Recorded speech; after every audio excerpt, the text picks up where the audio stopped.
Good morning, everyone. I'm Anthony Robart. You're watching Global News. Thank you for joining us for our special coverage of a momentous day in history. Of course, the inauguration of President-elect Joseph R. Biden and Vice President-elect Kamala Harris. Here is a live look at Washington, D.C. this hour, where a new day is dawning on America and its democracy. The attention of much of the world, really, focused on the Capitol today, where the reins of power and the task of leading this nation will pass from one president, Donald Trump, to the soon-to-be sworn-in Joe Biden. So while America gears up to usher in the Biden administration, the man who held the office of president for the last 4 years has now left Washington behind him. Donald Trump leaving Washington, D.C. early this morning, heading on Marine One and eventually on Air Force One to Florida. This brings an end to what so many have declared a failed presidency, at the very least tumultuous. Now, his last acts in office still surrounded by some controversy, with Trump handing out more than 140 pardons or sentence commutations before leaving. But while the curtain falls on the Trump presidency, the stage is just being set for Joe Biden's time in office. The emotion of the event beginning early for Biden, when on Tuesday he began his journey to the Capitol with a tearful goodbye to his beloved Delaware. In an emotional speech, the president-elect honored his late son, Beau, expressing that he should be introducing his son as president. Well, excuse the emotion, but when I die, Delaware will be written on my heart. And the hearts of all of us, all the Bidens. We love you all. You've been there for us in the good and the bad. You never walked away. And I am proud to be a son of Delaware. And I am even more proud to be standing here doing this from the Major Beau Biden facility. Ladies and gentlemen, I only have one regret. He's not here, because we should be introducing him as president. Now, the train station he departed from, named after his son Beau Biden, who died of cancer a number of years ago. Following the tearful departure, Biden and Vice President-elect Kamala Harris spoke in Washington here at a national COVID memorial, where they remember the lives lost to the pandemic and the need to heal. It's hard sometimes to remember, but that's how we heal. It's important to do that as a nation. That's why we're here today. Biden's comments, just one part of an emotional night leading up to today's installation of him as the 46th president of the United States. Well, Joe Biden's road to the White House has been one filled with a lot of emotion and many challenges. Our Washington Bureau Chief Jackson Prosko joins me now to talk about today's historic inauguration and really the task ahead for the Biden administration. The inauguration of Joe Biden as the 46th president, Jackson, just a couple of hours away. So many questions I want to get to. Let's begin with how today's unprecedented ceremony will unfold. Well, good morning to you, Anthony. We're less than 2 hours away now from Joe Biden taking the oath of office and being sworn in as the 46th president of the United States. This is going to be an inauguration unlike any other in history, for the simple reason that America is gripped by two separate crises right now that Biden is set to inherit on day one. You've got the security, which is unprecedented in the wake of the storming of the Capitol just over 2 weeks ago. And what that has meant is that Washington, D.C. has effectively been locked down now for the better part of a week. Highly unusual that there would be such extensive security in place for such a long period before the inauguration, with 25,000 members of the National Guard here. And then, of course, you've got the pandemic as well, which had already resulted in a scaled-back inauguration. They'd urged people to watch and participate virtually. But you bring those two things together, Anthony, and what this means is there will be no cheering crowds on the National Mall. Instead, there will be 200,000 waving flags planted there in honor of the Americans who could not be here in person. And really, that is the biggest difference that will be noticeable today, in addition, of course, to the absence of the outgoing president, with President Donald Trump shunning the inauguration of his successor and deciding to leave town before events go. Now, as we look back really at last night's event, we showed some of the images of the emotional ceremony. The national memorial, really, to remember the victims, the 400,000 victims of COVID-19 in the United States. It was emotional, wasn't it? When you see the number of lights, the 400 lights, really signifying that, to pay tribute to those people.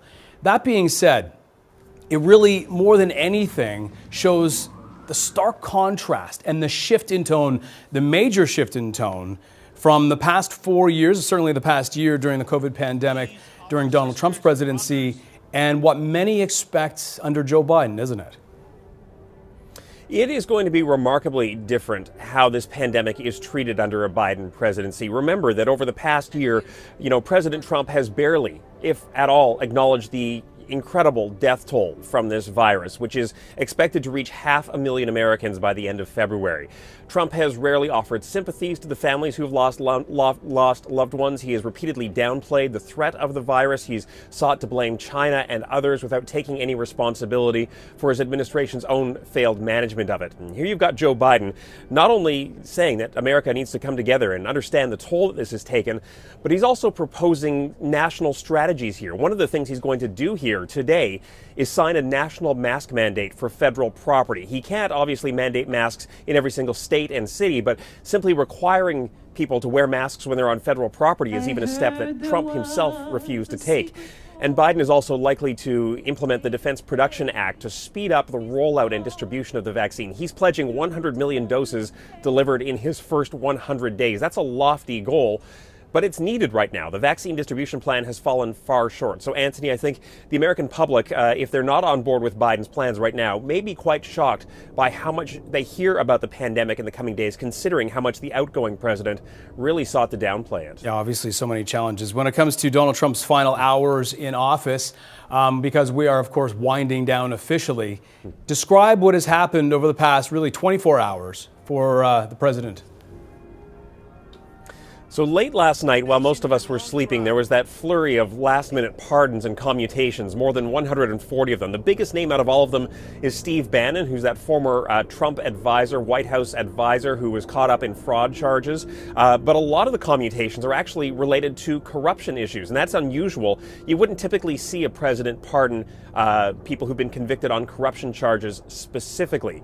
It's also notable, though, that Trump did not pardon himself or his children. They haven't been charged with any crime, but there was some talk that he might proactively seek to pardon himself and his associates.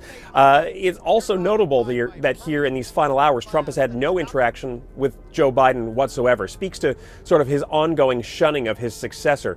Trump left town at around 9 o'clock this morning local time. He gave himself a farewell send-off at Joint Base Andrews. He essentially said to those supporters who were there, good luck in the rest of your lives. I hope to be back. I hope to be back sooner than later.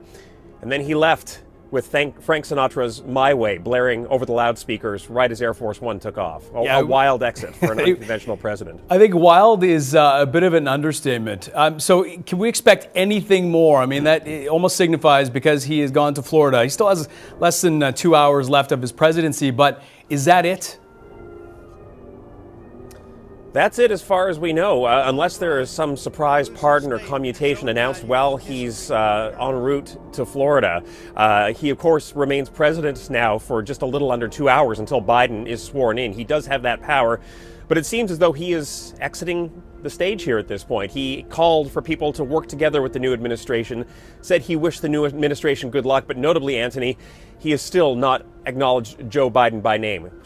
Will not say the name Joe Biden, the man who defeated him in the election. Yeah, which is so interesting. And the first president in more than 150 years to shun his successor and not attend his inauguration. Jackson, please stand by. We appreciate you joining us right now. We'll get back to you as soon as we can. That's Jackson Prosco joining us from Washington, D.C. Now, in the wake of the Capitol riots earlier this month, of course, security has been tightened up in a big way across Washington, really across the United States. Let's bring in Global's Reggie Cecchini with a look at the situation on the ground now. Reggie, thank you for this.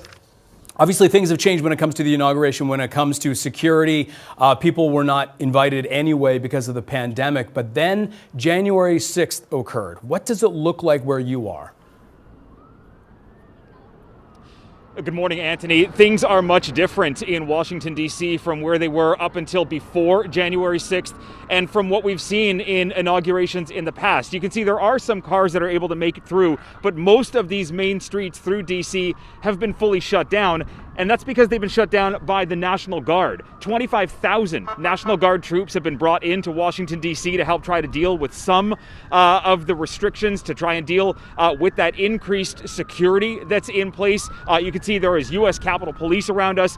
We are kind of being surrounded by a number of what appear to be motorcades coming towards the U.S. Capitol, kind of showing that, yes, this is an important day today, but the level of security in D.C. is something that they've never seen before. The fact that you have those thousands of troops in and around the U.S. Capitol grounds, something that we haven't seen in D.C. since really the Civil War, and then this level of security you see right now is nearly unprecedented. When it comes to some of the challenges, obviously they are not taking any chances. 25,000 roughly National Guard personnel. Talk about some of the vetting process and some of the people that were left off the list as a result of some, at the very least, some concerns, perhaps even when it comes to security. Anthony, I'm sorry, you're going to have, once this motorcade moves by, you may want to try to skip out on this one right now. I've lost all my IFB trying to get in touch with you guys. All right, Reggie Cicchini from the ground in Washington. And as you can obviously tell by the images behind Reggie, really that city is fortified. 40 square miles Washington, D.C. is as the capital, carved out of Virginia and Maryland. It is really a fortress right now. As security, it's unprecedented. There is no question about it. We will get back to Reggie as soon as we can. We will continue, of course, our coverage of the historic inauguration of Joe Biden and Vice President-elect Kamala Harris in just a moment. First, a quick break. Don't go away. Whether reporting news from the field or anchoring it from the studio, this is the first trade war. She's been a trusted Canadian storyteller for more than 20 years. Global National with Robin Gill. Weekends on Global. It's the People You Trust app. Good evening and thanks for joining us. The best national and local news app. We begin tonight with the COVID-19 pandemic. The 24-hour live streams app. Partly cloudy sky this afternoon. The latest headlines app. Please stay home. The events that change our world app. Together, we can get through even the darkest of times. One app's got it all. The new Global TV app with 24/7 global news. Download now and stream anytime absolutely free. They were captivating stories. Then the world moved on. But what happened after the cameras and headlines disappeared? Join me, Global News reporter Erica Vella, as I find out whatever happened to. Listen now for free wherever you find your favorite podcasts.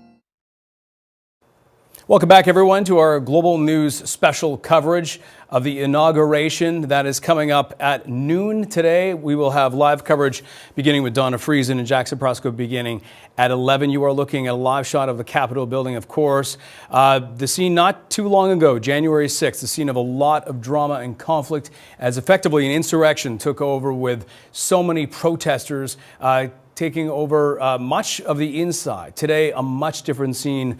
And despite the lack of audience, still a number of people in attendance, a lot of notable figures, past presidents, and the military band right now rehearsing for the ceremony that will begin very shortly as the country swears in its 46th president, Joe Biden, and Vice President-elect Kamala Harris. Well, you could say that 2020 was third time lucky for Joe Biden, with his third attempt at the presidency a success in the end. Now, there's no question that Biden's public life has been shaped by private grief. And now, at 78 years old, he is poised to take over one of the toughest jobs in the world. Here's Donna Friesen. Joe Biden has spent his entire adult life in public life, including 2 terms as Barack Obama's vice president. Talk about our bromance. Born in Scranton, Pennsylvania, his dad fixed furnaces and sold cars. Blue-collar roots, he says, shaped him. His political start was in 1972 in Delaware. Hi, how are you? Hi, Joe how are Biden's you? my name. He was 29, full of confidence, and married with 3 kids. Then, just before Christmas, his life fell apart. His wife and baby daughter died in a car crash. His boys, Bo and Hunter, were injured. You knew. You just felt it in your bones. something bad happen. There will come a day, I promise you, and you parents as well, when the thought of your son or daughter, or your husband or wife, brings a smile to your lips before it brings a tear to your eye. Some politicians learn about despair. Biden lived it. He considered resigning, but with family support and faith in God, he stayed in politics. He took the oath of office from his son's hospital room. In 1977, he married again. In 1987, he was a prominent figure in Washington. These people are being crushed. And made his first attempt to run for president. I honest to God believe I'll be the next president of the United States of America. Come on. Honest to God. He was 44 and ran on a message of generational change. But those who covered him say his mouth was both his greatest asset and his greatest liability. And I'd be delighted to sit down and compare my IQ to yours if you'd like, Frank. He was accused of plagiarizing speeches, he inflated his academic record, and falsely claimed he'd marched in the civil rights movement. I've done some dumb things, and I'll do dumb things again. He dropped out of that race, and at times he's struggled to appear like he's in step with the times. He's been accused of getting too touchy-feely with women and had to apologize. But I will be more mindful and respectful of people's personal space. In 2008, he tried for the presidential nomination again. Can you reassure voters in this country that you would have the discipline you would need on the world stage, Senator? Yes. But he never gained traction. After he withdrew, Obama chose him as his running mate. For decades, he's brought change to Washington, but Washington hasn't changed him. He's an expert on foreign policy whose heart and values are firmly rooted in the middle class. In 2015, he faced another devastating loss when his son Beau died from brain cancer at the age of 46. Biden has cast himself as a steady, seasoned hand in an uncertain world. That report, of course, by Donna Friesen. Now, Biden's running mate, Kamala Harris, will make history when she is sworn in today as the first woman, the first African-American, and the first South Asian person to be vice president. But guess what? Here's a little-known vice presidential fact. She is not the first person of color to hold that office. Guess who? Well, that distinction belongs to this man, Charles Curtis, the 31st Vice President of the United States. Curtis, the Vice President to President Herbert Hoover, was an Indigenous American, a member of the Kaw tribe. He served as Vice President from 1929 to 1933. He was also the first biracial person to hold that office, and at least at the time, the oldest person to be Vice President.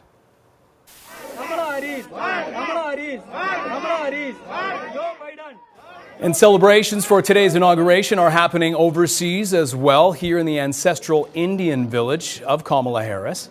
Residents offered prayers and set off firecrackers to mark this historic day. Posters and cutouts of the vice president-elect, of course, as well, plastered throughout the village. This is where Harris's grandfather was born more than a century ago. Well, now the scrutiny on Kamala Harris as vice president will likely be much greater than anything Charles Curtis faced, of course, for many reasons. Eric Sorensen takes a look at her journey to the office and the work that lies ahead. We are here. It is a breakthrough more than 200 years in the making. Kamala Harris, the first woman who is also the first black and South Asian female to be voted Vice President of the United States. A phone call with the boss captured the moment. We did it. We did it, Joe. You're going to be the next President of the United States.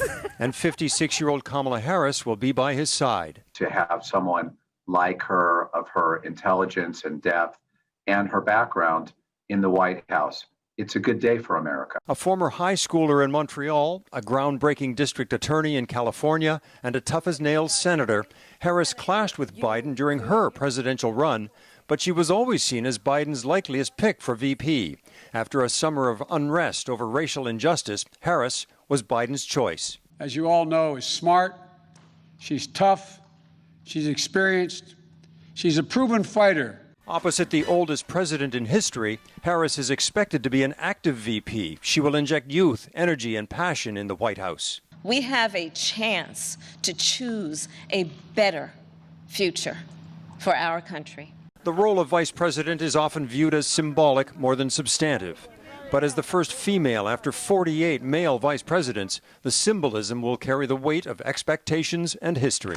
Today is a day that many of us have been waiting for 4 years. Who would have known we were this patient? And it's possible more history lies ahead. In the last 60 years, 5 vice presidents, if you include Biden, have gone on to serve as president of the United States. Eric Sorensen, Global News. Joins us now. Of course, you have been on the inauguration beat a couple of times at least. He joins us from the Toronto newsroom. Eric, thank you for joining us. Before we get into, I guess, your experience with covering the inaugurations, I want to get a little more with Kamala Harris. And a lot of people may be surprised still. A lot of this has been covered extensively, but the deep Canadian connection. Some family members in Ontario. She went to high school in Montreal, as you mentioned. How do you think, when it comes to her connection in Montreal, how do people there remember her?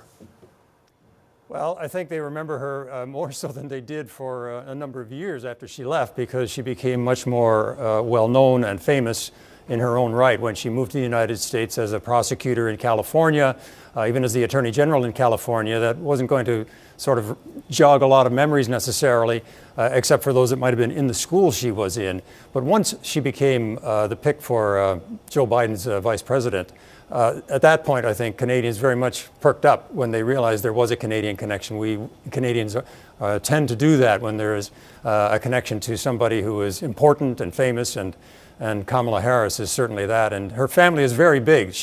They have connections, around the world in many ways. But yes, there is that connection to Montreal, and I think understandably pride in the fact that she was in high school in a Canadian city.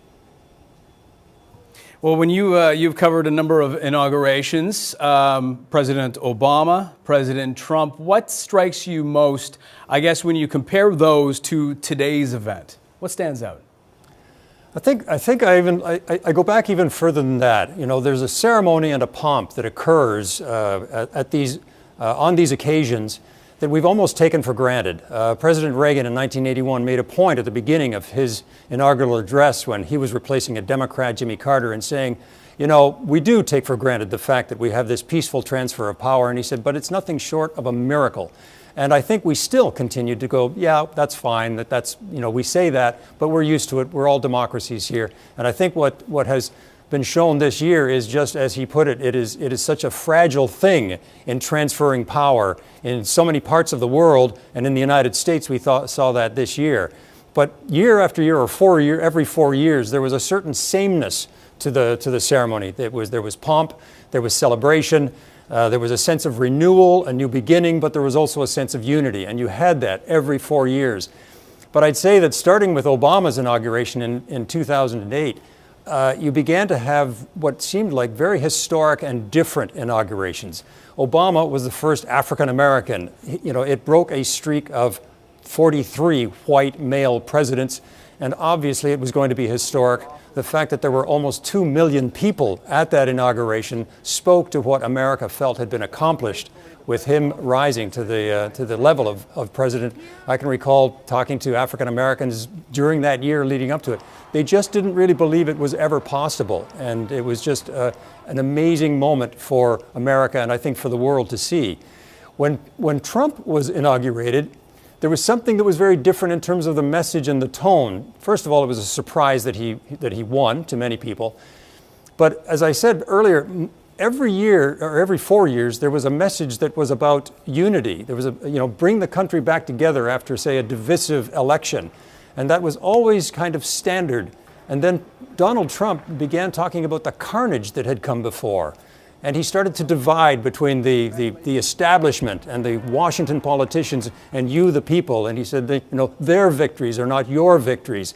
And it was a very divisive message that I think struck people at the time, and it was really only a harbinger of what we saw was 4 years of stoking kind of grievances among Trump's followers that have lasted until today and will go on beyond his presidency.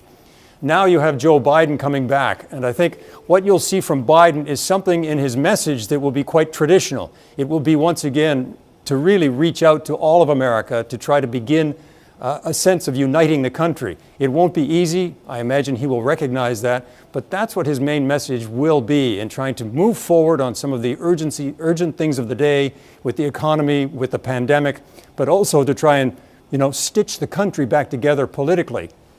What will still be different, though, will be one thing hanging over from the Trump presidency, and that is what we saw in the last 2 weeks with the turmoil and the violence that occurred on Capitol Hill. And so that this inauguration will be remembered 100 years from now. They will look back at what happened at the Capitol in the 2 weeks before the inauguration and just how different this inauguration is going to look, because there will be not a lot of people there, but there will be troops there lining the National Mall and around the Capitol to keep it safe. So it is very historic. We have seen a series of historic inaugurations over the last 12 years, and this will be one of them, perhaps the most memorable in some ways. Yeah, for so many reasons, isn't it? Because you talk about the divide in the United States politically, and as really there is no audience at the inauguration today, people watching from home, it really highlights, thematically at least, the divide in America and the challenge for Joe Biden as he begins his presidency. How he will be able to heal that. Of course, this is a continuous conversation. We appreciate this, Eric, with your insight and your experiences. That's Eric Sorensen joining us from the Toronto newsroom. We're back after this. Stay with us. We have lots more coverage of the pre-inauguration and, of course, the inauguration of the 46th President of the United States, Joe Biden. You're watching Global News. I'm Anthony Robart. Don't go away. Or anchoring it from the studio. This is the first trade war. She's been a trusted Canadian storyteller for more than 20 years. Global National with Robin Gill. Weekends on Global.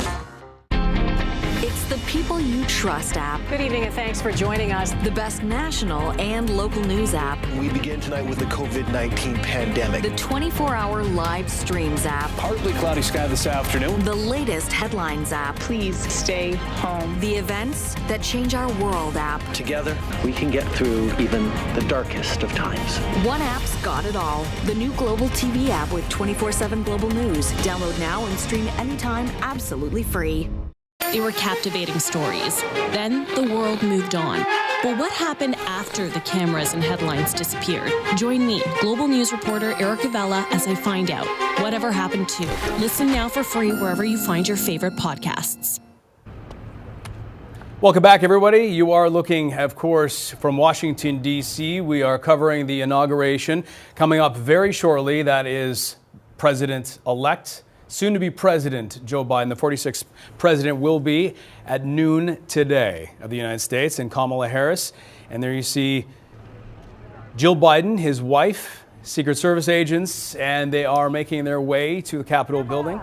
And a historic day. There is no question about it for so many reasons. And you just can judge by the image. Everyone in masks. This is a new presidency. A new era in American politics. We have this covered extensively. We have team coverage. Jackson Prosco is standing by. Let's go to him right now, who has been covering the Trump presidency from day one.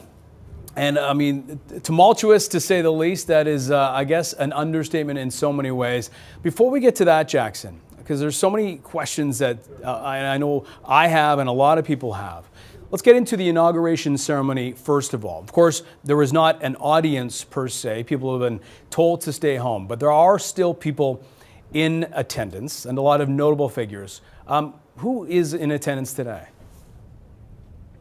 It's really a select group. So when you're watching Joe Biden take the oath of office, you'll see the people behind him. Now, typically there would be about 1,000 people just on the platform immediately surrounding him.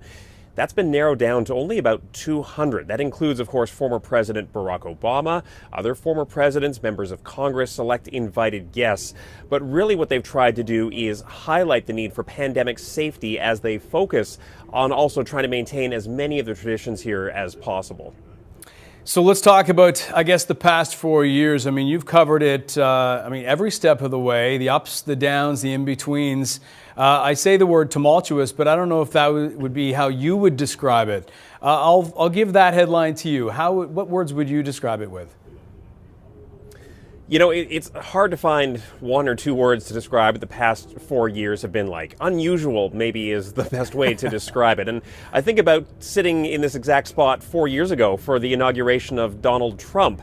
And when he gave his inaugural address, and instead of the typical themes of hope and unity, he spoke of American carnage and spoke of this dark dystopian picture. And the speech he gave in that moment just did not seem to jive with any other interpretation of the presidency or of the state of the country he was inheriting, a country that at that time was in the midst of an economic boom, had record low unemployment, had made huge strides towards racial equity. And yet, here we are 4 years later, and it seems as though Donald Trump's discussion of American carnage was actually more of a prophecy that has been fulfilled when you look at 400,000 people dead, the mass civil unrest we're seeing here in the streets. How do you think history will remember President Trump? You know, I think that's going to be a very complicated question. I think he may be remembered as the man who came very close to breaking the foundations of American democracy, but also the man who shone a light on how resilient those institutions are. And you look at the fact here that Joe Biden won by a landslide. He won very handily as a rebuke of Donald Trump. The system held up. The system delivered a new president, and the system withstood the assault on democracy that was being delivered to it by the current president, by Donald Trump, during his final days in office. But yet the conspiracy theories persist, don't they? And they're certainly not dampened by President Trump. And even in his, I guess you could say, final address, if you will, President Trump didn't even mention Joe Biden's name, which really describes so many things. And you look at where things go from here. What do you think happens to Donald Trump? You know, the greatest thing Trump could do for this country would be to admit that the election was not stolen, that it was all a lie, that there was no fraud that would have changed the outcome. But of course, he's not going to do that. Instead, it seems likely that Trump is going to hang out on the sidelines for the next few years. And I think he's going to struggle to position himself for his post-presidential life. He likely thought of himself as either a future Republican kingmaker or perhaps a future presidential candidate in 2024. And yet he leaves office facing a second impeachment trial, which will decide here in the coming weeks whether he's even eligible to seek public office again. And his status now is so diminished that Republicans may not want anything to do with him. I mean, here's one example for you. During his self-created send-off today, Vice President Mike Pence, who has been one of his biggest backers, one of his biggest enablers, was nowhere to be found. Pence did not go to that ceremony. Instead, Pence is here on Capitol Hill witnessing the inauguration of Joe Biden. Senate Majority Leader Mitch McConnell has come out here in the past few days and said that the president's lies and the lies of those around him are responsible for the riot at the Capitol building on January 6th. And so you see a party pivoting away from Trump at a pretty rapid pace, and that may define Trump's post-presidential future. The other question connected to that, and you wonder if that is at least on some level, political opportunism, because now when it's convenient, it's important to distance oneself. But the real test was when these questions were persisting and when there was an opportunity to really at least denounce the president, at least his actions and what he was saying. And this sort of leads to a bigger question of where does the Republican Party end up after all this? Because there are only two political parties in this country. And if one of those parties adopts a position that it is no longer committed to democracy and the democratic process, then this country is in real trouble. But on the other hand, if that country spurns those who would upend democracy and returns to its roots as a party that does believe in upholding institutions and elections, then things are on a better course. It is going to be fascinating. Of course, a new era in American politics for the presidency. I want to get to, before I let you go, let's get into a very busy day ahead, at least being reported for Joe Biden. A number of executive actions, orders. Describe what we can expect. One of Biden's first jobs is to distance himself from the previous administration as quickly as possible and upend as much of that legacy as quickly as possible. He's going to sign 17 executive orders today. Of note to Canadians, Biden is going to rescind the permits for the Keystone XL pipeline as part of his environmental policies. He's also going to do things that his successor would not do, such as a national mask mandate, at least on federal property, the property that Biden can control. He's going to take actions to speed up vaccine distribution.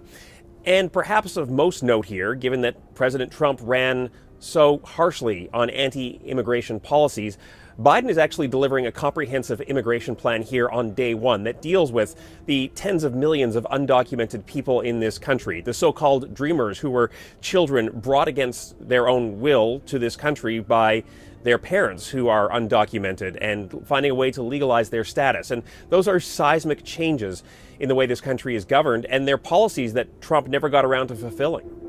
Well, the theme of today's inauguration, America United, certainly a major challenge ahead for Joe Biden and his administration. Jackson, we appreciate your time. Jackson Prosco joining us from just outside the Capitol building in Washington, D.C. Don't go away. I have lots more ahead in terms of this inauguration special. I'm Anthony Robart. You're watching Global News. We're back after this. Whether reporting news from the field or anchoring it from the studio, This is the first trade war. she's been a trusted Canadian storyteller for more than 20 years. Global National with Robin Gill. Weekends on Global. It's the People You Trust app. Good evening and thanks for joining us. The best national and local news app. We begin tonight with the COVID-19 pandemic. The 24-hour live streams app. Partly cloudy sky this afternoon. The latest headlines app. Please stay home. The events that change our world app. Together, we can get through even the darkest of times. One app's got it all. The new Global TV app with 24/7 Global News. Download now and stream anytime absolutely free. They were captivating stories. Then the world moved on. But what happened after the cameras and headlines disappeared? Join me, Global News reporter Erica Vella, as I find out whatever happened to. Listen now for free wherever you find your favorite podcasts. Welcome back, everybody, to our special Global News coverage of the inauguration. This is a live shot from the Capitol building in Washington, D.C. United States House of Representatives. Today, of course, the inauguration of the 46th President of the United States, Joe Biden. And there you see him.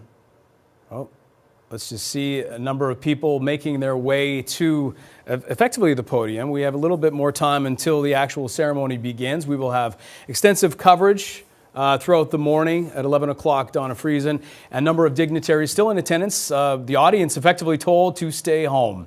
But there are a number of people, including past presidents, who will be in attendance. He'll be sworn in by Chief Justice John Roberts, and a ceremony coming up very shortly. So let's get to Reggie Cicchini, who is on the ground in Washington. And of course, the city, Washington, D.C., a fortress right now, fortified with so many security personnel.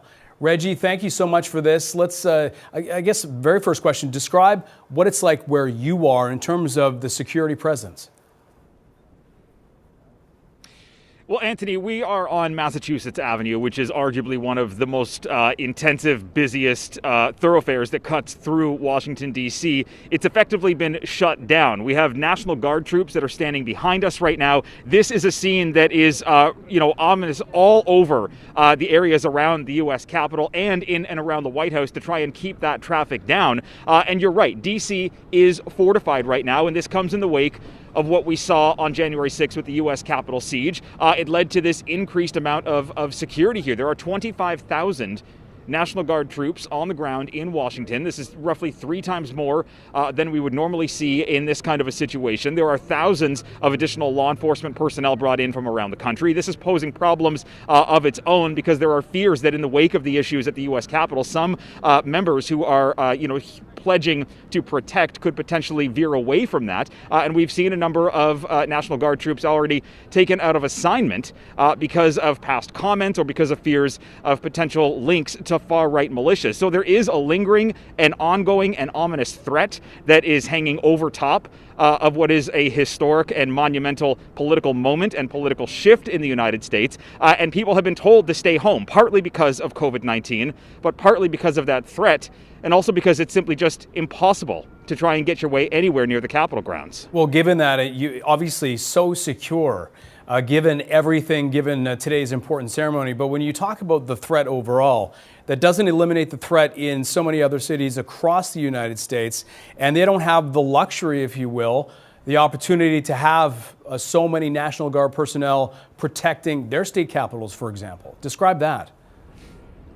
Yeah, and this is something that the FBI really have been concerned about over the last several weeks, as online chatter through kind of the darker parts of the internet have been talking about potential threats, potential attacks on federal buildings, not just here in D.C., but in all 50 states and at all state houses and state legislatures. And while each state does have a National Guard that they can activate, many members have obviously been brought here to D.C., but they simply don't have the resources to be able to protect both the state houses, both the state office buildings, and the federal office building. So there is an ongoing threat here that something could come up. And it's also worth pointing out that this is not just a threat that was up to and including Inauguration Day and then simply goes away. There is a fear that there could be something that takes place in the days and weeks afterwards, and that is because this is a politically divided nation that has been divided further because of the lies that were fed to some people by President Trump and by the Republican Party. There were enablers inside the Republican Party that fed into this ongoing narrative that President Trump's election loss was simply because of widespread fraud. That obviously has been disproven over and over again, but there are millions of Americans now that have bought into that anger, and they are being fed by some of these darker parts of the internet, and there is a fear that whether it's a planned attack, whether it's a lone wolf attack, or whether it's just people that have been radicalized or emboldened in the days after the Capitol siege, that something could happen in the days and weeks after the inauguration. Now, a National Guard there for today's ceremony, but the threat doesn't go away. These are individuals who have other jobs. They are volunteers. Any timeline on when they expect, when anyone can expect them to stay in Washington, D.C.? Well, look, the National Guard called in part by the D.C. mayor, who has to actually go through the Secretary of the Army to get the National Guard dispatched here. And again, it's not going to go away in the days after inauguration. This is something that could be on the ground. Maybe not the big blockades that we're seeing, maybe not these massive unscalable fences that are topped with barbed wires all around the Capitol grounds, but we will see an increased law enforcement presence, whether it's from law enforcement, whether it's from the National Guard, for weeks to come now. And again, it's because of that lingering threat in the days after the Capitol siege. You know, we have to point out that this is not just a federal city. There is still a neighborhood of Washington, D.C. with 750,000 people that live here, and this is really upending day-to-day life for people who need to get to work, for people who just simply need to go out and do, you know, their day-to-day errands, and they're being blocked now by this inability to move around. And because the focus is so close to the Capitol grounds and over at the White House, there is a fear that parts of D.C. could become soft targets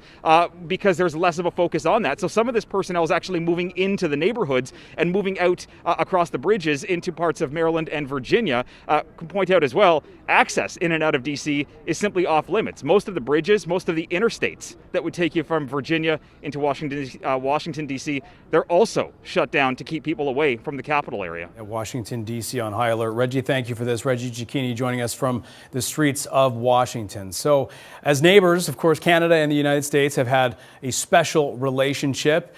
During the Trump administration, it certainly took ups and downs and many questions of how the new administration and how that relationship will play out between Justin Trudeau and Joe Biden. Lots to get to on that front. Let's bring in our Ottawa Bureau Chief, Mercedes Stephenson, of course, the host of West Block as well. Mercedes, let's look back for a moment. Talk about some of the challenges that Canada and our governments have had with the Trump administration. Highlight some of the ups and downs for us. So I remember one that stands out for me, and that was the G7, the only time that President Donald Trump visited Canada in La Malbaie, Quebec. And at that time, you know, people kind of knew that Trump was unpredictable. He would do or say things when you didn't expect them. The Canadian government was a little bit concerned, but they also seemed very pleased that they'd managed to make it through this without any kind of major incident. And Trump had actually gotten onto Air Force One, and it had taken off. And just as the Prime Minister's office was handing out press releases to us of what had been signed, Trump started that famous tweet storm where he went after Prime Minister Justin Trudeau. He said some very unflattering things about him, said, he thinks I can't see him. I have TVs on Air Force One. And they were literally going around and trying to pull these press releases back, and then everyone vanished to go figure it out. I've covered a lot of international summits. I've never seen anything like that in my life, and I think that it sums up some of the relationship here. The unpredictability, the difficulty, the Donald Trump suddenly going on the attack and you're never really sure or about what or why, and the attempts to try to manage that. So that sort of is, in a nutshell, what the experience has been like for the Canadian government dealing with this presidency. Now, that said, they have a good working relationship with this administration, which is done as of today. They managed to develop essentially people around Donald Trump, and they would try to influence him by talking to them. They would try to get basically the voice of reason to whisper in his ear. But as one government source said to me, it's very difficult because he tends to listen to the last person who he's talked to. So we have to try to talk to as many people as possible so he hears our views. And you'll remember some of the key, I would say highlights, but more they're the standout moments in the relationship between the two governments, included things like national security tariffs being put on Canadian steel and aluminum, something that shocked the Canadian government, that shocked a lot of Canadians because we've always had that special relationship with the United States. And then, of course, the request to arrest Meng Wanzhou, the CFO of Huawei, which the RCMP did. Following that, the Chinese government basically retaliated by detaining two Canadians who have now been behind bars there for over 2 years. And Donald Trump then proceeded to use that essentially as a bargaining chip with the Chinese government to try to drive a trade deal. So those are some of the moments that really stand out to me, Anthony, as the difficult parts in this relationship, which, they managed to manage. They got NAFTA 2.0 signed, and they got a pretty good deal there, but it certainly wasn't an easy thing, both with the personality and the very different political perspectives of the two governments. Yeah, and you also highlight some of the stories really to be continued because they will carry over into the Biden administration. Normally, when you think of Democrats and Canadian governments, usually there's, fair to say, a better relationship. But right now, even before we get out of the gates, Canada in the crosshairs when it comes to Keystone XL pipeline. What do we expect from us that? Again? If we were hoping that a Biden presidency would be different, it will be different in many ways, but that does not mean it will come without challenges. And I was speaking to a very senior source in the Prime Minister's office before the election, and I said, come on, do you guys want Biden to win? You're closer ideologically. Justin Trudeau and Joe Biden have a good friendship. Obviously, Trudeau and Obama were very, very close, and Biden was vice president at that time. Is that who you're rooting for? And of course, they'll never disclose, but he did highlight to me in his comments back, the source, look, we expect there to be some major tension with Biden over policies. It won't be unpredictable like Trump, but there will still certainly be challenges. And you're seeing that already with Keystone XL. We kept asking the Canadian government, including the Prime Minister in his Christmas interview with us, what are you going to do about Keystone? And they insisted that they would talk with the Americans. Well, they didn't even get the opportunity to talk with the Americans. Joe Biden put this in the executive orders coming down the day he takes office, canceling Keystone XL. So that's going to create, obviously, a bump. Now, I think that you will see the governments working together on other things, in particular on the environment. I know that Trudeau government sources still think somehow they can continue to work on this. I think it is very unlikely that Joe Biden will reverse on an election promise so major that he wanted to implement it essentially on day one. But the other big thing they're going to have to deal with is this, Buy America stuff. This sort of economic protectionism is not unique to Republicans. It's really the zeitgeist in the United States right now.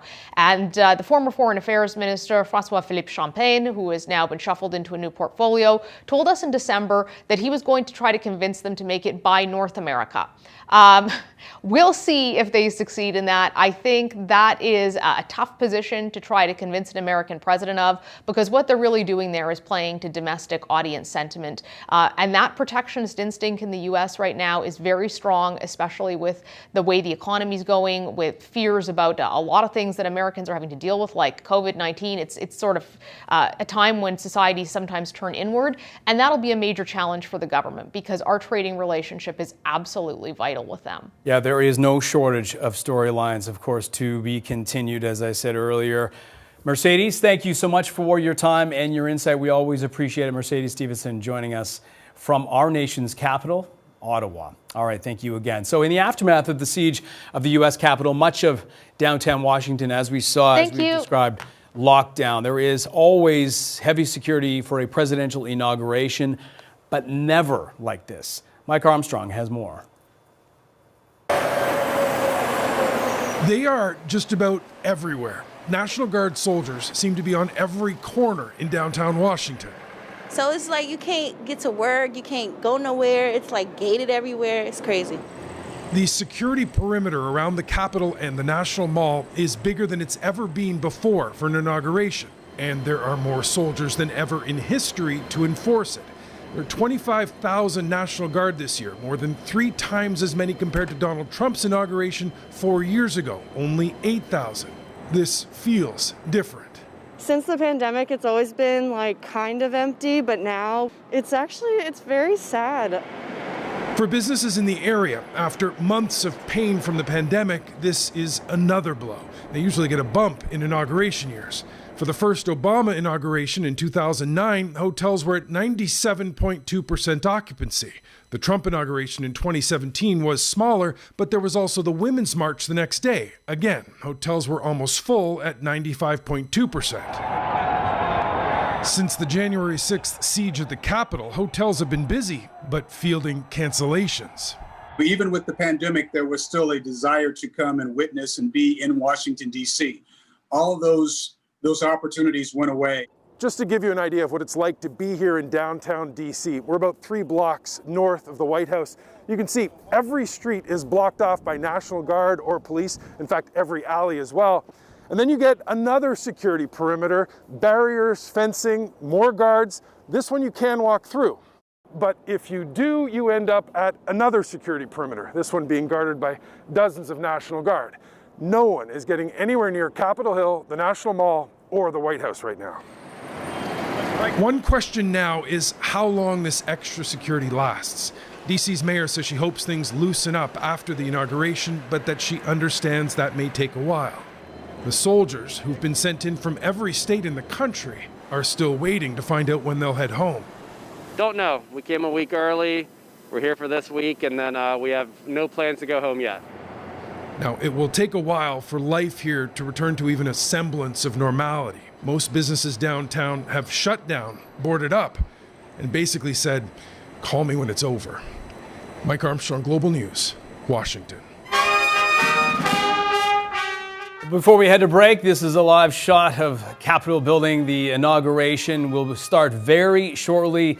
We saw former President George W. Bush, his wife Laura, former President Bill Clinton, Hillary Clinton in attendance there. A number of people, of course, the audience told to stay home, but still a number of notable figures in attendance. We're back after this. You're watching our inauguration ceremony coming up in just a moment. Don't go away. Whether reporting news from the field or anchoring it from the studio, This is the first trade war. she's been a trusted Canadian storyteller for more than 20 years. Global National with Robin Gill. Weekends on Global. It's the people you trust app. Good evening and thanks for joining us. The best national and local news app. We begin tonight with the COVID-19 pandemic. The 24-hour live streams app. Partly cloudy sky this afternoon. The latest headlines app. Please stay home. The events that change our world app. Together, we can get through even the darkest of times. One app's got it all. The new Global TV app with 24/7 Global News. Download now and stream anytime absolutely free. They were captivating stories. Then the world moved on. But what happened after the cameras and headlines disappeared? Join me, Global News reporter Erica Vella, as I find out whatever happened to. Listen now for free wherever you find your favorite podcasts. Welcome back, everybody. There you see former President Barack Obama, his wife, Chuck Schumer, a number of other notable figures in attendance for this important inauguration ceremony that will begin very shortly. We will have extensive coverage of that beginning in just a moment with Donna Friesen and Jackson Proskov, of course, standing by. A number of notable figures, as I mentioned, in attendance, former presidents.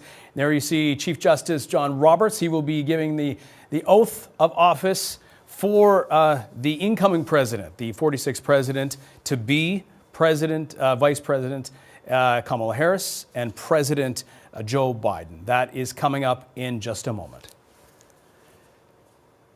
So in a matter of hours, Joe Biden will be sworn in as the 46th President of the United States. The theme of inauguration is America United, signaling a change in tone for the incoming administration. For more insight on what is happening today in Washington and a look back at the Trump presidency, we're joined by Jeffrey Engel, presidential historian and the author of the book Impeachment in American History. He joins us from Dallas. Jeffrey, thank you so much for joining us. Good morning to you. So Donald Trump, the first president in more than 150 years to shun the inauguration. The last president to do so, as you know, Andrew Johnson. And I know you know the answer to this question. He also has something else in common with that president. Oh, I'm so glad I know the answer to that one.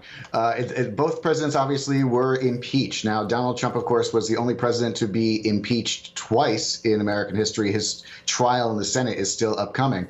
But Andrew Johnson, back in 1868, was impeached and really caused enough of a ruckus that he was asked not to show up at the inauguration, though he had no plans to come anyway. One interesting similarity, there was enough difficulty at the end of the Grant administration, Grant coming after Johnson, that was a moment, too, where because of a disputed election, federal troops were brought into the Capitol in order to ensure a safe inauguration. Not as many, of course, as today, but we've unfortunately gone down this road before.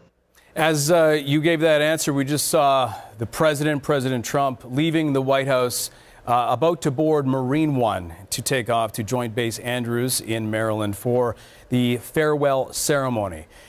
Before we get into the new administration, I want to ask you about Donald Trump's legacy. How do you think he ranks among the presidents?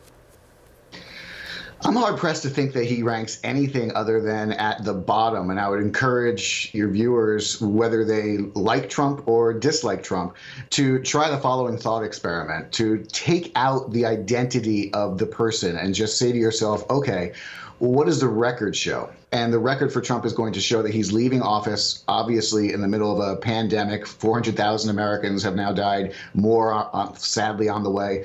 He's leaving office in the midst of one of the worst economic crises in American history since the Great Depression. So just those two things alone would be a black mark on any president leaving office and put them in the bottom of the rankings. And when you add on the fact that Trump broke every presidential norm there was, I think I'm hard-pressed to find any historian who's going to, over time, put him anything other than in the bottom quartile at the very best. Yeah, no matter what your politics, it seems that it was almost like it equated to a car crash that you couldn't help but avoid watching for the past 4 years. Like it or not, it was so fascinating on so many levels. It was a lesson for a lot of people, including the media. When you look back at the past 4 years, is there an achievement that you would signal, that you would highlight among Donald Trump's, I guess, when it comes to his legacy? Achievement in terms of positive, I'm going to have to think a little bit more on. Achievement in terms of negative, the fact that he, by the end of his term, had caused such divisiveness as to cause a riot, an insurrection, a coup, whatever term you like, violence in the U.S. Capitol and a disruption of the electoral process, frankly, over rules that were remarkably clear. That, I think, is an achievement in a sense. It's going to be, I think, his ultimate legacy. I think there's a reason, as you see Donald Trump leaving the White House, not only is he not attending the inauguration, very few people of importance are seeing him off. The vice president is not there to wave goodbye. The Senate minority leader is not there to wave goodbye, as they normally would be to an outgoing president. So it really gives a sense that Washington is turning its back on Donald Trump as Donald Trump leaves, frankly, before a president typically is supposed to. Yeah, some people would say this is a fitting end to this. You know, in his final speech last night, Donald Trump said, you know, he was one of his achievements was not creating a war or not sending troops to a new war. But of course, there's a war at home, isn't there? A health war and a race war, many would argue. And that is the challenge for the incoming president, Joe Biden. Is there a president, perhaps, that you would compare Joe Biden to on his respective presidency or inauguration? Actually, I would turn back to Franklin Roosevelt, which I imagine actually is a historical analogy that Biden himself is going to use. Remember, Roosevelt came into office in 1933 at the real depth of the Great Depression, following a president, Herbert Hoover, who was accused not so much of ineffectiveness, but simply inaction in dealing with the difficulties of the Great Depression. And Roosevelt took office, moreover, at a time when people were questioning the very viability of American democracy. Famously, Roosevelt said in his inauguration address, yes, he said, we have nothing to fear but fear itself. But the more important line is when he said, I will assume broad executive authority, if need be, to battle this economic crisis as though we were a nation at war. And the crowd gave the loudest cheer of the day to the idea that a person would take executive authority, i.e. move beyond democracy, if you will. So I think Biden is coming at a moment where we have multiple crises and people questioning whether the system itself will work. Hopefully, Biden will provide the same sort of result as Franklin Roosevelt, which was, of course, to save the system. Well, the theme for the inauguration, America United, incredibly fitting given the tone in the United States. Thank you so much, Jeffrey. Jeffrey Angle, presidential historian and author of the book Impeachment and American History, joins us from Dallas. Thank you again.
Donald Trump is breaking with tradition, as I'm sure you have heard. He will not be at this inauguration today. In fact, he has already gone to Florida. Trump has claimed, of course, the election was stolen from him. He tried everything he could to keep Joe Biden from taking office.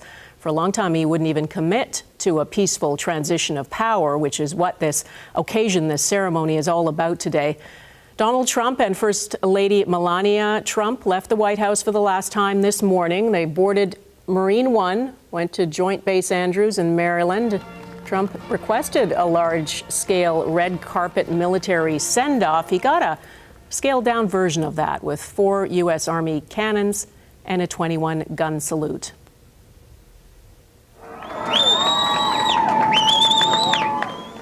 President Trump delivered his final farewell remarks as the nation's 45th president. He told a crowd of supporters there that he'd always fight for them, and he promised he will be back in some form and wished the crowd there a good life. From there, Trump and Melania boarded Air Force One for their flight to Mar-a-Lago in Florida.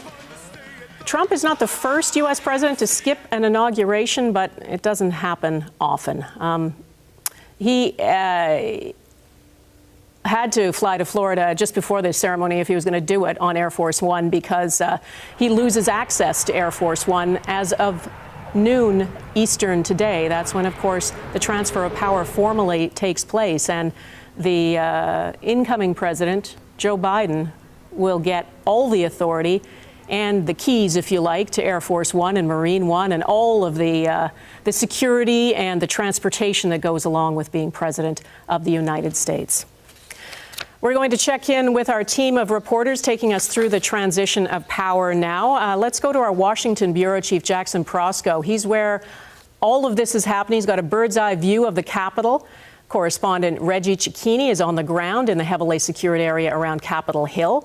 Our Ottawa bureau chief, Mercedes Stevenson, is in the nation's capital. And in Toronto, senior national affairs correspondent Eric Sorensen is with us. Hi there to all of you. Thanks for being here this morning. Jackson, first to you. Give us a sense of the occasion here. Give us a sense of, from your perspective, we know that there has not so far been a peaceful transition of power, of course, because of the violence that took place on this exact spot on Capitol Hill on January 6th. What is the feeling like today in Washington? Well, Donna, there's an incredible amount of trepidation about how this day is going to unfold, and that's why you've seen this incredible security deployment. But also that trepidation comes from the fact that so much of the tradition that goes into the inauguration has been shunned here. You've got a president, an outgoing president, who has refused to acknowledge his successor, and that is a huge break with tradition. That hasn't happened since the 1860s. Instead, though, as you mentioned, President Trump left town before this happened today. Even in his farewell address, he still would not say Joe Biden's name. He simply spoke of wishing good luck to the incoming administration. You've got the unprecedented security on the ground here in Washington, as we've mentioned, that has kept people away. And then you've got the pandemic. And as you look out, especially from my vantage point here of the Capitol, what is so striking is how empty that inauguration platform is behind me. Typically, you would have about 1,000 people just up there on the steps of the Capitol, and then you would have 200 to 500,000 more down below on the Mall. Instead, we have 200 people on that inauguration platform. You can see how spaced out they are right now. They're not shoulder to shoulder owing to the pandemic. And the hundreds of thousands on the National Mall have been replaced with hundreds of thousands of flags planted there as a tribute to Americans who were not able to attend in person, not because of just the pandemic, but because of those security measures. So really, Donna, a remarkable, unprecedented moment that speaks to this moment of crisis in America. All right, Jackson Prosco in Washington, thanks. I'm going to admit here that I am having technical problems, and I'm afraid I'm unable to hear you, Jackson. I'm sure what you said was scintillating and fascinating, and I hope we get our technical problems fixed so I can actually hear you. We're looking at the scene from the dais there. I guess you could call it a stage. In front of the Capitol building. This is where the inauguration ceremony itself will take place. The Marine Band there keeping people entertained for the moment. They're the only ones not wearing masks because, of course, they're playing musical instruments. The rest of the crowd socially distant. And they're, you know, really everyone who plays a role in running the government of the United States is here today. There will be all the military leaders, the Joint Chiefs of Staff, There will be members of the Supreme Court. There will be members of Congress and the Senate. There will be, of course, past presidents and vice presidents, the incoming president and vice president. It is quite an array of people and an occasion I don't think matched in any other point in American history when all of these people are brought together at on one stage. And really, security top of mind today. There, of course, are about 24,000 National Guard troops around, protecting all the streets around the Capitol. The Secret Service is actually in charge of security for this whole event. And you can bet that there are multiple layers of security that we can't see, including in the sky. I'm sure there are drones. I'm sure there are fighter jets, scrambled if need be. So to ensure that this event, which is taking place outside, goes off without a hitch. Reggie Caccini, you are navigating the lockdown streets of Washington for us today. People, of course, have been told to stay home and watch all of this on TV. Where exactly are you? Are there any crowds there? And does all this security really make it next to impossible to get anywhere near the Capitol? Well, Donna, good morning. We are probably about 3 or 4 blocks away from the Capitol, just a couple of blocks away from Union Station, but the entire area that we are in right now has been shut down, not only through the hours leading up to the inauguration, but this area has been off limits now to most people in Washington for the last several days. You can see the National Guard is behind me, and this is a scene that is playing out at intersections right across Washington as they really try to get that security in place in order to ensure that the safety and security of the inauguration is going to go forward. But it's not just here in Washington. Getting into Washington is also part of the problem. There are bridges that are closed from Virginia into D.C. Some of the interstates in D.C. are closed as well, and it is simply to keep that area clear. As you and Jackson had been mentioning earlier, the COVID pandemic obviously played a factor into why people were told to stay home for this inauguration, but the sheer level of security in the district now is just amplifying that, and it all comes at the call from the FBI, who still feel that there is a lingering threat to the inauguration, to state houses around the country, and to federal buildings around the country, and that is because of this ongoing chatter online through the dark parts of the internet that say that there could be a planned attack, there could be a lone wolf attack, or people could have been radicalized in the days after the Capitol siege on January 6th, and that is why we are seeing such an increase to the amount of security in D.C., something that they haven't seen in at least 100 years, especially when you're talking about the security that's inside the U.S. Capitol. All right, Reggie, thanks. We're continuing to look there at people arriving on the stage for the inauguration ceremony. You know, I can't help but think how great it would be to have a little insight into some of the conversations that are taking place there on that dais. We just saw a moment ago while Reggie was talking, Bill Clinton having a little chat with Vice President Mike Pence. And there are, of course, Republicans and Democrats here. And Joe Biden's mantra throughout his campaign was to find a way to unite the country, to restore the soul of the nation. And, let's watch here. Who's coming? Well, there they are. That is incoming Vice President Kamala Harris and her husband, Doug Emhoff. Let's just take in the moment for a second.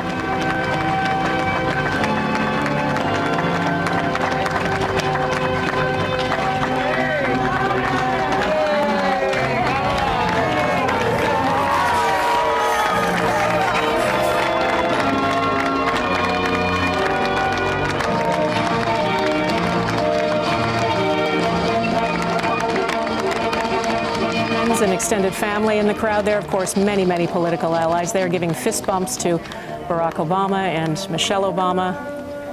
Kamala Harris, a senator from California, former Attorney General of California. She's 56 years old. When she is sworn in as vice president in just a few minutes, she will represent many firsts. The first woman vice president. She is the first black woman vice president, the first woman of Indian descent in that role. She, of course, sought the presidential nomination herself, but then dropped out, and then Joe Biden chose her as his running mate. And her husband, Doug Emhoff, will become the first second gentleman if that makes sense. That's the formal term for the spouse of a female vice president. She's stepmom, of course, to his adult children, and they've come to know her as Mamala. So this will be a hugely significant moment, of course, not just in her life, but in so many women who will look to her as a role model. Today turns a page for America and for the rest of the world. World leaders who have dealt with Donald Trump for 4 years and all the unpredictability and challenges that entailed. A Biden administration, of course, will be quite a contrast. Let's go to Mercedes Stevenson in Ottawa. Mercedes, Prime Minister Trudeau and Joe Biden know each other from when Biden was Barack Obama's vice president. What do we know about their relationship? Well, it's a close relationship. It's a friendship. It's not quite as close as Prime Minister Trudeau was with President Obama, which people called it the bromance. They look excited when they saw each other. They were very similar in sort of leadership style and in ideology. But Joe Biden is someone who the Trudeau administration here worked with very closely. And so certainly there's a lot of the same people who will be in this administration, allies who they've worked with before, much more predictable than the Trump administration was, much more close politically when you look at them on the spectrum, and certainly that shared experience already of having worked together and having had what was a very unique and positive relationship between Canada and the United States on a leadership front under Obama and Trudeau. And there will be irritants in this relationship. Of course, we know already that one of the first things that Joe Biden will do right after he takes office is rescind the permit for the Keystone XL pipeline. Among 15 executive orders he's expected to execute almost immediately. You know, it's hard to see that, Mercedes, that there is a chance that that project will ever come to fruition at this point. It would certainly seem to be very surprising, Donna, that this would manage to somehow duck Joe Biden's glance when he has said right off the top that this is a priority for him. He's made that very clear. We spoke with Democratic Congressman Chris Coons, and he had said, and he's a very influential Democrat, and certainly with Biden, that he thought the Keystone XL decision would be a difficult day in the Canada-U.S. relationship. And he actually said that back before the decision was written down. And that was a pretty strong indicator. Don't be looking for the Democrats to cancel this. This is a major campaign promise for Joe Biden. The Trudeau government has consistently insisted they'd be able to sit down. But I'll hand it back to you, Donna, because I see Joe Biden on his way in here. Yes, thanks, Mercedes. There are a number of holding rooms for the dignitaries in this ceremony today, and Joe Biden and his wife Jill Biden have been in one of those, now making their way down the hall towards, we presume, towards the stage where the inauguration will take place. 78-year-old Joseph Robinette Biden Jr., that's his full name. He spent decades in public office, of course, as a senator from the state of Delaware. He grew up in the blue-collar city of Scranton, makes much of that in northeast Pennsylvania. His father worked as cleaning furnaces and as a used car salesman. As a child, of course, we know that Joe Biden struggled with a stutter. His kids called him Dash and Joe Impedimenta, mocked him for his stutter. He worked hard to overcome that speech impediment by memorizing long passages of poetry and reciting them out loud in front of the mirror. And this speech that he delivers in just a few minutes will be the speech of his life, because so much resting on it, of course, not just for him, but for the whole country. And you could argue the world, because the whole world is watching this moment, seeing how fragile democracy can be, even in the United States of America, and looking for someone now to really unite the country. Let's go to Eric Sorensen. Eric, this is not your first rodeo. You've covered the Obama and the Trump inaugurations, each one in their own way a departure from the last, and each one of them historic. What strikes you the most about today? Ladies and gentlemen, Well, I think what's interesting, Donna, is that these last three presidents really had a break from tradition with their inaugurations from what we had seen historically. For 50 or 60 years after the Second World War, there was a predictability to the inaugurations. There was pomp and there was ceremony and there was goodwill all around. And the message was one of renewal and one of unity. Things changed with Barack Obama's first inauguration because he represented such enormous change. The first African-American president after 43 white male presidents. And just the fact that that was finally achieved brought almost 2 million people to the National Mall in Washington. And you really felt that there was just such an important moment in history with that inauguration. And then Donald Trump came along. And there suddenly was this change in message that we hadn't heard before, because all of them before him really did, as I say, speak of unity. And Donald Trump's speech spoke of the carnage before him and the people that he was talking to and that supported him and how different they were from the establishment and the Washington politicians. Eric, I'm just going to interrupt you for a moment to take in what we're seeing in Washington. President-elect Joe Biden and his wife Jill Biden making their way to the stage. Let's listen in.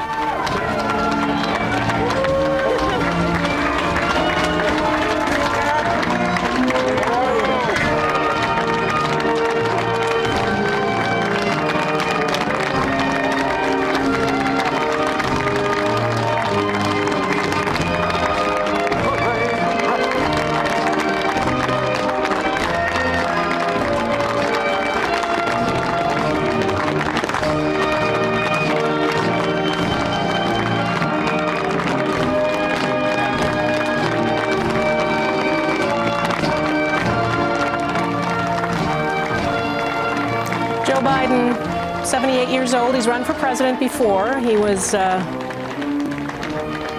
tried to get the nomination when Barack Obama won it back in 2008, and Obama then chose him as his running mate. He went on to serve 2 terms as vice president of the United States. He has lost his first wife, his infant daughter. He has and an infant son. He lost his infant daughter and an adult son, and certainly knows what it feels like to lose things in his life. He has life experience, he has political experience, and now America, of course, counting on him. Let's listen to Amy Klobuchar. Pence, Mr. President-elect, Madam Vice President-elect, members of Congress and the judicial branch, former presidents and first ladies, vice presidents, leaders from abroad, and a whole bunch of Bidens. America, welcome to the 59th presidential inauguration, where in just a few moments, Joe Biden and Kamala Harris will take their solemn oaths. This ceremony is the culmination of 244 years of a democracy. It is the moment when leaders brought to this stage by the will of the people promise to be faithful to our Constitution, to cherish it and defend it. It is the moment when they become, as we all should be, guardians of our country. Have we become too jaded, too accustomed to the ritual of the passing of the torch of democracy to truly appreciate what a blessing and a privilege it is to witness this moment? I think not. 2 weeks ago, when an angry, violent mob staged an insurrection and desecrated this temple of our democracy, it awakened us to our responsibilities as Americans. This is the day when our democracy picks itself up, brushes off the dust, and does what America always does: goes forward as a nation under God, indivisible, with liberty and justice for all. This conveyance of a sacred trust between our leaders and our people takes place in front of this shining Capitol dome for a reason. When Abraham Lincoln gave his first inaugural address in front of this Capitol, the dome was only partially constructed, braced by ropes of steel. He promised he would finish it. He was criticized for spending funds on it during the Civil War. To those critics, he replied, If the people see the Capitol going on, it is a sign we intend the Union shall go on. And it did, and it will. Generations of Americans gave their lives to preserve our republic in this place. Great legislation to protect civil rights and economic security and lead the world was debated and crafted under this dome. Now it falls on all of us, not just the two leaders we are inaugurating today, to take up the torch of our democracy, not as a weapon of political arson, but as an instrument for good. We pledge today never to take our democracy for granted as we celebrate its remarkable strength. We celebrate its resilience, its grit. We celebrate the ordinary people doing extraordinary things for our nation, the doctors and nurses on the front line of this pandemic, the officers in the Capitol, a new generation never giving up hope for justice. We celebrate a new president, Joe Biden, who vows to restore the soul of America and cross the river of our divides to a higher plane. And we celebrate our first African American, first Asian American, and first woman vice president, Kamala Harris, who stands on the shoulders of so many on this platform who have forged the way to this day. When she takes the oath of office, little girls and boys across the world will know that anything and everything is possible. And in the end, that is America, our democracy, a country of so much good. And today, on these Capitol steps and before this glorious field of flags, we rededicate ourselves to its cause. Thank you. It is now. All right, that is Amy Klobuchar. We, as we watch this, are going to have to take a quick break. We'll be back in just a moment. Stay with us. The inauguration is coming up soon. My friend and the chair of the Inaugural Committee, Missouri Senator Roy Blunt.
Welcome back as we watch what's happening in Washington, D.C. on the steps of the Capitol building, the inauguration of the 59th American president.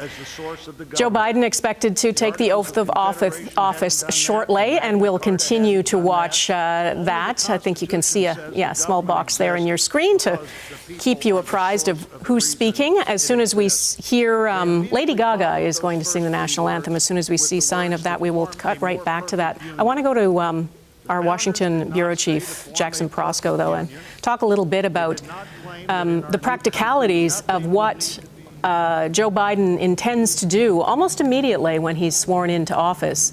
He has said that he will, we know, rescind the permit for the Keystone XL pipeline, but he's also got about 15 executive orders, I think, that he's going to implement almost immediately. 17 to be exact, Donna. And when you put them all together, including that Keystone XL permit, it really gives you a picture of an administration that's in a rush to undo as much of the previous administration's legacy as possible. So Keystone, for example, is part of the environmental orders. That also includes recommitting to the Paris Climate Accord as one example. Biden also plans to recommit to the World Health Organization, which Trump said he was withdrawing from. And on the pandemic itself, Biden is going to be signing an order that will mandate masks on federal property. He can't mandate face masks everywhere in the country. That's not something he has the power to do because states and municipalities have more power, but he's doing it where he has the power to do it. And that's an important symbol, if nothing else, that he takes the pandemic so much more seriously than his predecessor did. You know, Donald Trump rarely even paused to acknowledge the hundreds of thousands of victims of this pandemic. Just last night, Joe Biden held a memorial for those victims, and by signing executive orders relating to that on day one, he is signaling that this will be the top priority for his administration. What else can there be at a time like this when the death toll is expected to reach 500,000 by the end of February? Yeah, it is absolutely extraordinary. I mean, that would be a massive challenge for anyone taking office at this moment in time, Jackson. What does Joe Biden bring to the table that perhaps others don't? I mean, he's got decades of experience holding public office. He knows how Washington works because he was vice president for 2 terms with Barack Obama. So he really, the learning curve for him is not as steep as it would be for someone who doesn't know how Washington operates. You know, you're absolutely right. I think his decades of experience could actually make him uniquely suited to this moment. But I think the other thing people tend to forget about Biden is that he is a firm believer, even if some believe he's a hopeless optimist, in the idea of bipartisanship, in the idea of bringing Democrats and Republicans together, yes, even at a time like this, to solve big crises. And you saw that this morning. He attended a church service before heading here to the inauguration. Not only was he joined by top-ranking Democratic leadership from the House, but also the top-ranking Republicans who, for the record, did not see Donald Trump off for his farewell. They were instead with Biden. And given the split of power in the Senate, this 50-50 split between Democrats and Republicans, there is going to have to be bipartisanship, some sort of power-sharing agreement here to get things done. You have to wonder if Biden can convey the mutual interest in getting things done at a time like this. Yeah, that'll be a huge challenge. Jackson, I'm just going to interrupt you so we can listen to Reverend Father Leo Jeremiah O'Donovan give the invocation. This sacred time we come before you in need, indeed on our knees. But we come still more with hope and with our eyes raised anew to the vision of a more perfect union in our land, a union of all our citizens to promote the general welfare and secure the blessings of liberty to ourselves and our posterity. We are a people of many races, creeds, and colors, national backgrounds, cultures, and styles, now far more numerous and on land much vaster than when Archbishop John Carroll wrote his prayer for the inauguration of George Washington 232 years ago. Archbishop Carroll prayed that you, O Creator of all, would assist with your Holy Spirit of counsel and fortitude the President of these United States, that his administration may be conducted in righteousness and be eminently useful to your people. Today we confess our past failures to live according to our vision of equality, inclusion, and freedom for all. Yet we resolutely commit still more now to renewing the vision, to caring for one another in word and deed, especially the least fortunate among us, and so becoming a light for the world. There is a power in each and every one of us that lives by turning to every other one of us, a thrust of the Spirit to cherish and care and stand by others, and above all, those most in need. It is called love, and its path is to give ever more of itself. Today, it is called American patriotism, born not of power and privilege, but of care for the common good, with malice toward none and with charity for all. For our new president, we beg of you the wisdom Solomon sought when he knelt before you and prayed for an understanding heart, so that I can govern your people and know the difference between right and wrong. We trust in the counsel of the letter of James. If any of you lacks wisdom, you should ask God, who gives generously to all without finding fault, and it will be given to you. Pope Francis has reminded us how important it is to dream together. By ourselves, he wrote, we risk seeing mirages, things that are not there. Dreams, on the other hand, are built together. Be with us, holy mystery of love, as we dream together. Help us under our new president to reconcile the people of our land, restore our dream and invest it with peace and justice and the joy that is the overflow of love. To the glory of your name, forever, amen.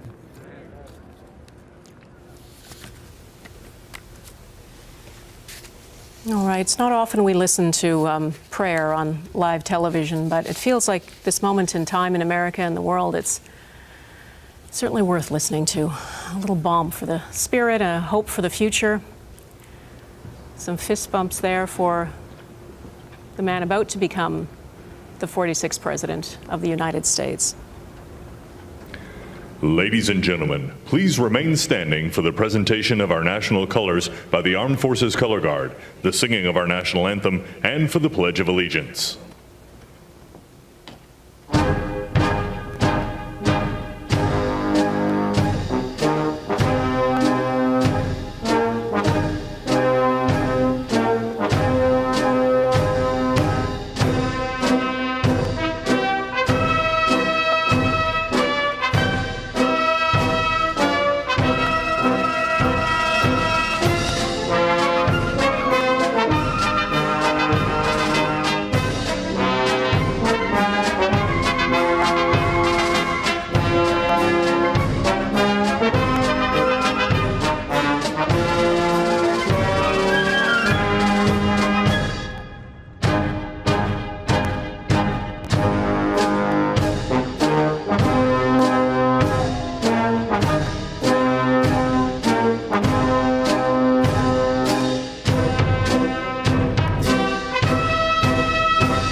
Ladies and gentlemen, here for the singing of our national anthem, accompanied by the President's own United States Marine Band, please welcome Lady Gaga.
That is Lady Gaga putting her own spin on the American national anthem.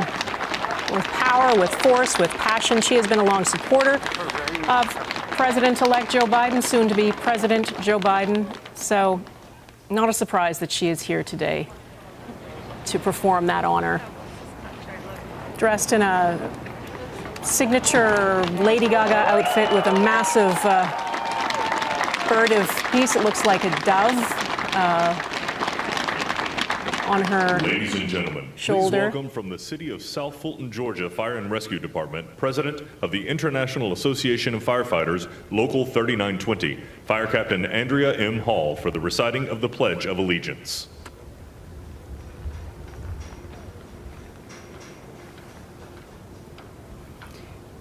I pledge allegiance to the flag of the United States of America and to the republic for which it stands, one nation, under God, indivisible, with liberty and justice for all.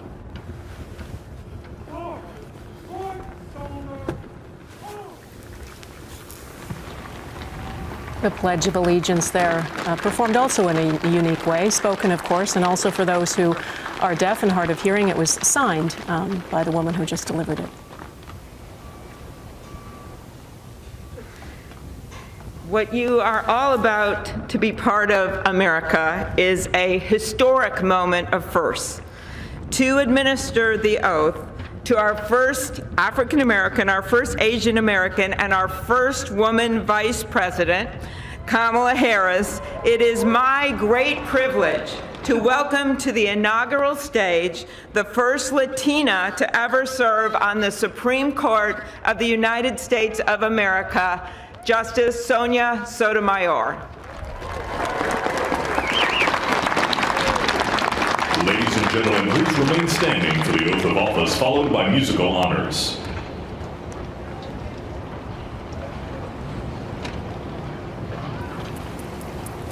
This is now the swearing in of Kamala Harris, who will become the first female vice president of the United States.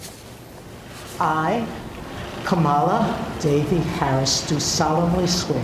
I, Kamala Davy Harris, do solemnly swear. That I will support and defend the Constitution of the United States. That I will support and defend the Constitution of the United States. Against all enemies, foreign and domestic. Against all enemies, foreign and domestic. That I will bear true faith and allegiance to the same.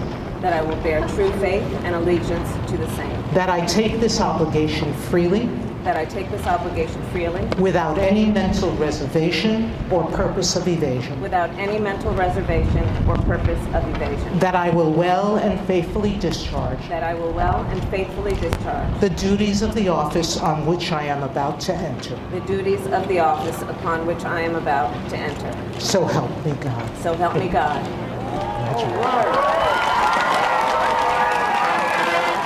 And a hug with her husband, Doug Emhoff. She is now Vice President of the United States of America.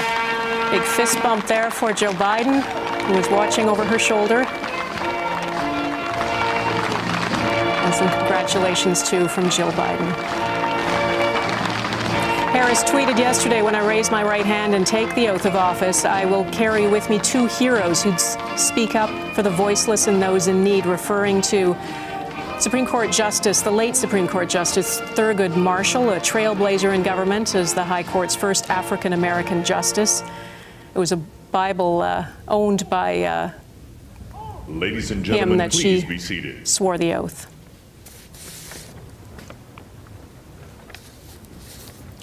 I'm told we have to take a quick break, but we will be back. Stay with us. To perform This Land Is Your Land and America the Beautiful, accompanied by members of the President's Own.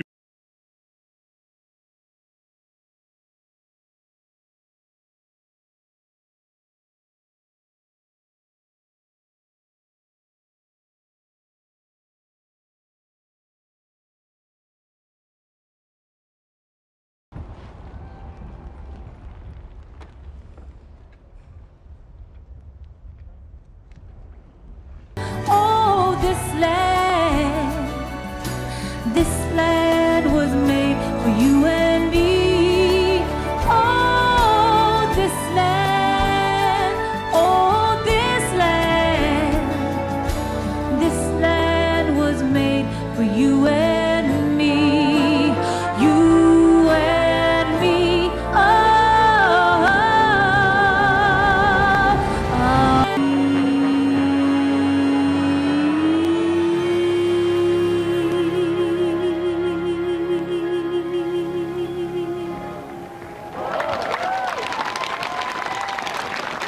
Jennifer Lopez, blowing some air kisses there after her beautiful performance of some American classic songs. Now, Amy Klobuchar is going to introduce Chief Justice John Roberts of the Supreme Court to administer the presidential oath of office. This is the first inauguration in the history of America where J-Lo was the warm-up act for Chief Justice Roberts. With that, it is now my distinct honor to introduce the Chief Justice of the Supreme Court of the United States, John Roberts, to administer the presidential oath to the next President of the United States, Joseph R. Biden. This will be the fourth time Chief Justice John Roberts will stand across from a man who either voted against his confirmation to the Supreme Court or has made no secret of what he thinks of the Chief Justice. Biden was one of 22 senators who voted against Roberts in 2015. So did Barack Obama, who twice took the oath from Roberts. President Donald Trump also castigated the Chief Justice. So perhaps on a personal level, some slight awkwardness here. Nonetheless, the ceremony is what's important here. Let's listen. I, Joseph Robinette Biden, Jr., do solemnly swear. I, Joseph Robinette Biden, Jr., do solemnly swear. That I will faithfully execute. That I will faithfully execute. The office of President of the United States. Office of President of the United States. And will, to the best of my ability. Will, to the best of my ability. Preserve, protect, and defend. Preserve, protect, and defend. The Constitution of the United States. The Constitution of the United States. So help you God. So help me God. Congratulations, Mr. President.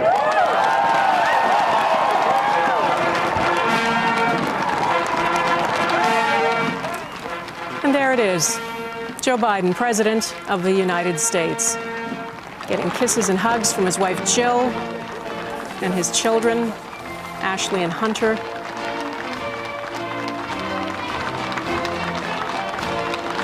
You could say Joe Biden has waited his entire political career, decades really, for this moment. First elected in Delaware when he was 29 years old. He's now 78 years old, and he is assuming what is arguably the toughest job in the world.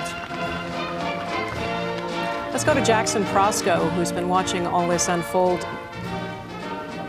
Jackson, your thoughts on what we've witnessed and that we can now say Vice President Kamala Harris and President Joe Biden? Well, Donna, there are still supporters of former President Trump who up until this minute did not believe that this moment would happen. That tells you just how widespread the fraud that President Trump perpetrated, the lie about a stolen election, went. And there are supporters who will still never view Joe Biden as legitimate, despite the fact that he is, and despite the fact that we are here. And this may be that reality check moment, that wake-up moment for Trump's supporters who never thought this day would come. Certainly, though, it is the moment many Americans have been waiting for. The fact that we have seen this swearing in, this peaceful transfer of power take place despite all the obstacles it faced, is sort of a moment at which I think Americans can collectively now exhale. Yes, especially after the events 2 weeks ago on this exact spot in the Capitol, when it was unclear if American democracy, not to exaggerate, but with American democracy would survive. It was an attempted coup, an insurrection, and now here we are. And at this point, this transition at this stage has been peaceful. Beautiful sunny day, in fact. And what we're going to hear now is Joe Biden, President Joe Biden, set the stage for the next 4 years of his presidency. My fellow Americans, a moment we have all been waiting for. It is now my great privilege and high honor to be the first person to officially introduce the 46th President of the United States, Joseph R. Biden, Jr.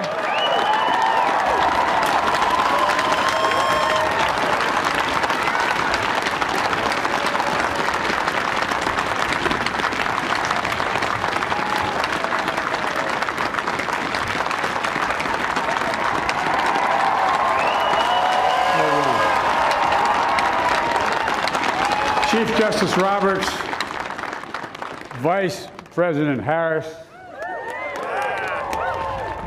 Speaker Pelosi, Leader Schumer, Leader McConnell, Vice President Pence, and my distinguished guests, my fellow Americans. This is America's day. This is democracy's day, a day of history and hope, of renewal and resolve. Through a crucible for the ages, America has been tested anew, and America has risen to the challenge. Today, we celebrate the triumph not of a candidate, but of a cause, the cause of democracy. The people, the will of the people has been heard, and the will of the people has been heeded. We've learned again that democracy is precious. Democracy is fragile. And at this hour, my friends, democracy has prevailed. So now, on this hallowed ground where just a few days ago, violence sought to shake the Capitol's very foundation, we come together as one nation, under God, indivisible, to carry out the peaceful transfer of power as we have for more than 2 centuries. As we look ahead in our uniquely American way, restless, bold, optimistic, and set our sights on the nation we know we can be and we must be. I thank my predecessors of both parties for their presence here today. I thank them from the bottom of my heart. And I know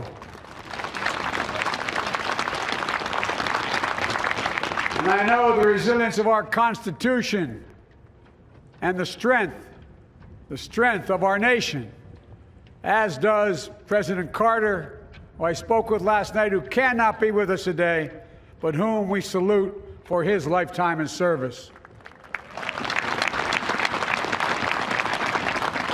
I've just taken the sacred oath each of those patriots have taken, the oath first sworn by George Washington.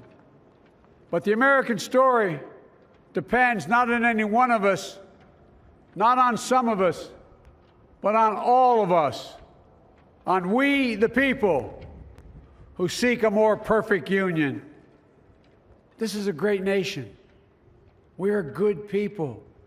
And over the centuries, through storm and strife, in peace and in war, we've come so far. But we still have far to go.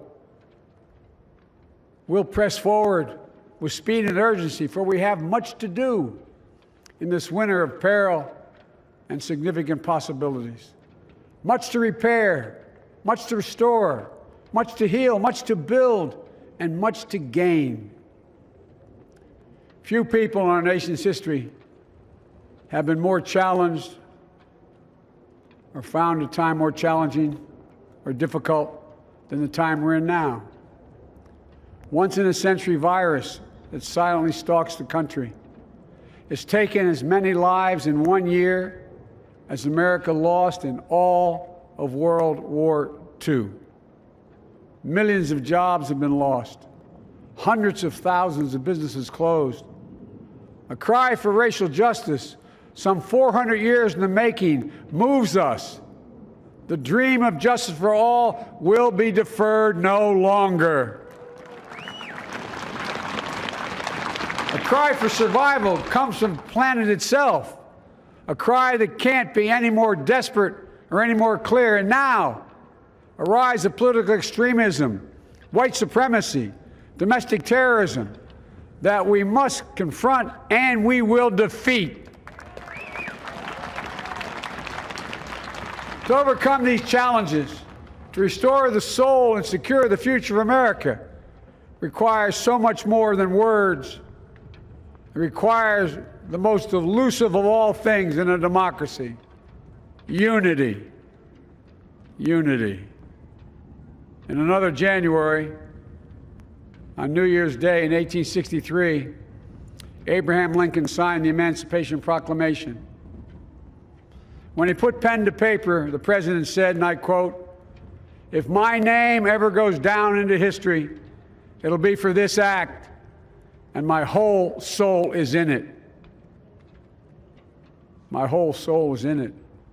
Today, on this January day, my whole soul is in this, bringing America together, uniting our people, uniting our nation.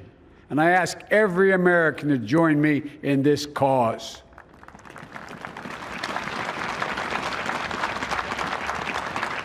Uniting to fight the foes we face: anger, resentment and hatred, extremism, lawlessness, violence, disease, joblessness, and hopelessness. With unity, we can do great things, important things. We can right wrongs. We can put people to work in good jobs. We can teach our children in safe schools. We can overcome the deadly virus. We can reward work and rebuild the middle class and make health care secure for all. We can deliver racial justice, and we can make America once again the leading force for good in the world. I know speaking of unity can sound to some like a foolish fantasy these days. I know the forces that divide us are deep and they are real. But I also know they are not new. Our history has been a constant struggle between the American ideal that we're all are created equal and the harsh, ugly reality that racism, nativism, fear, demonization have long torn us apart. The battle is perennial, and victory is never assured. Through Civil War, the Great Depression, World War, 9/11, through struggle, sacrifice, and setbacks, our better angels have always prevailed. In each of these moments, enough of us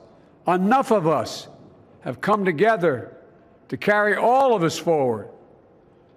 And we can do that now. History, faith, and reason show the way of unity. We can see each other not as adversaries, but as neighbors. We can treat each other with dignity and respect. We can join forces, stop the shouting, and lower the temperature. For without unity, there is no peace, only bitterness and fury. No progress, only exhausting outrage. No nation, only a state of chaos. This is our historic moment of crisis and challenge, and unity is the path forward. And we must meet this moment as the United States of America. If we do that, I guarantee you we will not fail. We have never, ever, ever, ever failed in America when we've acted together. And so today, at this time, in this place, let's start afresh, all of us. Let's begin to listen to one another again, hear one another, see one another, show respect to one another. Politics doesn't have to be a raging fire, destroying everything in its path. Every disagreement doesn't have to be a cause for total war. And we must reject the culture in which facts themselves are manipulated and even manufactured.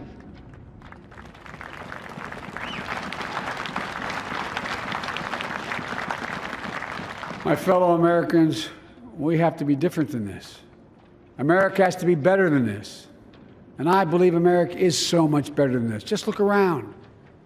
Here we stand in the shadow of the Capitol Dome, as was mentioned earlier, completed amid the Civil War, when the Union itself was literally hanging in the balance. Yet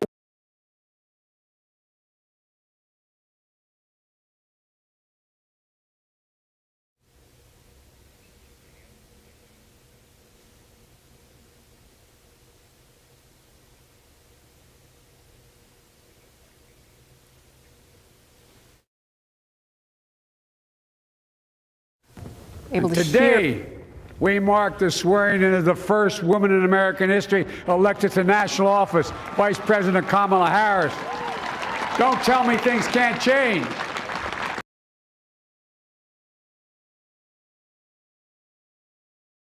Cemetery, where heroes who gave the last full measure of devotion rest in eternal peace. And here we stand, just days after a riotous mob thought they could use violence to silence the will of the people, to stop the work of our democracy, to drive us from this sacred ground. It did not happen. It will never happen.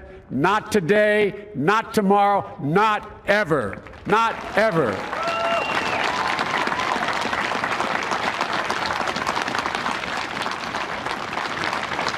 To all those who supported our campaign, I'm humbled by the faith you've placed in us.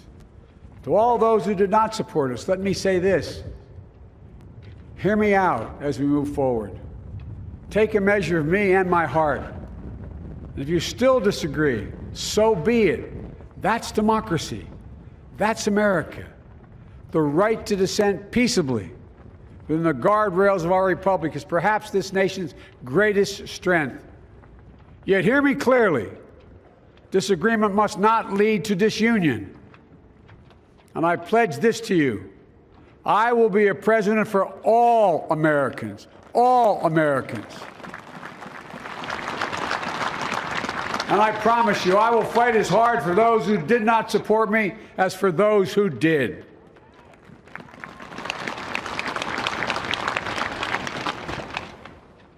Many centuries ago, St. Augustine, a saint of my church, wrote that a people was a multitude defined by the common objects of their love.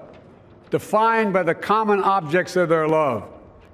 What are the common objects we as Americans love that define us as Americans? I think we know. Opportunity, security, liberty, dignity, respect, honor, and yes, the truth. Recent weeks and months have taught us a painful lesson. There is truth and there are lies. Lies told for power and for profit. And each of us has a duty and a responsibility as citizens, as Americans, and especially as leaders. Leaders who have pledged to honor our Constitution and protect our nation, to defend the truth and defeat the lies. Look, I understand that many of my fellow Americans view the future with fear and trepidation. I understand they worry about their jobs. I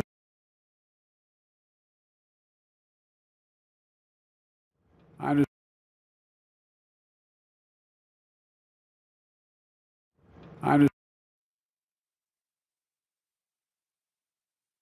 Should you do?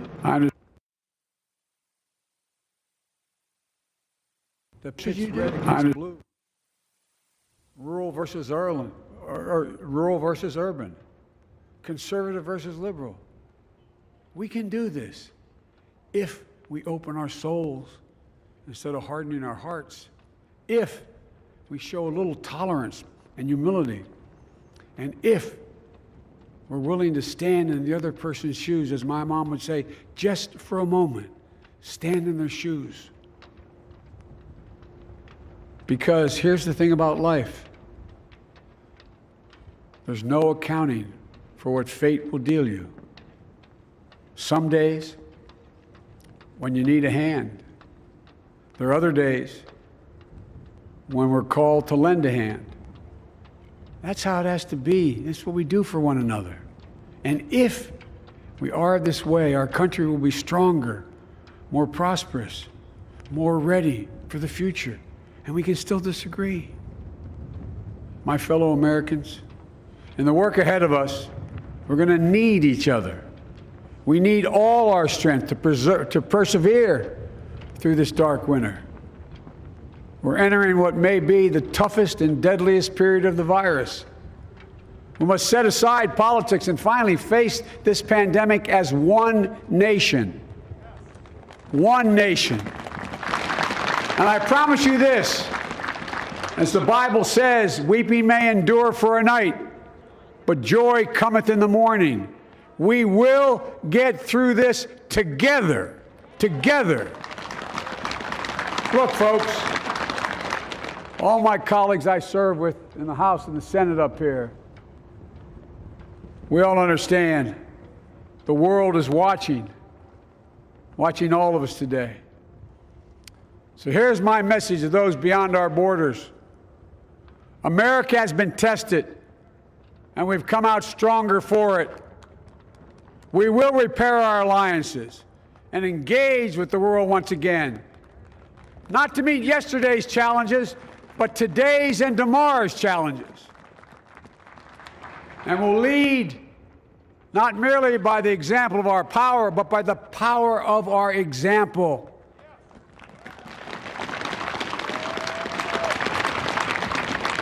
We'll be a strong and trusted partner for peace, progress, and security. Look, you all know we've been through so much in this nation. And my first act as president, I'd like to ask you to join me in a moment of silent prayer. Remember all those who we lost in this past year to the pandemic. Those 400,000 fellow Americans, moms, dads, husbands, wives, sons, daughters, friends, neighbors, and co-workers. We'll honor them by becoming the people and the nation we know we can and should be. So I ask you, let's say a silent prayer for those who've lost their lives and those left behind, and for our country.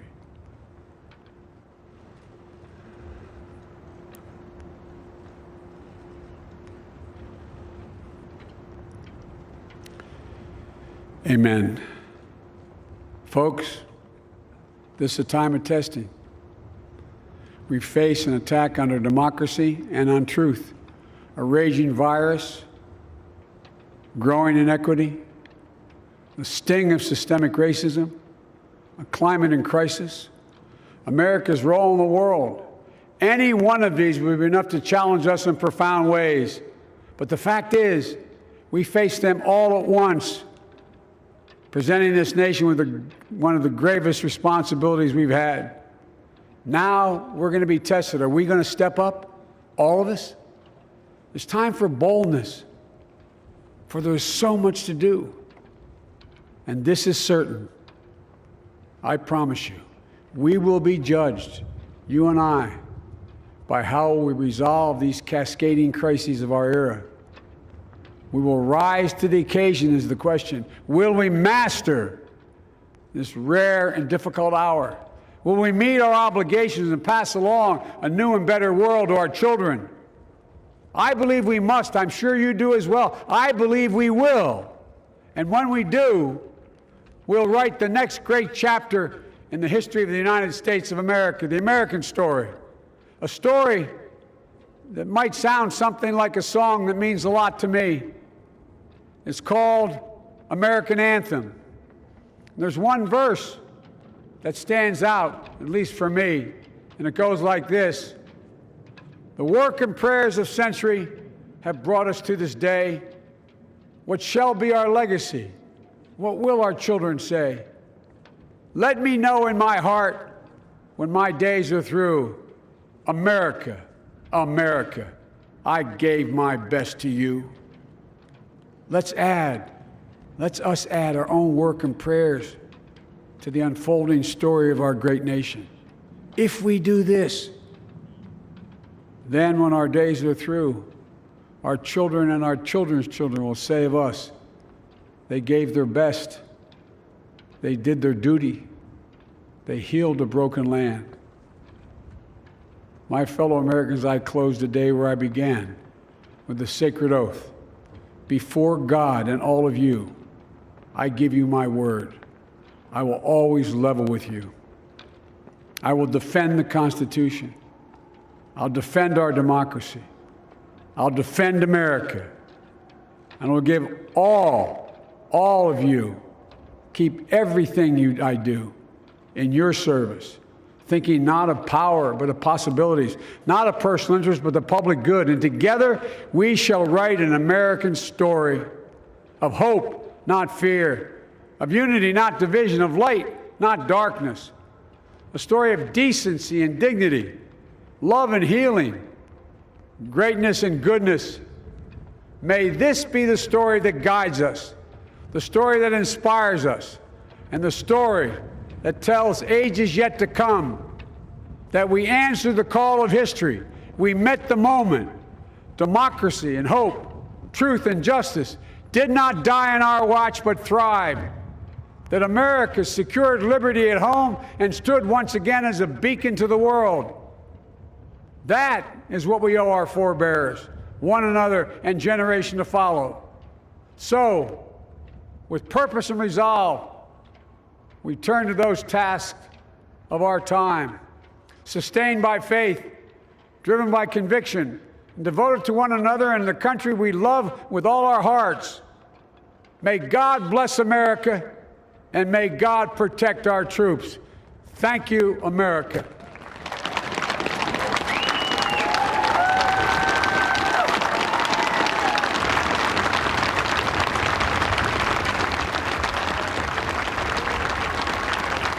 And there is President Joe Biden, his inaugural address. As expected, setting the tone for a new era in America, an era of hope, as he said, with purpose and resolve. Ladies and gentlemen, please Vice President be seated. Mike Pence there, former Vice President, I should say, applauding the inaugural address. Ladies and gentlemen, please welcome Garth Brooks to perform Amazing Grace. Well, as amazing as Garth Brooks is, we're going to just pop over to our Jackson Prosco for a little reflection and analysis. See you trump Garth Brooks there, Jackson. How's that? Quite the speech. I mean, we expected a tone of national unity, of coming together, of hope for the future. As President Biden said, a dream of justice for all is real, and that he hopes to make America once again a leading force for good in the world. What did you make of his speech?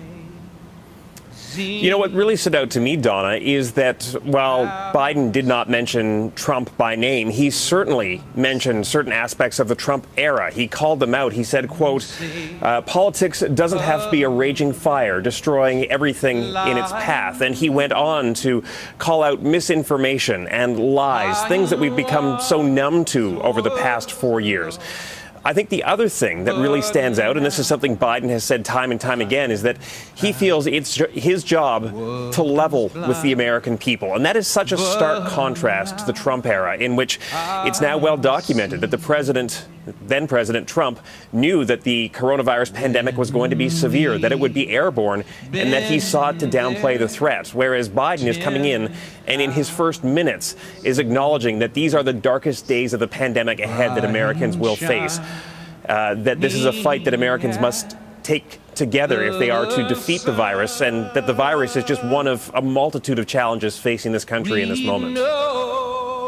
Yes, and that is his most immediate challenge to deal with, isn't it, is the pandemic. And it's a little hard to see, given where things are in the United States, given the lack of a kind of cohesive national plan early on in this pandemic, and then really at any point during the last year under former President Trump, that things can turn around quickly. I think it's going to be a long haul for the country and for President Biden to make a real difference in terms of bringing down the infection rate. I know there's calls for a national mask mandate, but the president can't really enforce that, demand that across the whole country.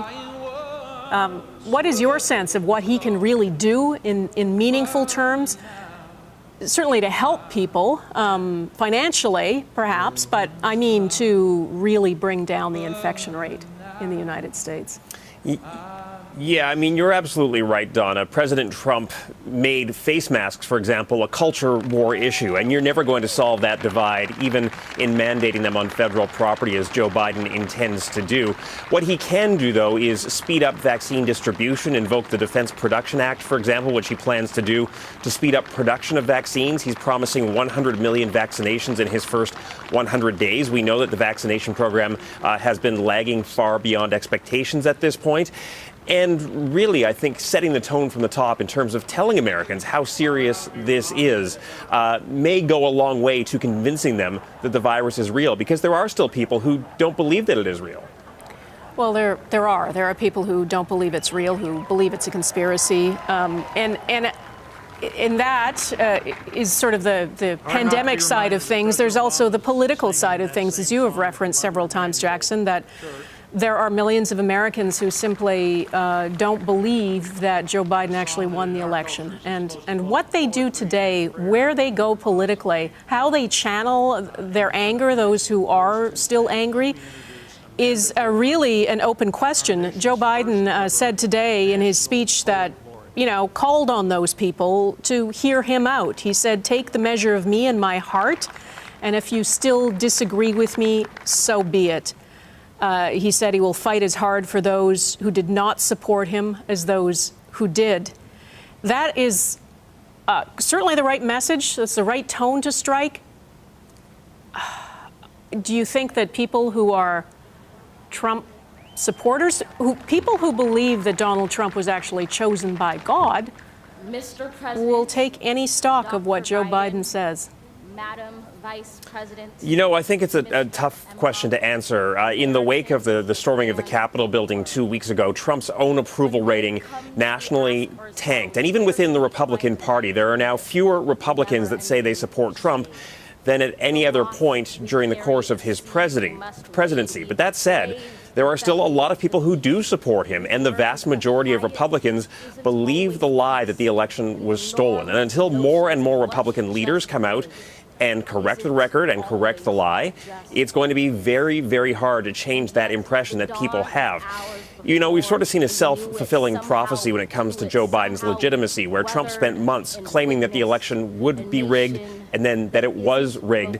And then his Republican enablers turned around and said, well, people think that there was election fraud. We need to investigate that. Well, the only reason people think there was election fraud is because the president spent months lying about it. So they have a duty and responsibility to correct the record. You've started to see that in the past few days.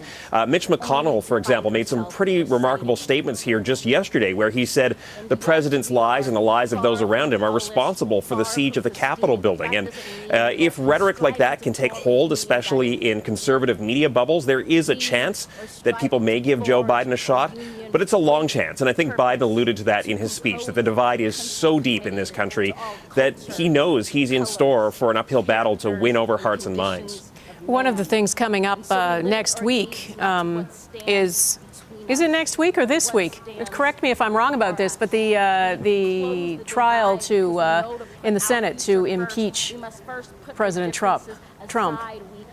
We're waiting on timing for that, yeah. Yeah, what do we know about the timing of that and where that stands at this moment? At this point, it's up to the House to decide when they send those articles over to the Senate for the trial portion. And what you're sort of seeing now are Republicans, like I alluded to with Mitch McConnell, kind of hedging their bets and keeping an open mind to the idea of convicting Trump, even though we're in the post-presidential phase, even though he can't be removed from office because he's already gone. And the reason they're doing that, of course, is because they could disqualify him from running for or holding public office in the future. And there's sort of this internal tussle going on within the Republican Party now as to whether they essentially hold an exorcism to get rid of Trumpism, if you want to put it in those terms, or whether they allow it to continue within the party. And the timing here is fragile because the longer they wait, the more likely it is that Trumpism can sort of rebound and make a comeback within the party, whereas acting sooner, at least the calculation is that acting sooner lets them act while memories are fresh of what transpired here just 2 weeks ago based upon the president's months of rhetoric before that. Mm-hmm. All right, Jackson Prosko, thanks. Eric Sorensen, I think you're still standing by with us. I wanted to go to you, Eric, and get your thoughts on periodically delayed. What you heard, whether the tone that was struck is what you were expecting. Just your thoughts on Joe Biden's inaugural address. Well, I think the tone was exactly, I think, what people had expected and what America wanted. It was, as you and Jackson were discussing, it was a message of unity. And I think that, you know, in a sense, Joe Biden is the person to deliver that message. You're not going to, you know, bridge the chasm in politics in America overnight. But if there is somebody who's more trusted at this moment than Joe Biden to be able to attempt it, I can't think of it. He's an older guy. He's been through terrible tragedies in his life. He is known for someone who reaches across the aisle. Those relationships will be important going forward. There is a real opportunity for him, as much as anyone, to try to bring things back together in America, and it is going to be a start.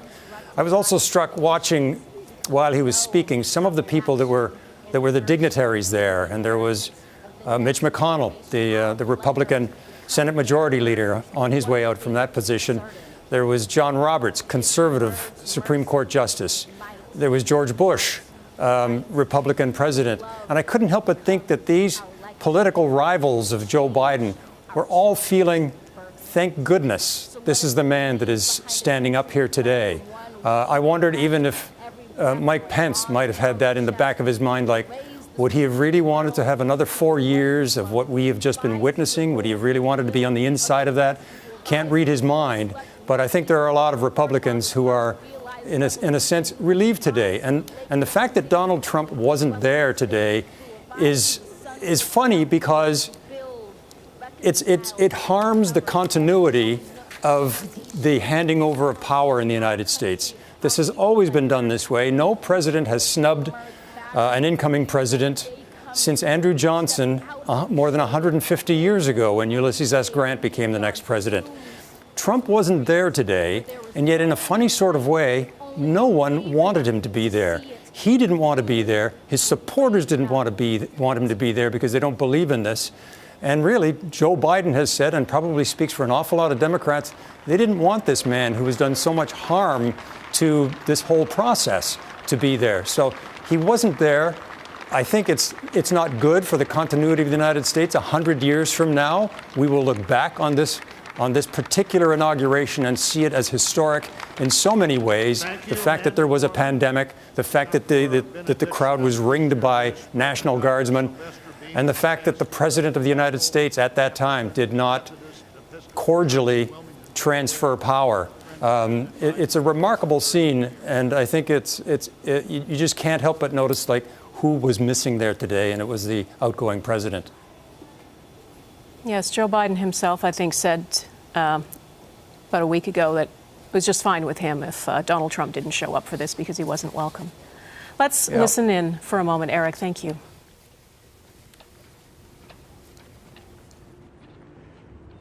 As a nation and people of faith gathered in this historical moment, let us unite in prayer. God, we gather under the beauty of your holiness and the holiness of your beauty.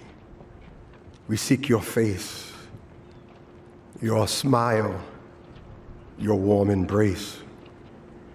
We petition you once more in this celebration. We pray for divine favor upon our President, Joseph R. Biden, and our First Lady, Dr. Jill Biden, and their family. We further ask that you would extend the same favor upon our Vice President, Kamala D. Harris, and our second gentleman, Doug Emhoff, and their family. More than ever, they and our nation need you. We need you, for in you we discover our common humanity.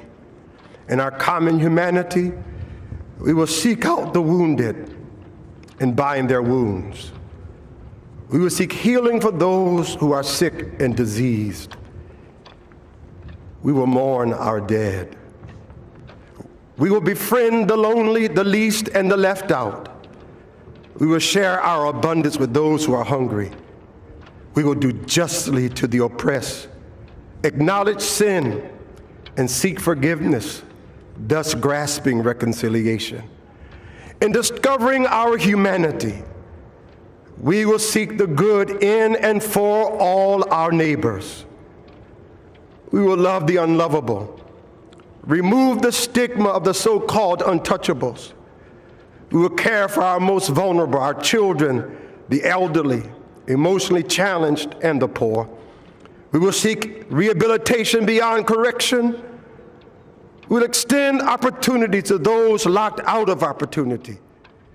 We will make friends of our enemies. We will make friends of our enemies. People, your people, shall no longer raise up weapons against one another.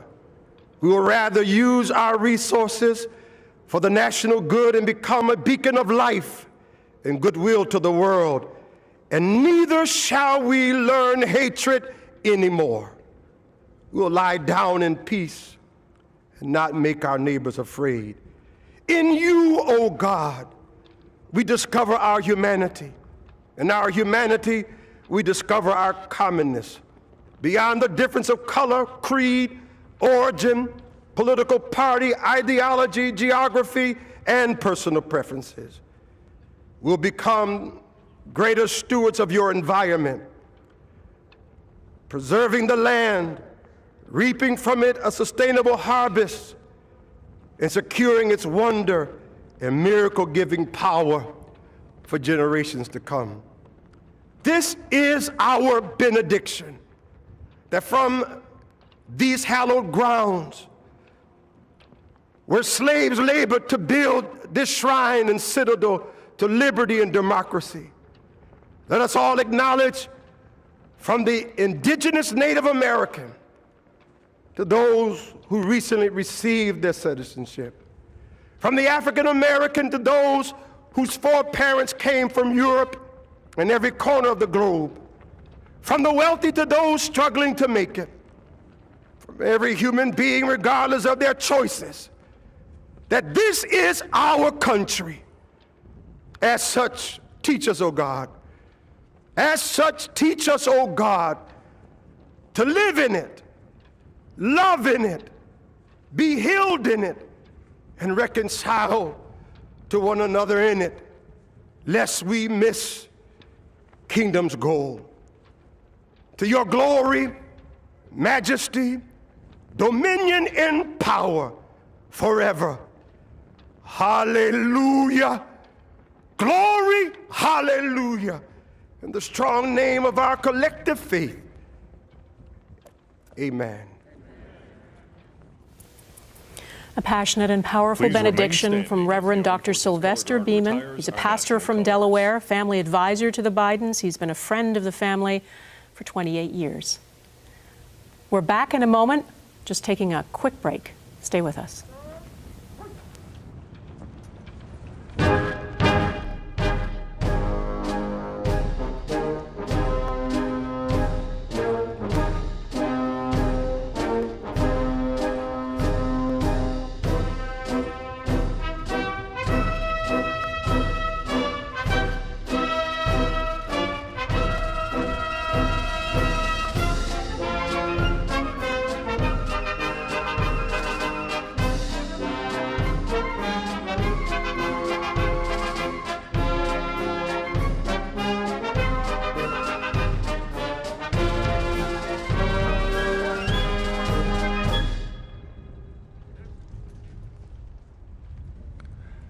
Ladies and gentlemen, please be seated and remain in your seats while the President and official party depart the platform. For safety reasons, your ushers will release your section in an organized manner, following the playing of our national march, The Stars and Stripes Forever.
to our coverage of the U.S. presidential inauguration. There you see President Joe Biden, his wife Jill Biden, greeting people who have been there, watching over him taking the oath of office, and, of course, Vice President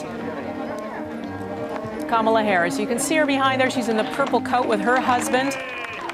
Both of them now officially in their roles as president and vice president.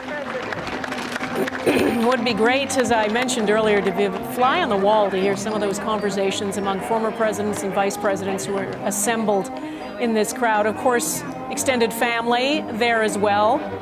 I think maybe breaking a little protocol given all those hugs, but very hard to resist. And everybody at this ceremony, of course, outdoors and socially distant, and everyone wearing masks. There is Vice President Kamala Harris, obviously joyful, relieved probably that this whole event has gone off without a hitch.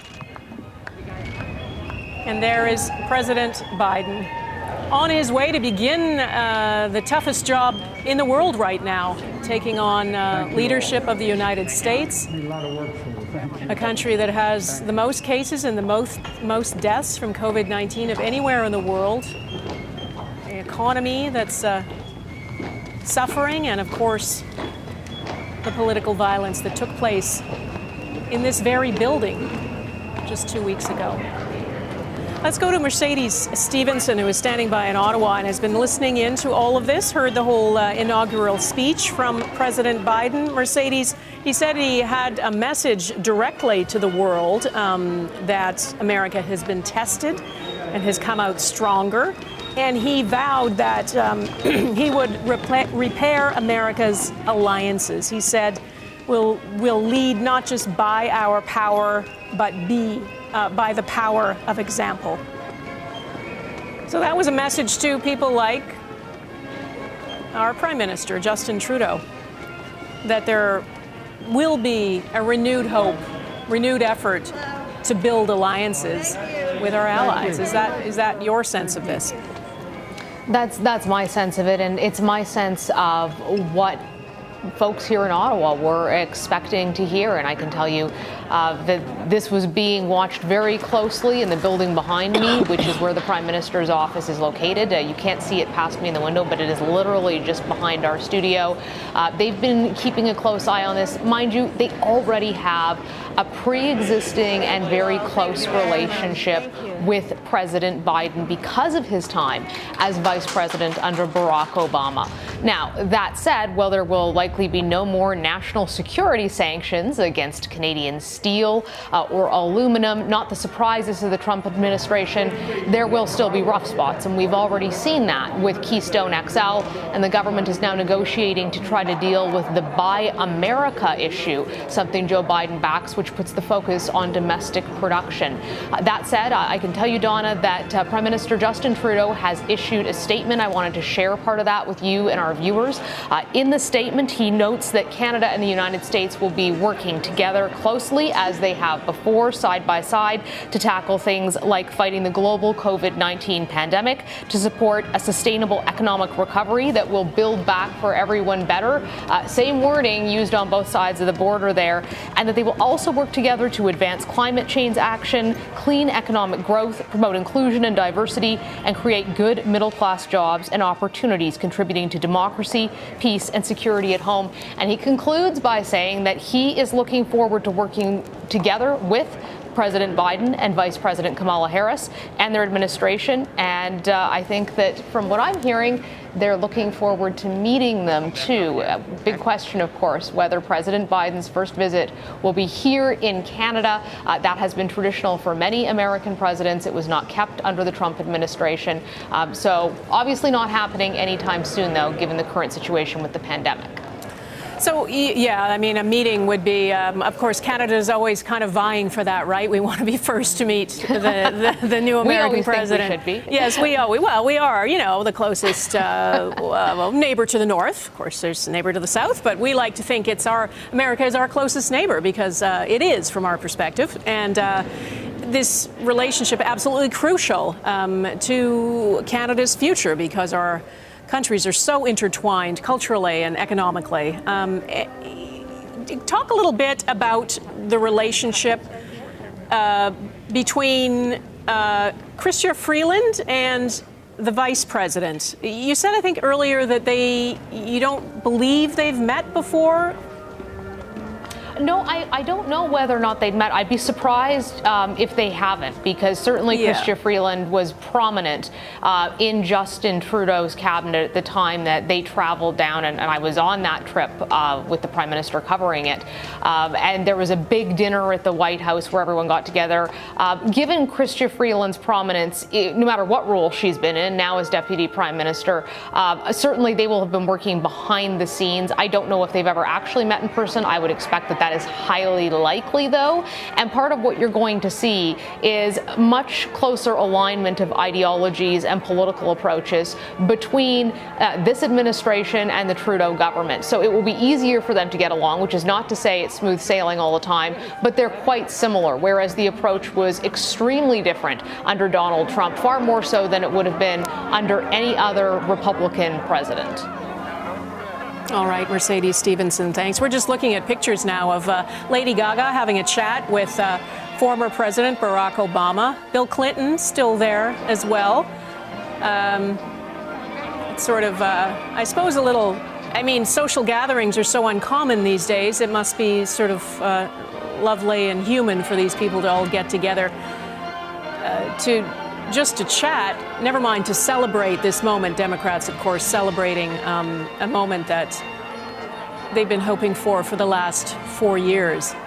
Lots of photos being taken with Jennifer Lopez is in the crowd there, Lady Gaga in the crowd as well.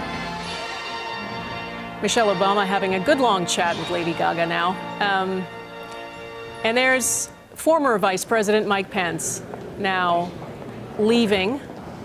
And he becomes, I guess, Mike Pence from Indiana now. Jackson Prosco, talk to me a little bit about, remind us what happens now in this transition. As of noon, I believe, officially, things like the nuclear football, the briefcase that contains the nuclear codes, automatically, control of that, authority over that automatically shifts to President Biden. Though I believe former President Trump had a version of the football with him as he landed in Florida, so that he had it right up until a minute before noon, and then President Biden takes over authority effectively over the military. That's right, Donna. Per the Constitution, the transfer of power actually happens at noon. So even though President Biden took his oath of office about 1:45 he didn't officially become president until the clock struck 12. And you're right, they had actually prepared 2 nuclear footballs, given the fact that Trump and Biden would not be in proximity to each other today, to make sure that the continuity of power went right up to that moment. A little more trivia for folks wondering how the transfer of power happens as well behind the scenes. In the time since President Trump left the White House for the last time at around 8 o'clock local time this morning, and the time in which Joe Biden arrives at the White House later this afternoon or this evening, there is a flurry of activity taking place. And so we saw last night all the pictures, for example, taken off the walls. But in the unoccupied time in the White House, they're going through and they are deep cleaning, and deep cleaning beyond what they typically would because of the pandemic right now. So that effort is underway at this hour. There's an effort to move in the things used by staff and the incoming administration. They do things like replace the mattresses, reorient the furniture to the preferences of the incoming team. So those are some of the more practical measures that are taking place in these hours as well. And Twitter, can't talk about the presidency without talking about Twitter these days, handed over the POTUS, FLOTUS, VPOTUS accounts all over to the Biden administration here right at the stroke of noon. And they made sure to do so right at the stroke of noon in keeping with the language of the Constitution. So, Donna, really the levels of choreography that go on behind the scenes to ensure the smooth transition of power are remarkable. And they've grown bigger and bigger as the presidency has moved into things like the digital age of social media. Yeah, fascinating stuff. And Jackson, just so we're clear, the deep cleaning going on in the White House now will be done, presumably, in time for the Bidens to actually be there, sleep there, which is now their new home. That's right. One thing that will be left behind, and probably the only thing left behind from the Trump administration, is that we do have confirmation that President Trump kept up with one of those long-standing traditions, and that is that he has reportedly left a note for Joe Biden inside the desk, the Resolute desk in the Oval Office. Obviously, we don't know what's on that note, but this is a long-standing tradition done by president after president after president, and really that is the only tradition that Donald Trump was on board with here as he left the White House, because as we know, he shunned the inauguration entirely. Well, that is fascinating, isn't it? I wondered if there would be a note. I know those are deeply personal and very touching, usually, and valuable for the person who is moving into the office, moving into the White House. It'll be fascinating to see if President Biden releases the contents of that note. We're just watching Barack Obama there, waving, hugging, giving the thumbs up.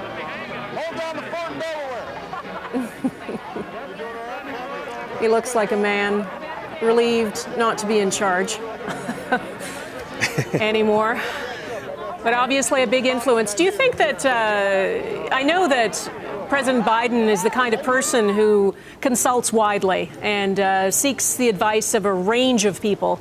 Do you expect that former President Barack Obama will be one of those people over the next 4 years?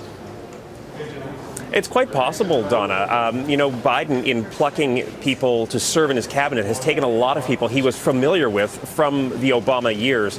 And so it almost seems like, in a way, when you look at, for example, the executive actions being taken today, when you look at who he's putting in his cabinet, it's almost an attempt to take us back to where we were 4 years ago and pick up from that point with those same experts. And keep in mind, for example, that Joe Biden's chief of staff, Ron Klain, is the man who led the U.S. response to Ebola. And of course, now he's the chief of staff at the time of this national pandemic. So I think it gives you a sense that, yes, Joe Biden is very reliant on experts, on people he's familiar with, on people he knows and likes. One contact of mine, for example, Jared Bernstein, served as the vice president's economic advisor when Joe Biden was vice president. And he's back in the administration again because Biden has that familiarity. So, yes, I wouldn't be surprised if he leans on the Obamas for some advice and some guidance during these unprecedented times, but also because, of course, he has such a terrific working relationship. The two really became friends over their time in office together during the administration. We're just watching the transfer now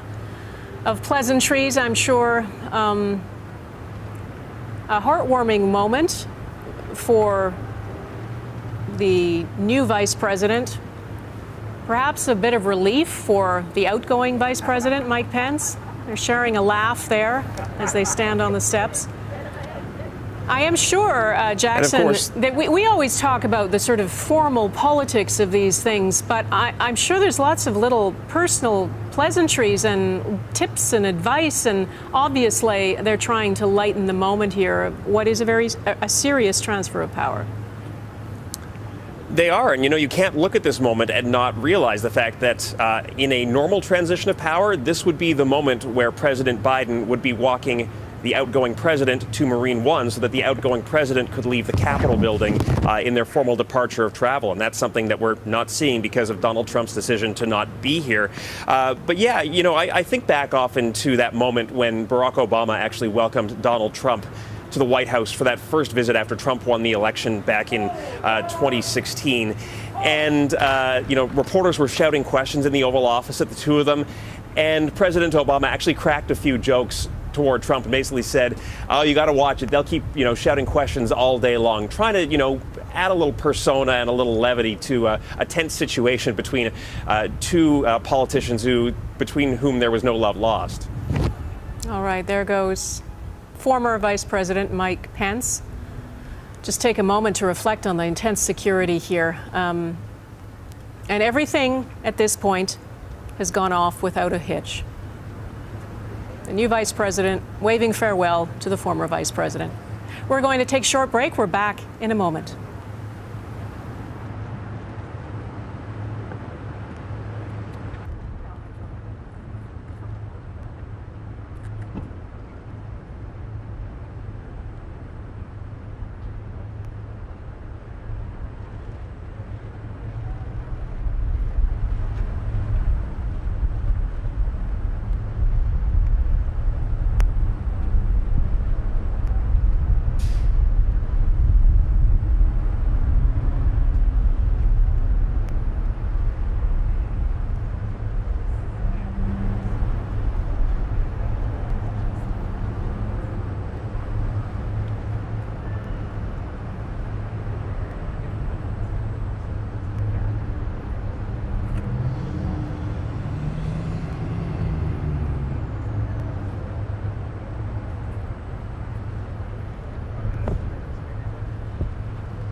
By the way, at least more than the last year. So Robert Altman said say hello, and my pal Linda, we phoned them yesterday. They said Get the keys. Okay. All right. Congratulations. Congratulations. Well done. Almost finished.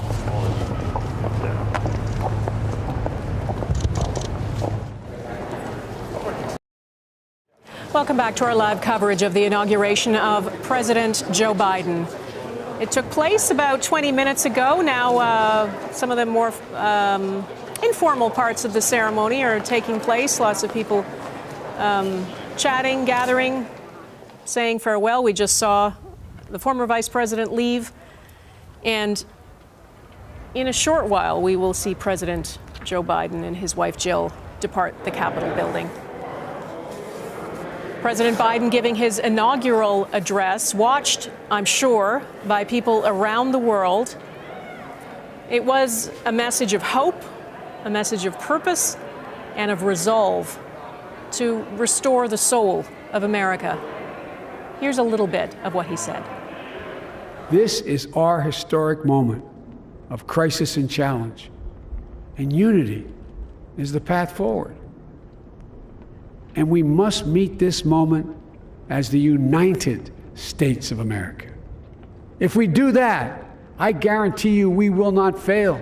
We have never, ever, ever, ever failed in America when we've acted together. And so today, at this time, in this place, let's start afresh, all of us. Politics doesn't have to be a raging fire, destroying everything in its path. Every disagreement doesn't have to be a cause for total war. And we must reject the culture in which facts themselves are manipulated and even manufactured. My fellow Americans, we have to be different than this. America has to be better than this. And I believe America is so much better than this. The president said now is the time for boldness. But this is America's day, a day of history and hope. Let's go to Eric Sorensen, who has been watching events. As we see there, sometimes hard to tell with masks on. That's former President Bill Clinton walking through the Capitol building.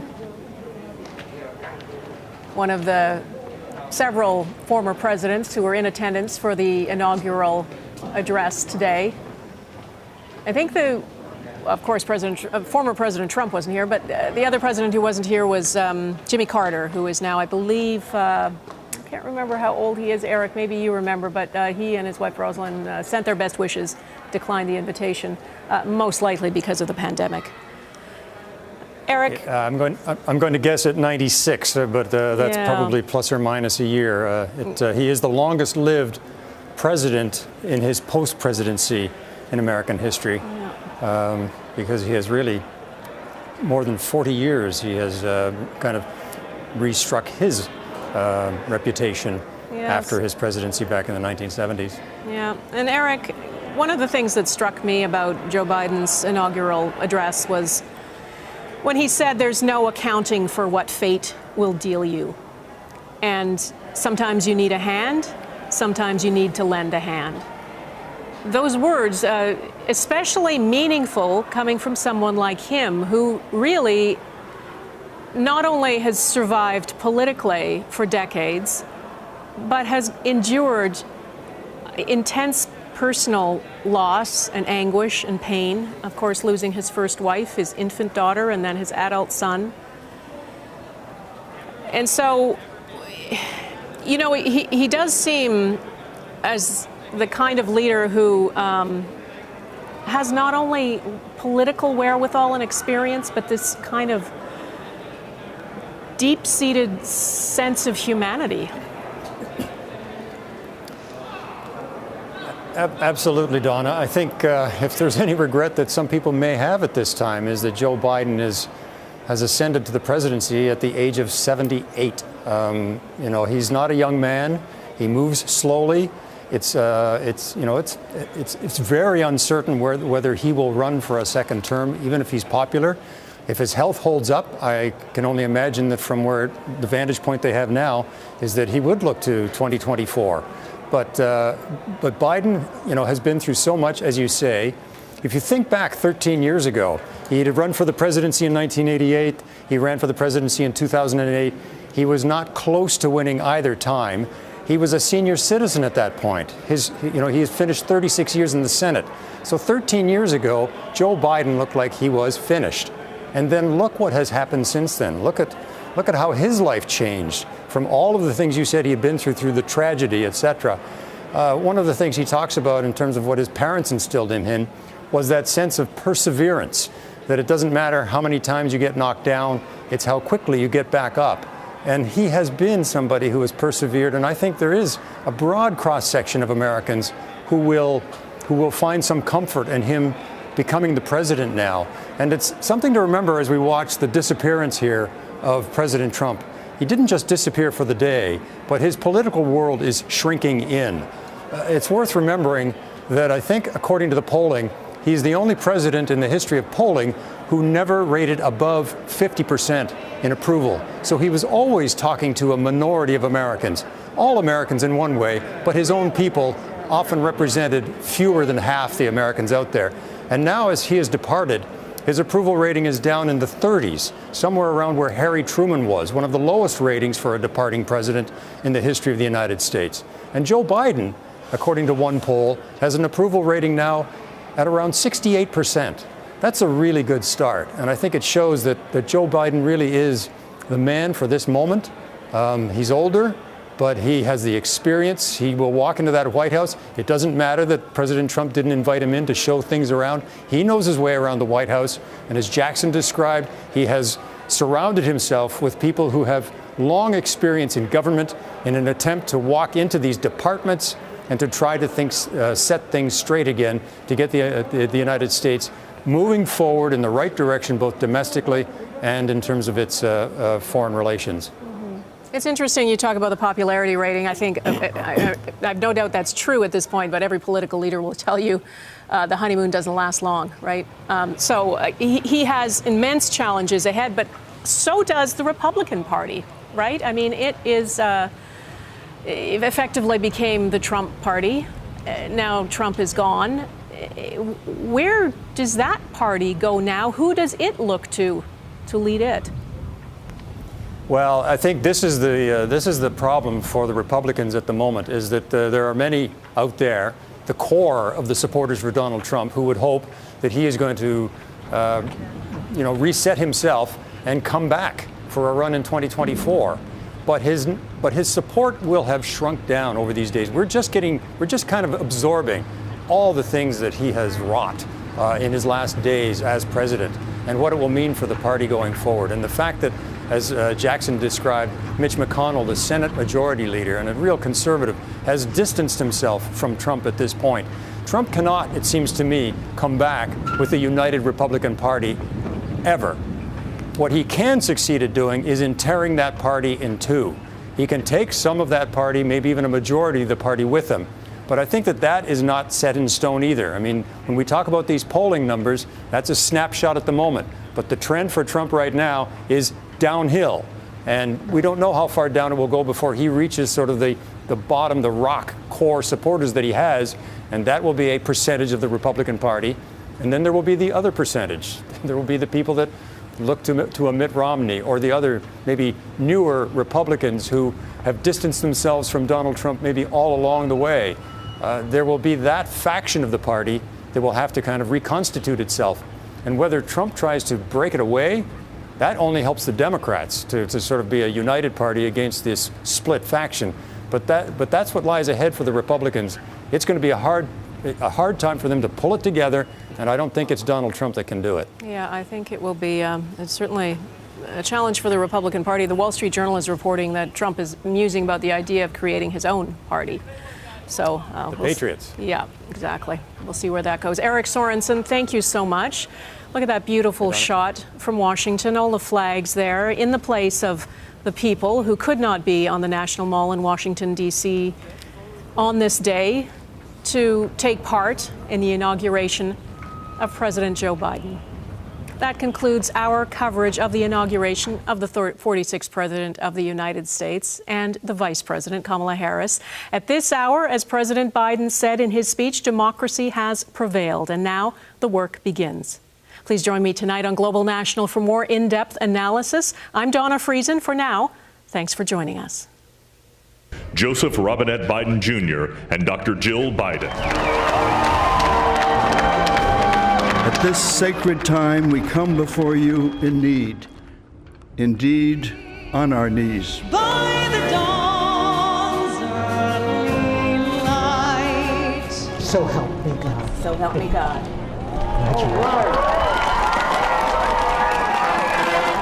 I, Joseph Robinette Biden Jr., do solemnly swear. Help you God. So help me God. Congratulations, Mr. President.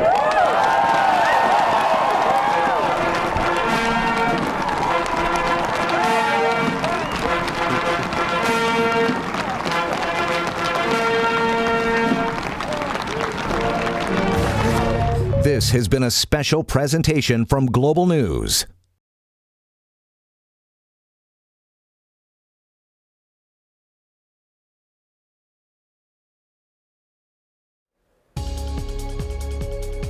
It is a new day in the United States of America. President Donald Trump has made his exit from the White House, leaving the U.S. in Joe Biden and Kamala Harris's hands for at least the next 4 years.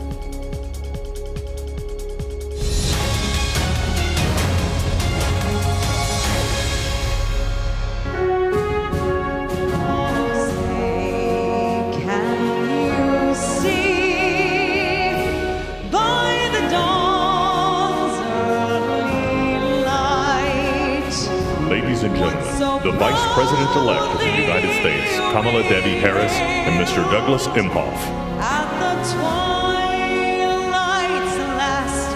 The President-elect of the United States, Joseph Robinette Biden Jr. and Dr. Jill Biden.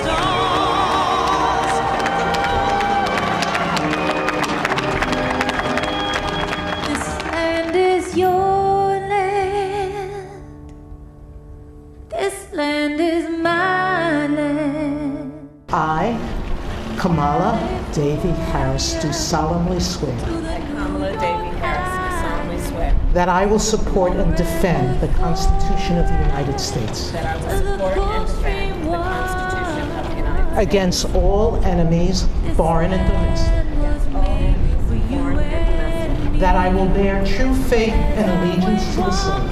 That I will bear true faith and allegiance to the same. That I take this obligation freely. That I take this obligation freely. Without any mental reservation or purpose of evasion. Without any mental reservation or purpose of evasion. That I will well and faithfully discharge. That I will well and faithfully discharge. The duties of the office on which I am about to enter. The duties of the office upon which I am about to enter. So help me God. So help me God. I, Joseph Robinette Biden Jr., do solemnly swear. I, Joseph Robinette Biden Jr., do solemnly swear. That I will faithfully execute. That I will faithfully execute. The office of President of the United States. Office of President of the United States. And will, to the best of my ability. Will, to the best of my ability. Preserve, protect, and defend. Preserve, protect, and defend. The Constitution of the United States. The Constitution of the United States. So help you God. So help me God. Congratulations, Mr. President.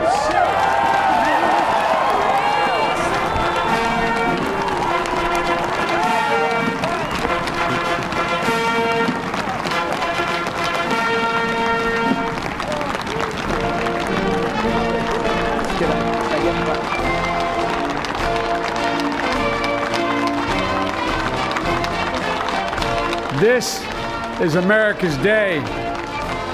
This is democracy's day. A day of history and hope, of renewal and resolve. Through a crucible for the ages, America has been tested anew, and America has risen to the challenge.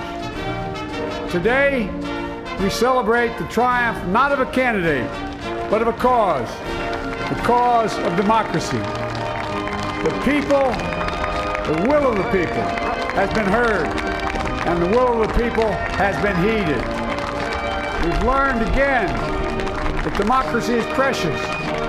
Democracy is fragile. And at this hour, my friends, democracy has prevailed.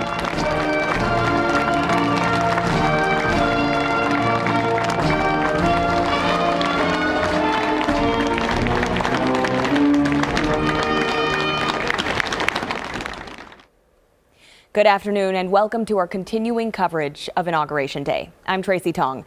This was the 59th inauguration in American history, and it was like nothing we have seen before. In the last hour, we've seen the swearing in of a new president, Joseph R. Biden, and the first Black and South Asian female vice president, Kamala Harris. This all taking place at the very site where a violent mob carried out an insurrection exactly 2 weeks ago, and amidst a pandemic that has taken hundreds of thousands of lives in that country.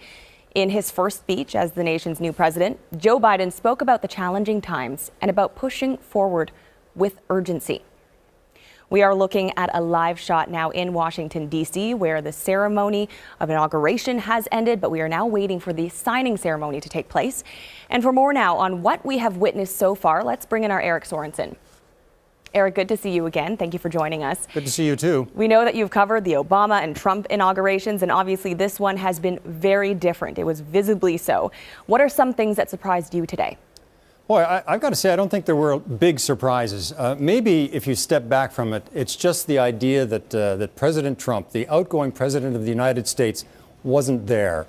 We knew that was going to be the case, but because of the continuity of these events, every 4 years, there has always been this peaceful transfer of power. There has always been a transition. It has always been, almost always been cordial, at least for the last 70 or 80 years.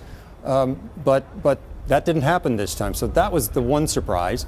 I think that the message from now President Joe Biden was one that was expected. It was one that was about unity for the country, about speaking to both those that were, on the political right and the political left, that he was going to govern for all Americans, not just some Americans.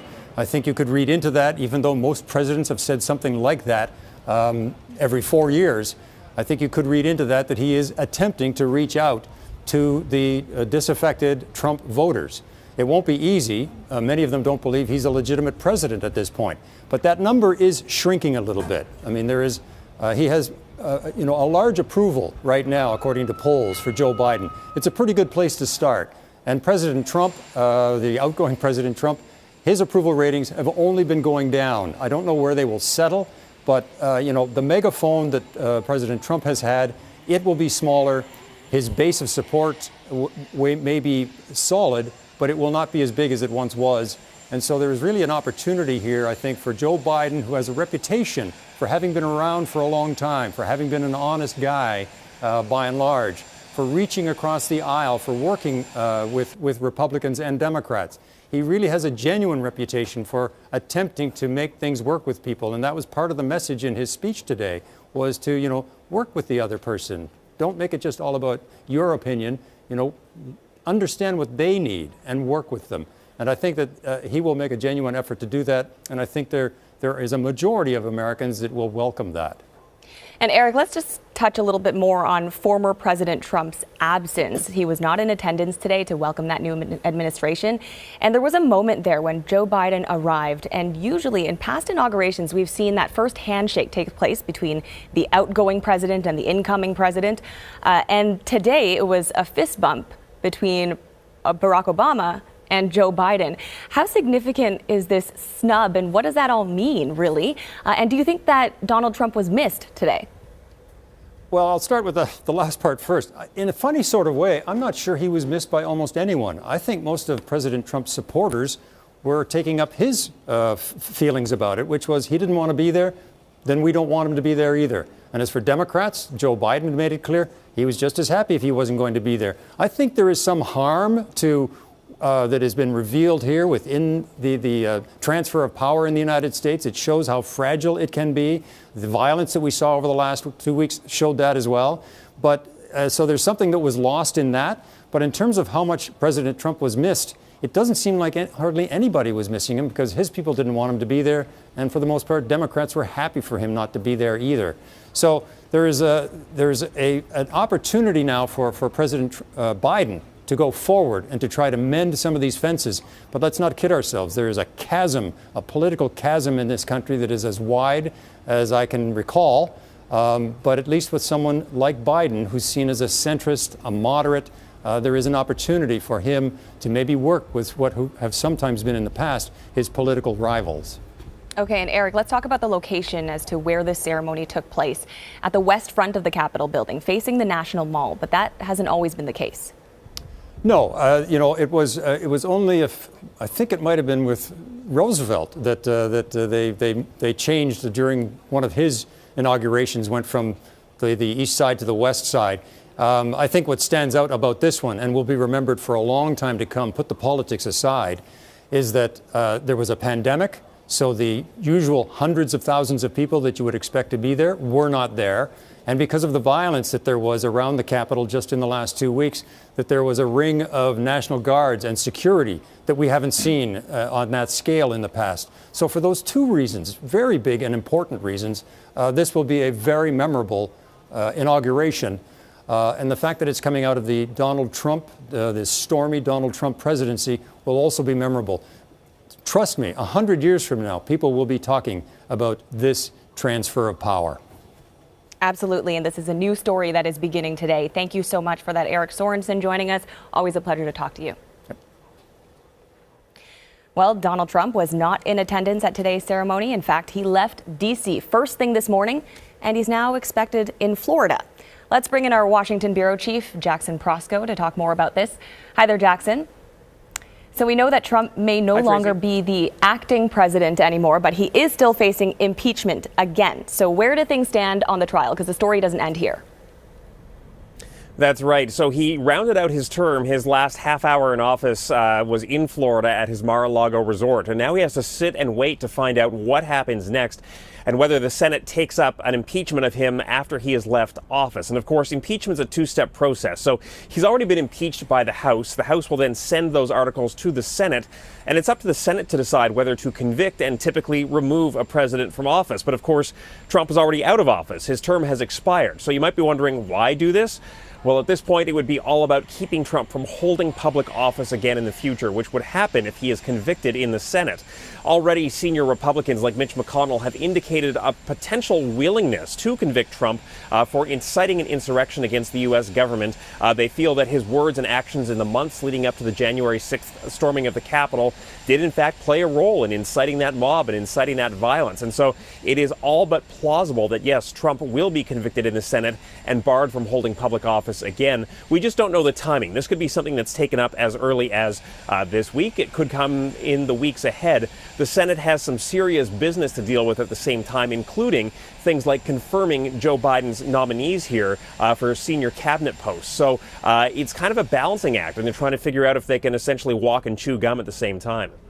Yeah, and let's talk about Trump's final hours in office. He used his presidential powers to sign dozens of pardons. Who was on that list, and what more do we know there? The most prominent name that our audience may recognize is Steve Bannon. And of course, he was a chief strategist inside the White House in the early days, and he faced charges of fraud for a private scheme to fund the border wall that Bannon is accused of siphoning funds off from. In total, there were about 140 pardons or commutations. What makes them kind of unusual is, first of all, that they were released in the middle of the night last night. But secondly, that so many of these pardons and commutations are actually focused on corruption charges. And typically, that's the kind of thing a president might stay away from pardoning somebody for. But in this case, Trump seems to be sending the message that he views that type of activity as okay, or perhaps even a form of persecution. We should also point out it's notable that Trump did not pardon himself or any members of his family preemptively. Remember, nobody's been charged with anything at a federal level, but there was some talk that he might seek to use his pardon power in a preemptive way. In the end, though, he left office without doing that. All right, now with a new president in office, he is, Joe Biden, that is, planning to get to work right away with plans of signing a number of executive orders today. What is first on his agenda? 17 executive orders in total, and really when you put them all together, they weave a theme of trying to undo much of the Trump years as quickly and as forcefully as possible. Of note to Canadians, there is a plan to rescind the permits for the Keystone XL pipeline, effectively halting that project once again. Biden plans to rejoin the Paris Climate Accord, rejoin the World Health Organization, mandate mask wearing on federal property. So really things that are diametrically opposed to everything that Donald Trump had done in his time in office. Okay, Jackson Prosco in Washington for us. Thank you so much. Thank you. Well, Barack Obama sent a congratulatory tweet to Joe Biden on his inauguration day, throwing back to the Obama administration in which Joe Biden served as vice president.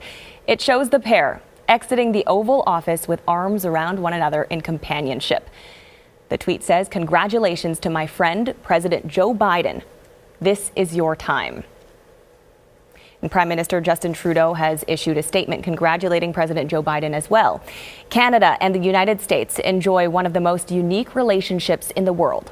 Our two countries are more than neighbors. We are close friends, partners, and allies, it reads. I look forward to working with President Biden, Vice President Kamala Harris, their administration, and the United States Congress as we strive to make our country safer, more prosperous, and more resilient. Well, Donald Trump left the White House with the worst approval numbers in modern U.S. history, according to 4 years of polling from Gallup. Trump's approval numbers hit a record low of 34% in the most recent poll, conducted January 4th to the 15th. That's after he incited an attack on the U.S. Capitol over false claims about the election he lost and was impeached for a second time. Gallup says Trump concluded his presidency a 4-year average approval rating of 41%. That is the worst average Gallup has seen since it started tracking approval during John F. Kennedy's presidency, including Richard Nixon. Well, Hollywood A-listers have returned to the White House. Lady Gaga performed the Star-Spangled Banner. Take a listen to that performance.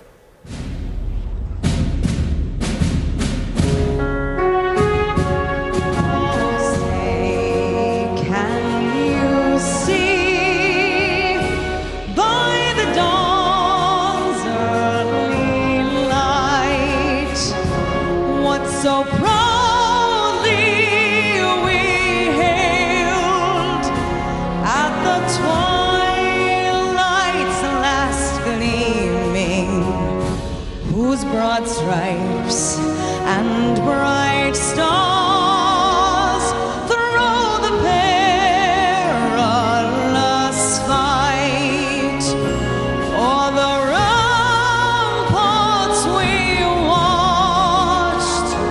were so gallantly streaming, and the rocket's red glare, the bombs bursting in air, gave proof through the night that our flag was still there.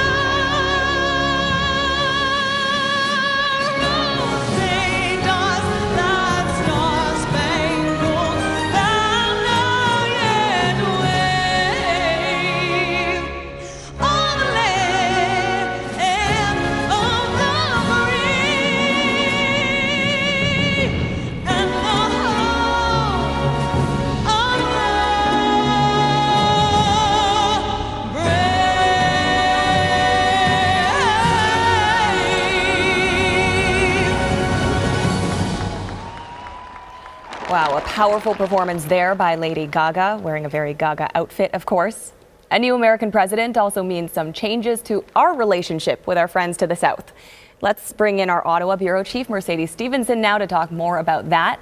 Mercedes, Justin Trudeau and Joe Biden have experience working together. So what do we know about the relationship? It seems very friendly.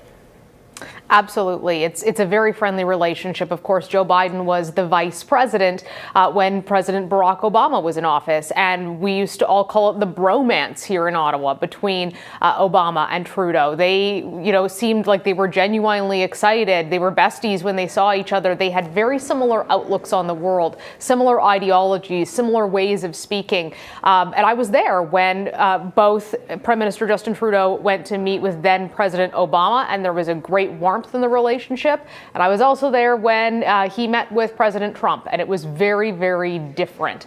Of course, Barack Obama's first visit was to Canada as president, something that certainly the government is hoping President Biden might be considering as well. Of course, President Trump never made an official visit to Canada. He was here during the G7, but he didn't make any independent stops, which said a lot about where he prioritized the relationship. So this is certainly a relationship that is very familiar for the Trudeau government. They're going to know a lot of the people and the power players who are coming back in as Democrats. They're going to be ideologically aligned on a lot of issues, especially around things like the environment. You hear them using the same terms, build back better. The Trudeau Liberals use that, so do the Biden Republicans.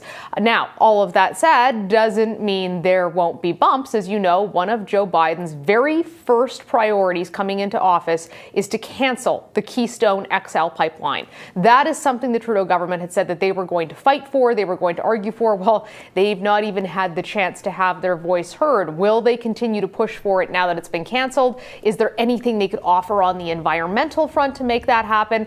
Lots of questions around that. And of course, trade and China, which we can get into if you want, are going to be two other big issues that will be on the agenda for Canada-U.S. relations right now. And Mercedes, you did just bring that up. The pipeline construction right now has been halted to see where Joe Biden is going to go or when he's going to take this next step. Is there any way to salvage that in your eyes? Is there more negotiations to be taking place here, or is it a done deal? Well, certainly the Trudeau government says they're going to try, but if something is such a priority for this president that he is canceling it as one of his very first actions in office, I think that it is an uphill battle, to say the least, to try to reverse that. We spoke with Congressman Chris Coons, who's a very influential person in this administration, and on the West Block a few weeks ago. And when I asked him what was going to happen with Keystone XL, all he would say is that's going to be a very difficult day. That didn't sound like he thought there was any hope that they were going to be listening to the Canadian government on that. So I'm sure they will still be trying to make their pleas. But anything that ranks this high up, it's going to be awfully hard to convince an American president to reverse a primary decision that he campaigned hard on, that caters to the environmental sector of his base, that was prioritized on day one. And Mercedes, what hurdles do you think that Justin Trudeau and Donald Trump faced that they couldn't really overcome that you think will improve with this Trudeau-Biden relationship? Well, there hopefully won't be any more national security tariffs on Canada. That was a shocking situation. It hurt the country economically. To be called a national security threat by the United States took a lot of Canadians by surprise, especially Canadian steelmakers, aluminum manufacturers, and the industries that are impacted by that. And a lot of Republicans didn't like that either. That Canada-U.S. trade relationship is much more north-south than it is east-west in either country. It's very important. So I think you're not going to see that. You're not going to see sudden tweets where we find out policy or where Joe Biden insults the prime minister or his government like we saw under Donald Trump. And the other big one here might be China. It'll be interesting to see how Biden manages this, because remember, it was a U.S. Justice Department and warrant for Meng Wanzhou that resulted in the RCMP arresting the chief financial officer of Huawei. That led to the Chinese retaliating and unjustly putting Michael Kovrig and Michael Spavor behind bars, where they've now been for 2 years. So, President Trump had said he was arguing for their release, but he would also use the China thing as a bit of a playing card and a bit of a pawn with what he wanted to get a deal for China. So I think that they are hoping at least that it'll be a more stable relationship with China, whether or not the Biden administration will drop the request for extradition on Meng Wanzhou or be able to convince Chinese authorities to behave differently remains to be seen. But there's already been talk and reports in the Wall Street Journal that the U.S. Justice Department was talking to Meng Wanzhou's lawyers about a possible plea deal. Whether or not that would get the two Michaels released, we don't know. Okay, certainly lots of storylines here to follow in terms of that relationship. Thank you so much for that, our Mercedes Stevenson in Ottawa today. Well, another big change this year, the amount of security in the streets of Washington. Tens of thousands of National Guard troops have been brought in, and areas around the White House and Capitol have been locked down for several days. Our Reggie Cicchini has been navigating the D.C. fortress for us. Reggie, what is the mood like there today? Well, Tracy, look, the mood was exactly what you'd expect for an inauguration. There was a security detail that was surrounding the U.S. Capitol, not unlike what we've seen in inaugurations past. But because of the crisis that took place at the U.S. Capitol on January 6th, there was an enhanced security measure that was put in place, making it all but impossible to make your way towards the U.S. Capitol or towards the White House from blocks and blocks out. You know, this is one of the first times in D.C. that we've had to go through a National Guard checkpoint, a Secret Service checkpoint, an MPD checkpoint, just to be able to get to the office, and then have to go through a secondary checkpoint just to be able to walk closer to the fencing that surrounds the U.S. Capitol. Again, this all comes part and parcel with that ongoing lingering threat that the FBI has been talking about following the attack at the U.S. Capitol. But this is also something that even when you look beyond Washington, D.C., there is a threat that now lingers across the entire country where the National Guard and local law enforcement are preparing for any kind of potential attack, whether it's lone wolf or a planned group attack on buildings and state legislatures right across all 50 states. So this is a security prep that was kind of put together very quickly, but at the end of the day, it did its job. Reggie, I just want to talk about a moment that we saw live here. It was inside the president's room at the Capitol, and it was the signing ceremony. Take us through what we would have seen there. So the signing ceremony that would be taking place is essentially just it's another form of the transfer of power. Anything that you see that's going on inside the Capitol, in the moments afterwards, in the moments leading up, this is all a well choreographed site. Things that take place each and every inauguration. I think what's most important here is the fact that things were taking place today on stage at the U.S. Capitol in a much different capacity, and it's solely because of the absence of U.S. President, former President now, Donald Trump. His absence really did ring loudly here, despite the fact that Joe Biden didn't mention him during his speech. Kamala Harris made no mention of him when she was doing her interviews and talks over the last couple of days. I think everything that you're seeing right now is what was expected, but it still had that feeling of, well, Donald Trump's not here, so this inauguration is slightly different. Okay, thank you so much for that, Reggie. Our Reggie Cicchini in Washington for us. We will speak with you again soon. And Reggie did just mention Trump's absence from there, but in his speech, President Joe Biden did thank his predecessors. Again, Trump was notably absent. He used this speech, though, to address the American people, to touch on the current challenging times. Let's listen to part of that speech.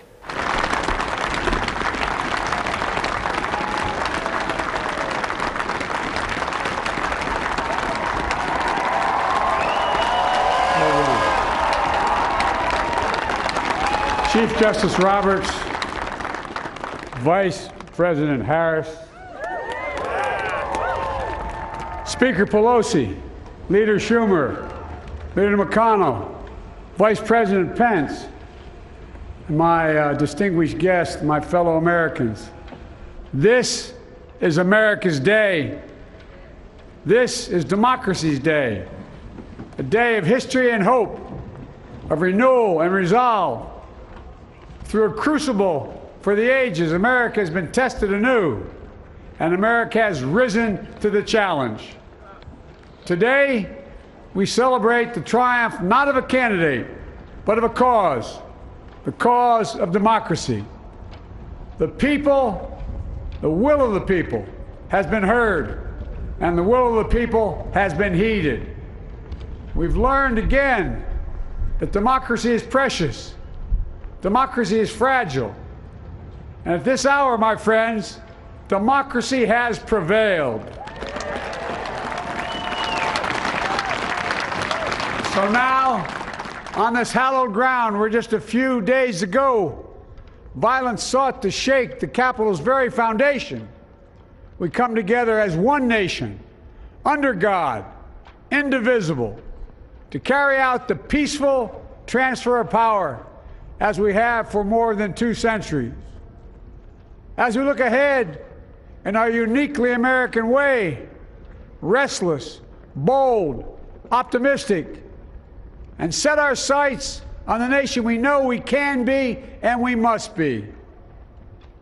I thank my predecessors of both parties for their presence here today. I thank them from the bottom of my heart. And I know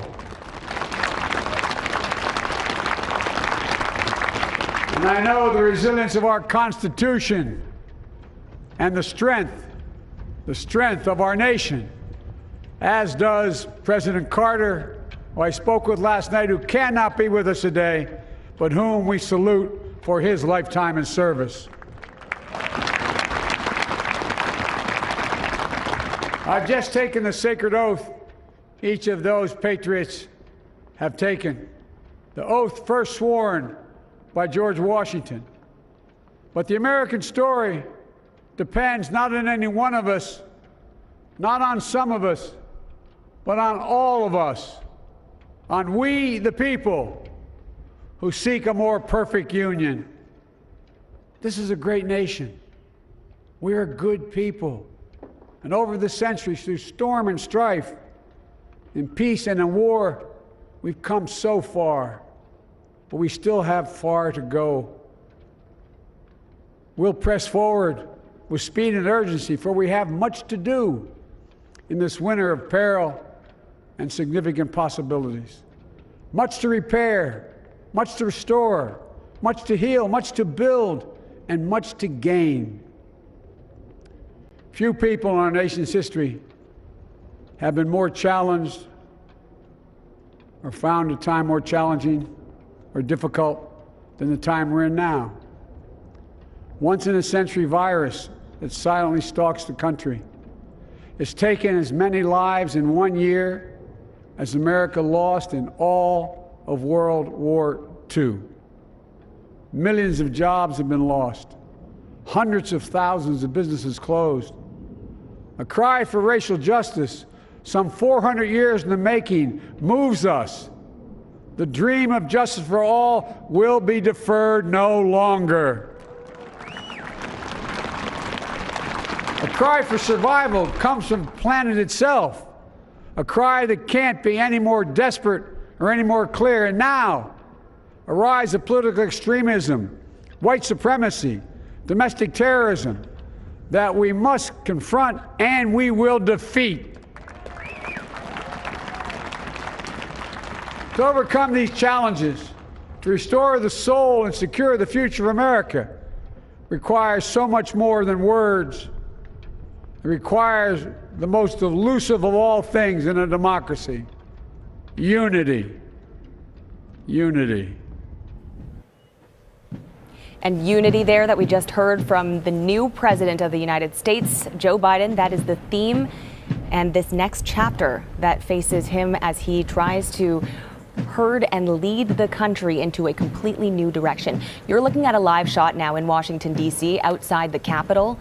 A procession is taking place, and we are told that inside the Capitol Rotunda, there will be a gift-giving ceremony where an inaugural painting will be given. And also there will be remarks given in there as well. There are also going to be flags involved, and there will be official photos, and each person in there will give remarks. And what we're looking at right now outside are the escorts as well, and the limousines that will be taking the Bidens and Harris and Emhoff as they come outside after that ceremony, and they will make their way to their limos as well. Let's listen in for now.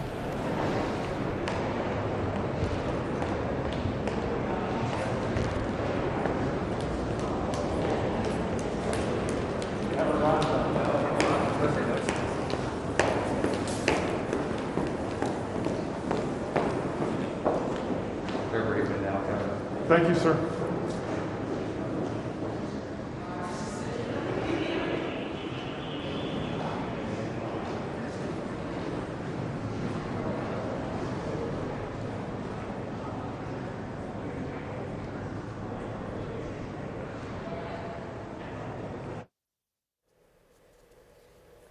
And there's a live look at the rotunda inside the Capitol as that ceremony will be taking place. Developments continuing here on Inauguration Day. and we will go back as soon as there are developments. Well, as Canadians, it can be easy to believe that what happens in the U.S. has very little impact on our daily lives. But as America's closest neighbor, in many ways, our fates are intertwined. For more on what the next 4 years will mean for us on this side of the border, we are now joined by the Honorable Bruce Heyman, former U.S. Ambassador to Canada. Ambassador Heyman, thank you for joining us today. It's a pleasure. I want to know what your reaction is watching today's ceremonies unfold. Of course, there was a lot of, I guess, questions surrounding how this would all play out. Yeah, especially given what happened on January 6th. It was very much in question. But, you know, America came together, fought off, you know, an insurrection by the sitting president, then Donald Trump, and really came together not only with votes, but protecting our process. And so I think it was really heartwarming for me. I've been to a lot of inaugurations. This clearly was very different from those that I had attended previously. But, you know, look, I think the words were, you know, if you went by a restaurant that was your favorite restaurant, but they had a new chef come in that was really bad, you know, and now they got a new chef. It's, you know, it's like under new management, open under new management. Very, very good.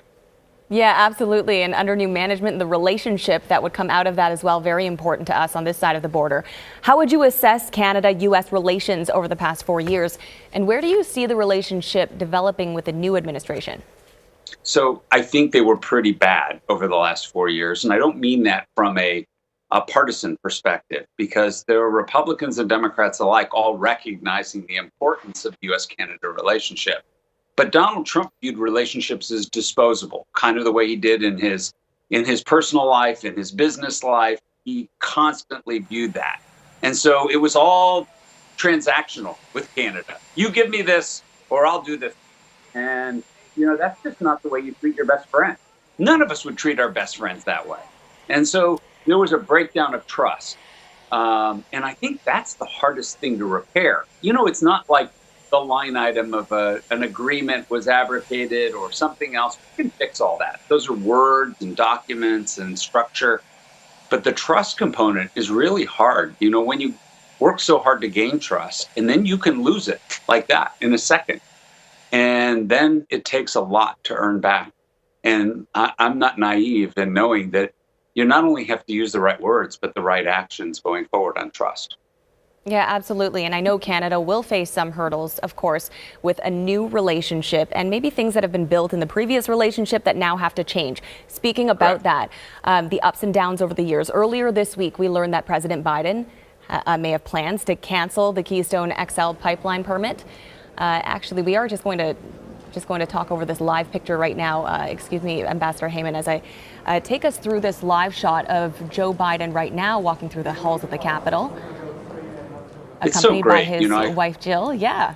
Yeah, I spent a lot of time in the Capitol, both as a tourist, but also as an intern when I was in my teenage years. And then, you know, getting sworn in, not get sworn in, but confirmed as ambassador. And then having serious meetings with leaders in that building on the Canada-U.S. relationship. And so to see this now, I think is really important, especially after, you know, the insurrection attempt that took place just a few weeks ago. I think the visuals are very important for America and the world to know that, you know, we're on the right path now. And Joe Biden's the right person. I know President Joe Biden and Dr. Biden. I've spent time with them and meals with them. And, you know, they're so good. Right now, we're taking a live shot of the ceremony in the Rotunda, where there's going to be a gift giving of a painting here.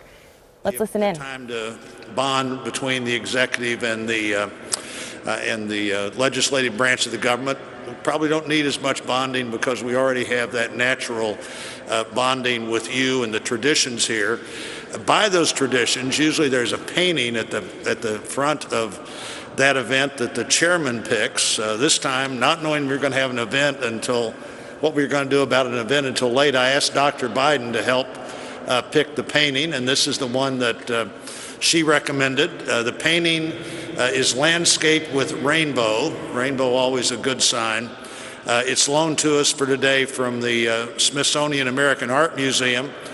The artist, Dr. Robert Sheldon Duncanson, he was the best-known African-American painter in the years surrounding the Civil War. He was based in Cincinnati, encouraged by abolitionists who, among other things, sponsored a trip for him to do some study in Europe.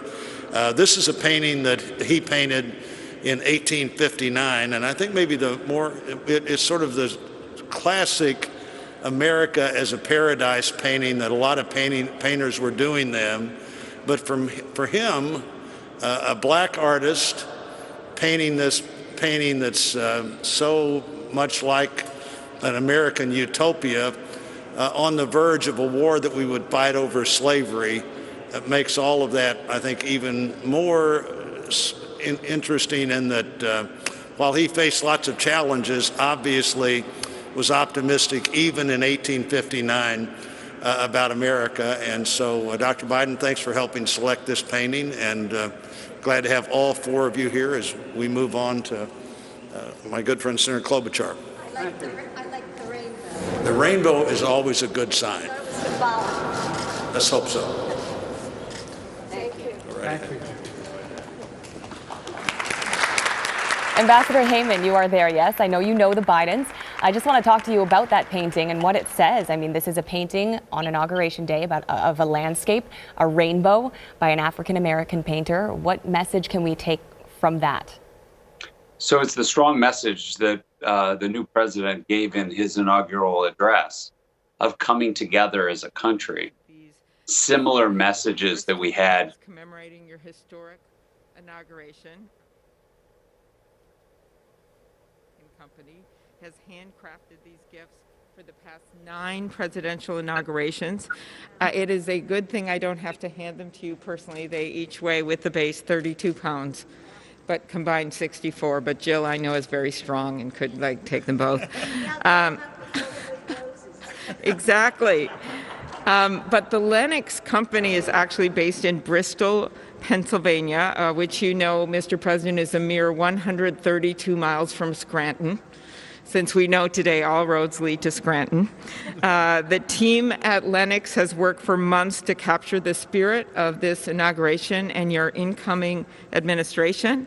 Mr. President, your vase features the White House, and Vice President Harris's features the U.S. Capitol. The gifts represent the hope and the faith the American people have placed in you to move our country forward. Thank you. Thank you. Thank you.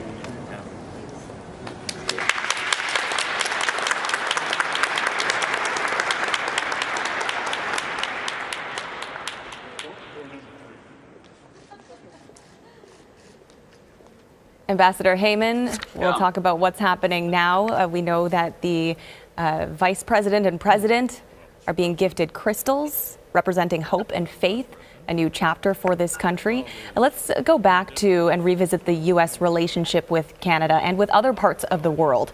Are there any specific areas you think the Biden administration will be working on?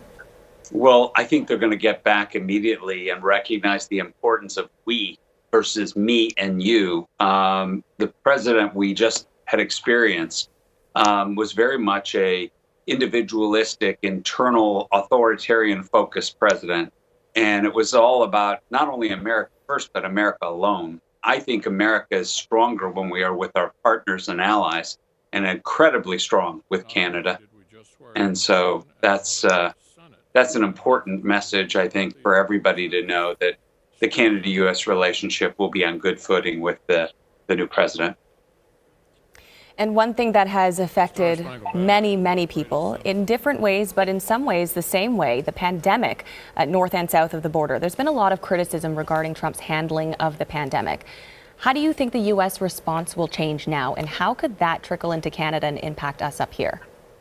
So first and foremost, the criticism was appropriate of Trump. He didn't recognize the seriousness of it, at least publicly. Privately, he seems to have acknowledged that it's going to be very bad. literally today, 1 year ago, the first person died from the pandemic. We've now lost 400,000 lives. I just think we should talk about a mishandling of something. So, I think that we're going to have to work together on prevention, and then we're going to have to work together on treatment. And both of those have to go hand in hand. So mask wearing, washing hands, social distancing, vaccine, etc. Members of the Senate who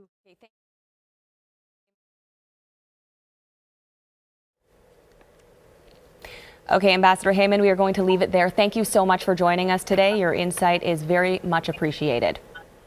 It's a pleasure. Be well, everyone. You too. All right, we're going to take you back to that live shot now and just listen into what's happening in the rotunda at the Capitol. all that is said about your inauguration, America United.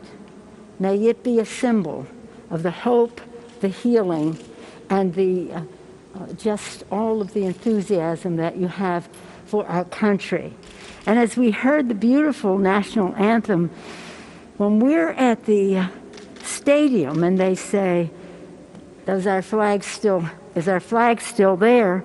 Then you say, play ball, right there, play ball. So we're going to get ready to play ball. We're ready to go with the inspiration of our flag flying. But again, on behalf of the House of Representatives, it is my privilege to extend to you the flag that was flown the early moment that you were sworn in as President of the United States. Thank you, Mr. President. Thank you, Dr. Biden. Thank you. If we had the lunch, we would have had California wine. Is that not right?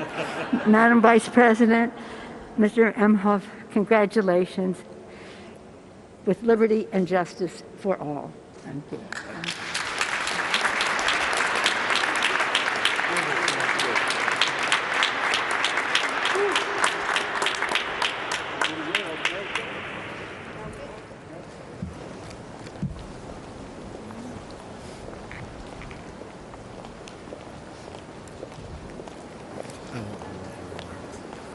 Hey, man. Long time no see. Congratulations, Mr. President. Thank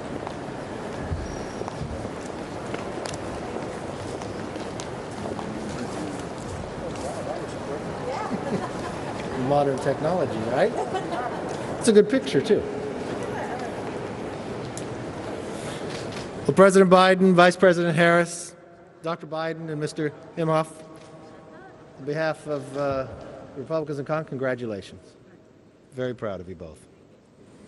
When President Washington was sworn in as the first president of the United States, only a handful of people saw the ceremony or heard the famous first inaugural address.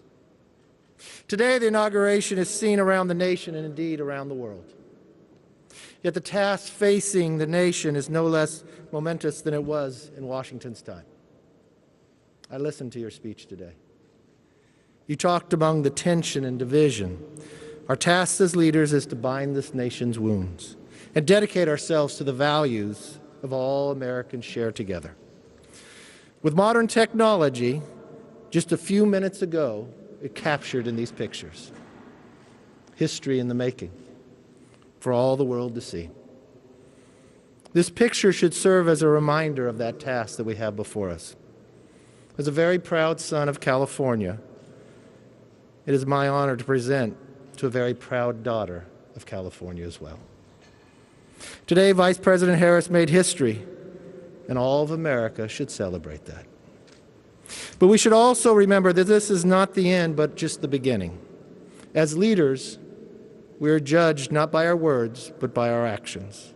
So let's go forth from here together, accomplish great things for the American people, and every time you look at this photo, remember the beginning of the job we have to do. Congratulations.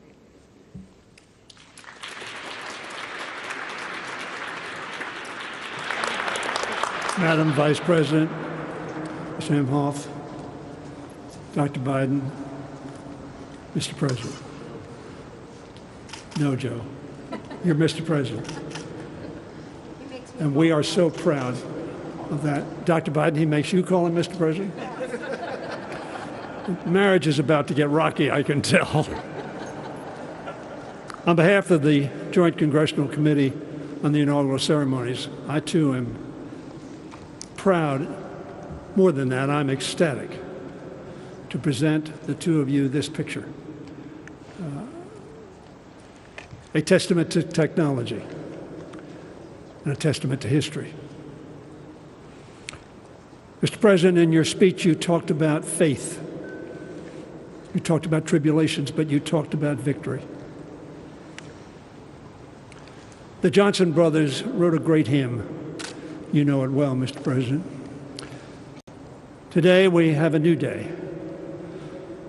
And that hymn came out of faith and out of deep trouble into hope. And they said, facing the rising sun of our new day begun, let us march on till victory's won. That's what your speech was about.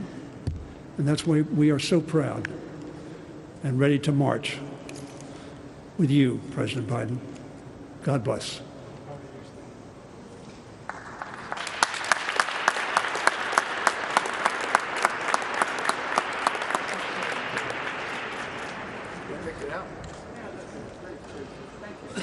And they're both different. Yeah. Get the whole family in there. Put your head in there.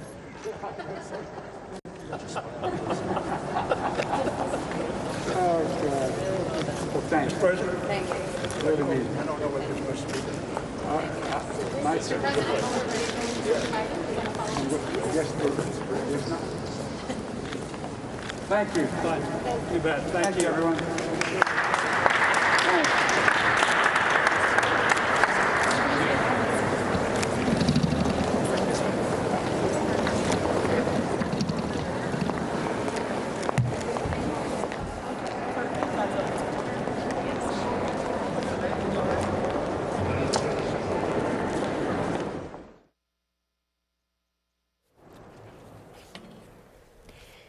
And you are watching a live shot from Washington, D.C. We just saw the gifting ceremony happening inside the rotunda.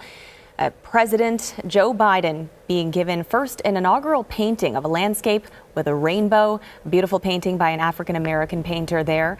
And then he and both himself and Kamala Harris were given crystals, big crystals that represented hope and faith. They were also presented with flags representing liberty and justice, and then a large photo, framed photo of Inauguration Day. That was turned around very quickly.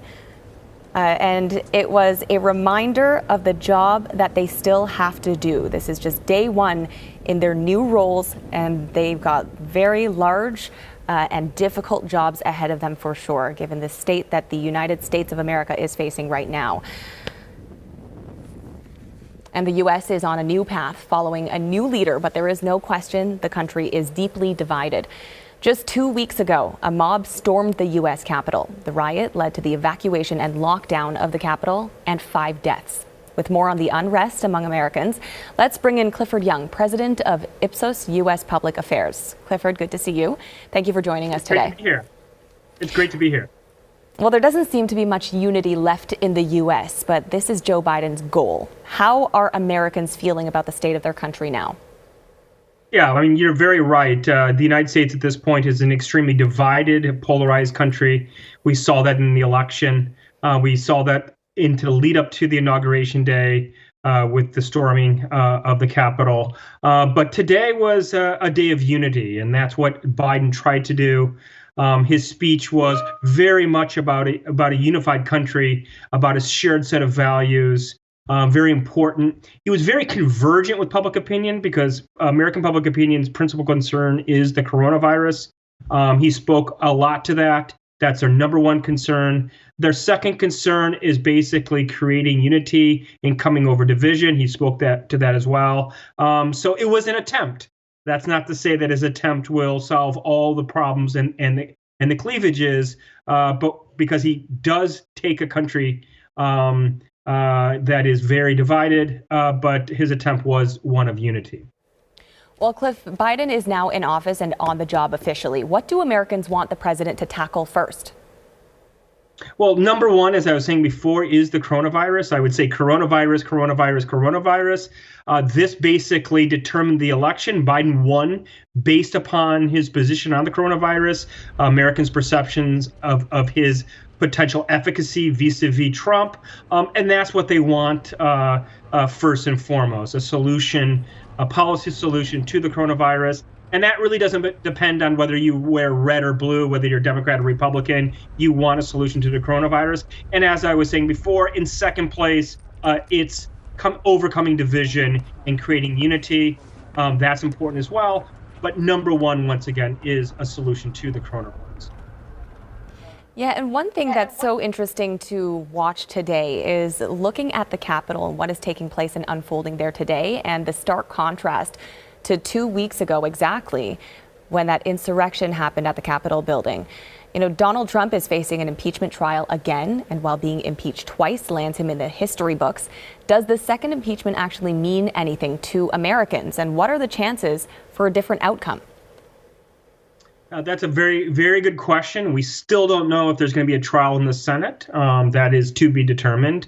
I think first and foremost and most importantly, it's just one more indicator or symptom of a divided country, one that's very polarized. I don't think it solves things one way or another.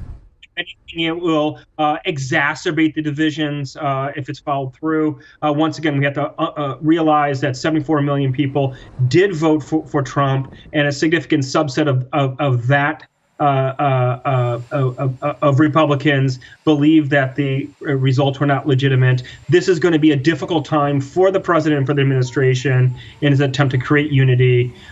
Once again, I don't think it changes the scenario one way or another, whether basically the trial goes forward in the Senate or not. Yeah, there's no question that over the last few weeks, we have seen a lot of Trump's support fall off, but he still has a very strong base there of that support. Let's say Trump wins his impeachment trial and attempts to run again in 2024. Do you think he'll have enough support to make a solid run at it?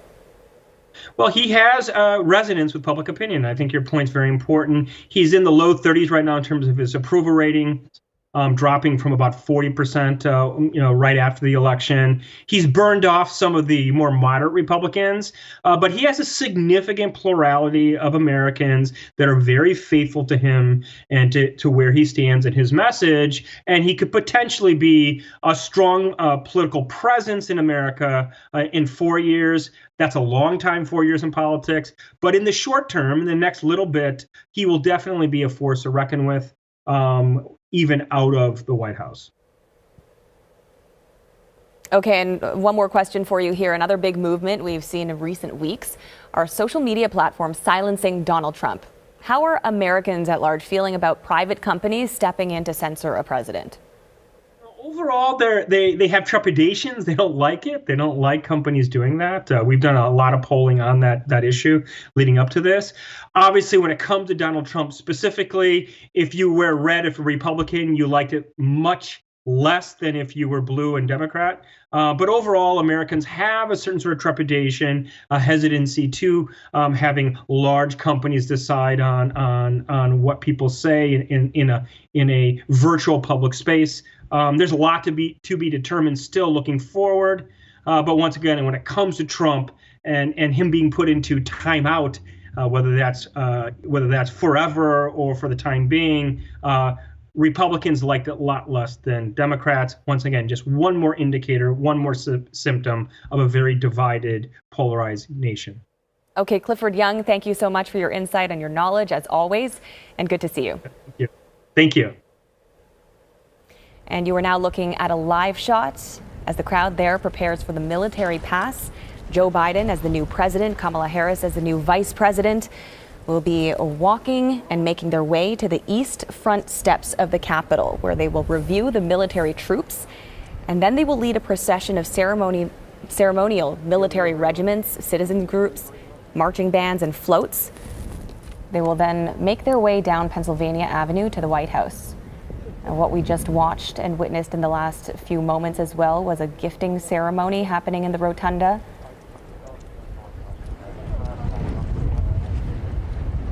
We can listen in now.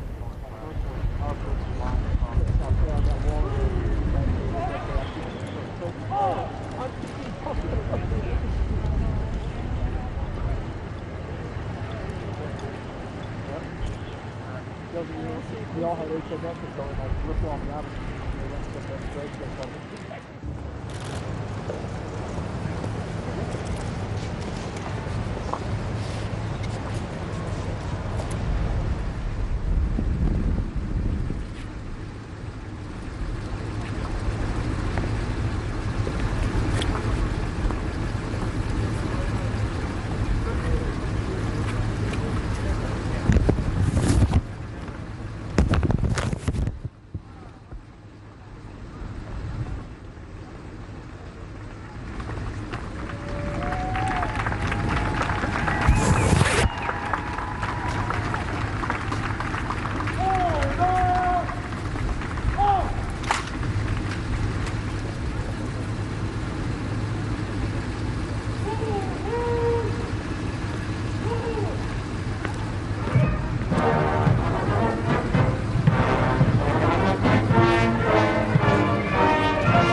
And again, you are watching a live shot out of Washington, D.C. There is First Lady Jill Biden and the new president, Joe Biden, getting into their presidential limo just outside the East Front steps at the Capitol building. They've just finished a gifting ceremony, a signing ceremony inside the building. And of course, the swearing in and taking of the oath earlier this morning and this afternoon as well. They are getting in their limo and they will then be escorted, this motorcade, towards the Arlington Cemetery. And that is where the wreath laying will take place at that cemetery as they pay homage to all of the people who have given their lives for this nation.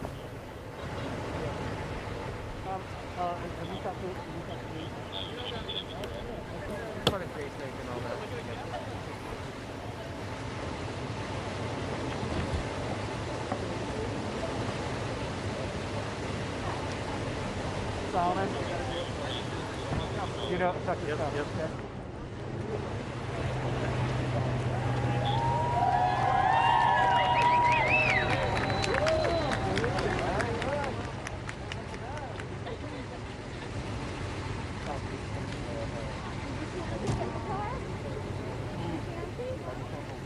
And there we are watching the Vice President, Kamala Harris, get into her vehicle. Again, they're making their way to the Arlington ceremony. The tradition of the inaugural parade, by the way, dates back to the very first inauguration when George Washington took the oath of office in 1789 in New York City.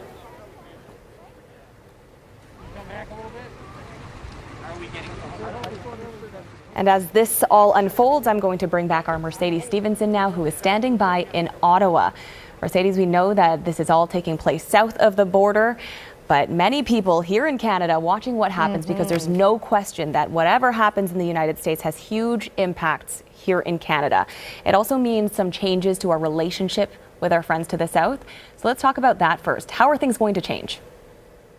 Well, this will certainly be an easier government for the Trudeau Liberals to find common ground with. Democrats and Liberals are naturally both center-left on the spectrum, and that is going to show alignment. On top of that, you have the personal relationship that exists not only between President Joe Biden and Prime Minister Justin Trudeau, which was established largely when Biden was President Obama's vice president, and they had a very, very warm relationship. It was exceptional. You don't see that very often on the global stage. So we expect that to continue. But there was also friendships and close relationships that were established by senior staff. And I think people underestimate the role that can play in political success, is who is talking to someone, who is influencing them. So certainly there'll be a lot of familiar places coming back. That said, how will things change? Well, you're going to see less reactionary stances by the government of Canada. And I don't mean extreme when I say reactionary. I mean having to react to something that just happened that they weren't expecting. Because with President Trump, you never knew what bomb was going to drop on Twitter, when he would attack the prime minister, when he would suddenly in the middle of the night decide to launch some scathing attack, or, for example, decide to implement steel and aluminum tariffs under a national security exemption. So there's a lot of things there that are simply just going to become more stable, more friendly, and more common ground. But that, of course, doesn't mean that there won't be challenges ahead, too. There is no question that there's certainly that trickle effect in terms of what happens in the United States. And we saw, what happened 2 weeks ago at the Capitol with those riots and what that all incited and the movements that happened across the country there. That was echoed in some smaller way up here in Canada as well. Do you think that all just ends now with Donald Trump leaving office, or what do you think we'll see here in terms of the sentiment north of the border?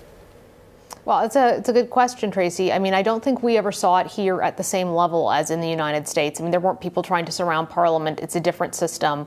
It's a different political culture. But that said, whatever happens in the United States in their politics tends to seep up into Canada. And we have seen increasing concern about extremist right-wing groups, white supremacist organizations, the QAnon conspiracy, MAGA people in Canada, even though they're not in the United States. But it's not been as extreme. So the question is, does what Donald Trump created stay on. How much of this will vanish now that he is no longer the president? And I think part of that question goes to two factors. Number one, what does Donald Trump do now?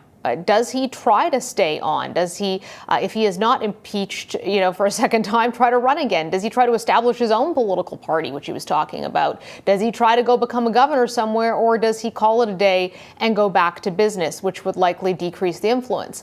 The other question is how senior Republicans react to him. And so far, his political circle of support has been shrinking pretty rapidly. People have been walking away. They've been disavowing him. And I think there's a real question about how the Republican Party handles this. And based on that, how much influence Trump will have. There will still be the hardcore Trumpers who are following Donald Trump because he's Donald Trump. But for a lot of the Republican Party, they may be trying to reset the agenda and refocus because they no longer want that association. And that could really shrink his influence when you don't have prominent congresspeople and senators speaking out and encouraging the kinds of things that the president was. Mercedes, you touched on the Liberal government perhaps having better or easier ties with Democrats. We did speak about the specific Joe Biden-Justin Trudeau relationship, but how are Canadian lawmakers feeling about this day? Is it something that they've been waiting for? Are they more hopeful about the next 4 years? I think right or left, you will not find a lot of Canadian politicians who liked the Trump administration, who supported it. It was seen as difficult for Canada, unfair, that we suffered tariffs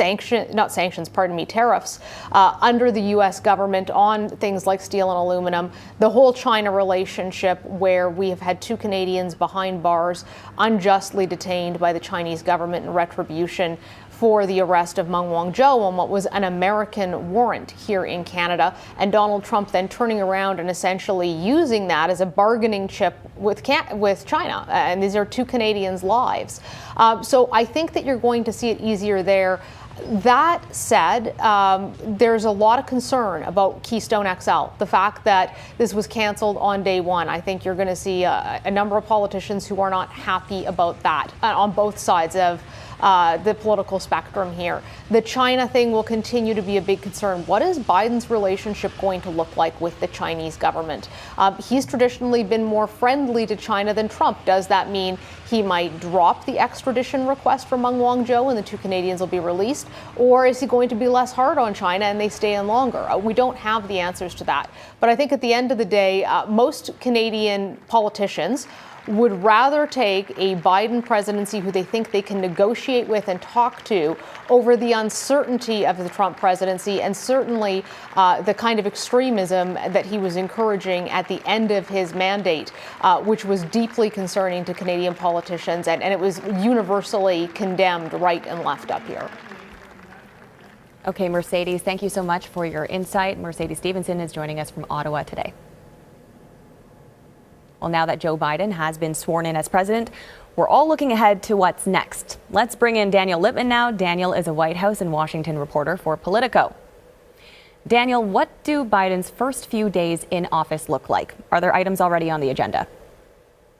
Yeah, so in the next few hours, he's going to sign 17 executive actions that are going to be taking effect pretty much immediately, and in some cases in a few weeks, aimed at having the U.S. rejoin the Paris Climate Accord, reversing the Muslim travel ban, doing other steps in terms of encouraging mask use. So in every federal building, you'll have to wear a mask, and other actions aimed at reversing Trump administration policies. Okay, and let's talk about the transition of power from Donald Trump to Joe Biden. We know that Donald Trump was very visibly absent from the ceremonies today and the days leading up to it. He didn't participate in a lot of the ceremonies, or should we say actions, that would normally happen in that transition. There are reports, however, that he left a note. Do we have any more insight as to what this letter held? So we have not seen the contents of the note, and we may never know unless the Biden team leaks it in the next day or two. But this is probably a traditional type of note in saying, good luck, I left you a good economy, or, please, continue to, be a good president for all of the American people. In the Andrews Air Force Base departure ceremony that I attended, Trump wished the administration good luck, and so I would expect it was probably a similar message to that. But he never gave Biden a call. He never met with Biden, which is one of the formalities of the transition of power. Mm-hmm. And Donald Trump, left office early this morning. He did address a crowd for the last time. What did you make of that last address? So he struck a wistful tone. He talked about the China virus, and he kind of patted himself on the back for his accomplishments. He was surrounded by a couple hundred of Dorian fans, including some people who worked for him. Although they were desperate for people to attend this ceremony, they sent invitations multiple times to almost every former White House official, including people who had written tell-all books like John Bolton and Omarosa. And so this, they were very keen to ensure that Trump had a good visual of cheering crowds on his way back down to Florida. And Daniel, does Donald Trump still hold any power or influence in the Capitol even after he leaves? What happens when a president is no longer the president? Well, he will have a post-presidency office. He's going to make a library. He might start a TV network potentially. He wants to figure out how to get his views across because he's been kicked off Twitter and Facebook, and so he doesn't have access to those media platforms anymore. And so I don't think he's going to remain quiet, but he may give Joe Biden a couple days of no criticism on his end. He may just be, wanting to golf in Florida and relax from his, strenuous 4 years. Even if he didn't, work every single minute, he still was kind of soaked in the cable news atmosphere. Absolutely. We are just watching a live shot now of this procession making its way over to the Arlington Cemetery. Daniel, I want to ask you, as the country welcomes a new administration, there is expected to be some growing pains. What do you think the next few weeks are going to look like? I think we're going to see, I don't think we're going to see a ton of growing pains because I think Washington will be happy that D.C. is getting back to normal. There's a lot of competent officials who will be in charge in the Biden administration. But, there's going to be just people who are trying to figure out their way around the White House and around Washington who are new in the administration. There's going to be resistance from Republicans. They'll have to get a ton of people who are confirmed by the Senate. And so kind of the usual hiccups. I'm sure the administration will make mistakes. And so I think that's something we have to look out for. Okay, lots of things to watch as this all unfolds over the next few days and weeks. Thank you so much for joining us, Daniel Littman from Politico. Thank you.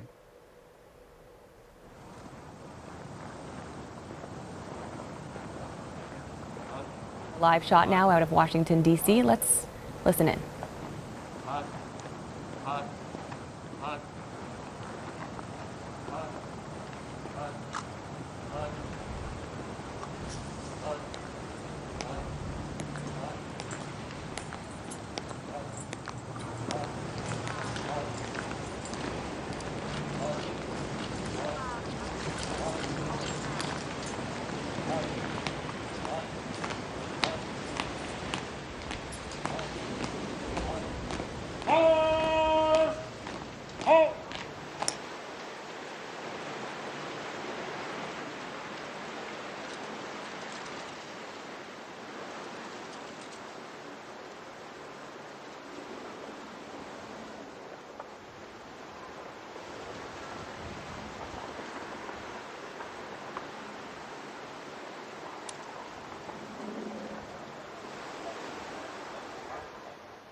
And that is our live shot of the procession now making its way from the Capitol to Arlington ceremony, where Vice President Kamala Harris and President Joe Biden and their families are going to lay wreaths at the cemetery to pay respects to those who have given their lives to the United States, to that country.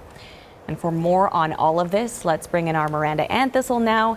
Miranda, what a day it's been. So many things happening here and so many different issues to dive into, including the fact that Kamala Harris is the first Black South Asian female vice president. We saw some major performances as well at that inauguration ceremony, but you know, lots of firsts for sure today. That's right, Tracy. And in fact, it's been an historic month of January in Washington, from the Capitol Hill insurrection to last week's impeachment vote, and of course today being Inauguration Day. So lots to talk about. For more insight on all of this, we're going to bring in Professor of Law Joshua Kastenberg, who joins us now from D.C. Good afternoon, Professor.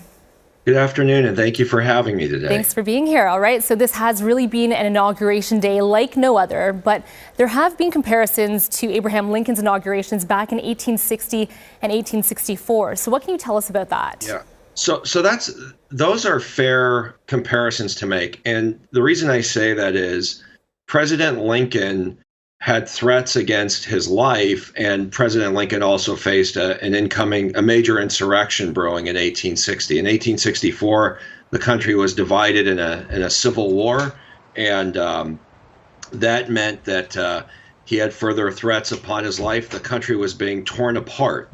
Now, during that insurrection, during 1860 and 1864, the country was at a very dangerous precipice. That dangerous precipice existed, as we saw on the 6th of January. President Biden has given a message of unity. And I think it was not just a message of unity and symbolism, like, for example, our poet laureate and singer Garth Brooks, what an image that made, but a message of unity that this administration will be governed by facts and the truth. He spoke for the first time of racial inequality, not for his first time, but for the first time of any president, of racial inequality and solving that problem on a platform, and also addressed climate change as well as economic inequality. I think he had a difficult task ahead of him, as difficult as Abraham Lincoln did, and that is to try to begin to heal the nation, but also something Lincoln didn't have to do, which was to assure our allies in Europe, in Canada, Japan, South Korea, that we do value democracy and we do need to work together to ensure that totalitarianism and tyranny are kept at bay. And that really was the resounding message of his inauguration.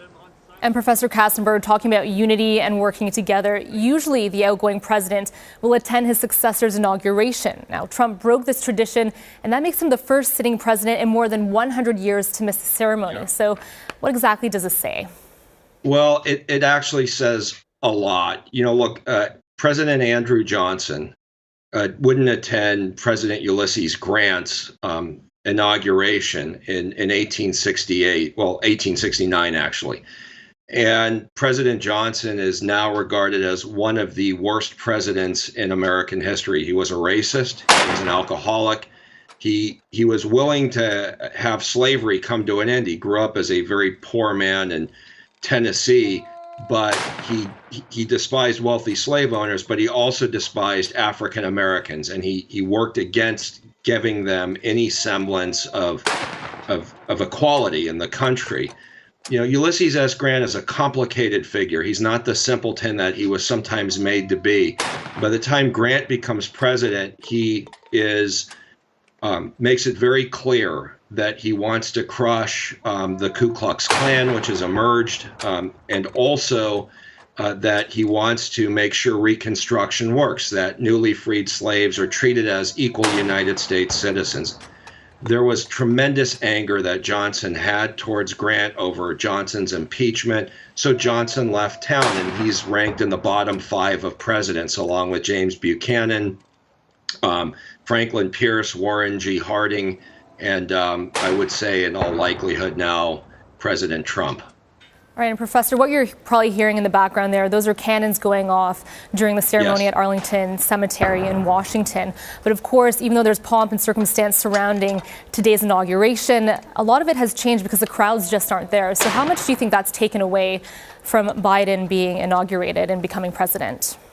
I don't think it's taken away anything, because the majesty of a peaceful transfer of power in a democracy, whether it happens in Canada or in the United States or elsewhere, is not reliant upon the crowd size, but reliant upon the good-hearted statements of an outgoing leader and an incoming leader. In this case, we have an incoming leader. When you look at the stage and you see former Presidents Bill Clinton and George W. Bush, former Vice President Pence, presidential aspirant Hillary Clinton, commentary that about President Carter's good wishes being there. He's in a condition where he wasn't able to travel. I think that that's part of the majesty of what an inauguration is, rather than the crowd size.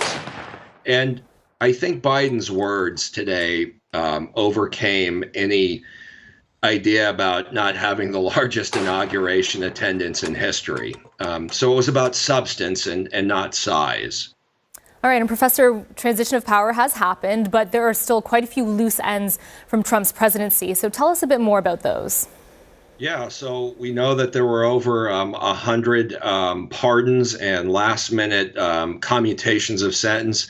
And what I think the world should know about this transfer of power is it was peaceful at the end of the day, but far right-wing extremist and white supremacist groups haven't diminished in number. And one of the reasons they didn't show today is there was an armed military presence. And that goes against the desires of the framers of our Constitution, who, believe it or not, didn't even want the United States to have a standing army. When you consider America's military might today, it's quite impressive. Of course, there are other things that are important on the world stage, diplomacy being one of them, leading by example being another. But it was peaceful, but there's still a question of it was peaceful because of the presence of so many members of the United States military serving as a deterrent. The important thing there's many important things on that, but one of them is, unlike the fall of the Weimar Republic, in 1933 to 1935, I think President Trump and the right-wing, white supremacist right-wing groups thought they might have the military with them. And the institution of the United States military is designed to be apolitical. And it will swear allegiance to the Constitution. I did that for 24 years, and it really doesn't matter who the president is. Once that's understood, I think that the military's presence served as an unfortunate deterrent power. Now, having said that, the other loose ends are, this isn't over. We're going to see months and months of grand juries, of congressional investigations, not only into what happened and who was responsible for the 6th of January, but quite a lot of fighting and cover-up over other misconduct that is either alleged or has actually occurred over the last 4 years in the Trump White House. And President Trump himself is likely to be facing grand jury investigations in New York, in Georgia, and in the District of Columbia, as well as in the United States district courts. All right, so we really haven't seen the last of Trump. There's still lots more to talk about, but thank you right now for your time, Professor Kastenberg. That's Joshua Kastenberg, law professor, joining us from D.C. Well, thank you.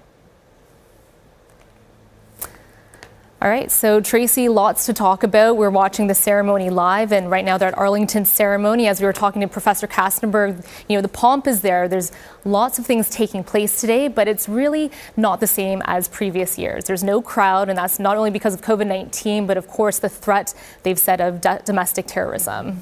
That's right, Miranda, and it certainly feels different watching it on a screen for us, and I'm sure it's very different for them in person as well. This is a ceremony, a huge day in the United States that would be attended by hundreds of thousands of people, and today they are very spaced out. It's quite quiet. We have heard the applause, some cheering in the crowd as well, but certainly a very, very different feeling now. What you're looking at live is Arlington ceremony, where the wreath-laying ceremony is going to be taking place now, and that will be President Joe Biden and Kamala Harris participating in this. Of course, but also accompanied by former presidents Barack Obama, George W. Bush, Bill Clinton, and their spouses. Who is missing from that list, Miranda? Well, the man we were just talking about, former President Trump. But we did see former Vice President Mike Pence did attend the ceremony, the swearing-in ceremony, so perhaps he'll also be at this one as well. So sort of showing face and, not with Trump in the sense he's gone ahead and, like other presidents and vice presidents in the past. We mentioned this with Professor Kastenberg. Trump is the first sitting president to not attend an inauguration ceremony, which says quite a bit. I don't think anyone's very surprised about that. But Mike Pence did show face, and he has been there during the ceremony. So now, Trump has not been shy in showing support for the military, for the armed forces, for police services and such. And I wonder if today Joe Biden making this one of the first things as he does as president is sending a message or perhaps a reminder as well to the troops that, hey, we're also behind you as well. This administration is behind you. That's right. Well, he spoke about unity, about healing, and saying, he's not just the president of those who voted for him. He wants to be the president of all Americans. So starting off on a foot forward with sort of hope and renewal. Absolutely. Well, let's bring in our Reggie Cicchini now, who is in Washington. I know Reggie has been out on the streets. Now you are somewhere quite far away from all of those military troops that we saw you in front of earlier. But a lot of security. The entire city was on high alert leading up to this day. We saw you in front of a tank earlier, I believe. What's the feeling like there now? Is there a sigh of relief now that the ceremony is done and, fingers crossed, nothing has happened? Yeah, there is a sigh of relief, Tracy. I will point out as well, with Joe Biden and Kamala Harris, president and vice president, being at Arlington National Cemetery right now, we have to remember that the military does have a strong background in the Biden family as well.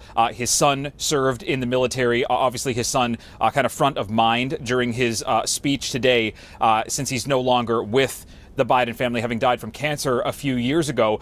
So there is a strong military background within the Biden family. So this is just a moment that would be, almost a regular part of a regular routine for the Bidens. Now, obviously more poignant that he is in the position of being president. President Trump, on the other hand, oftentimes used the military as a sign of showmanship and vanity, and oftentimes liked the idea of the military being there to serve at his command.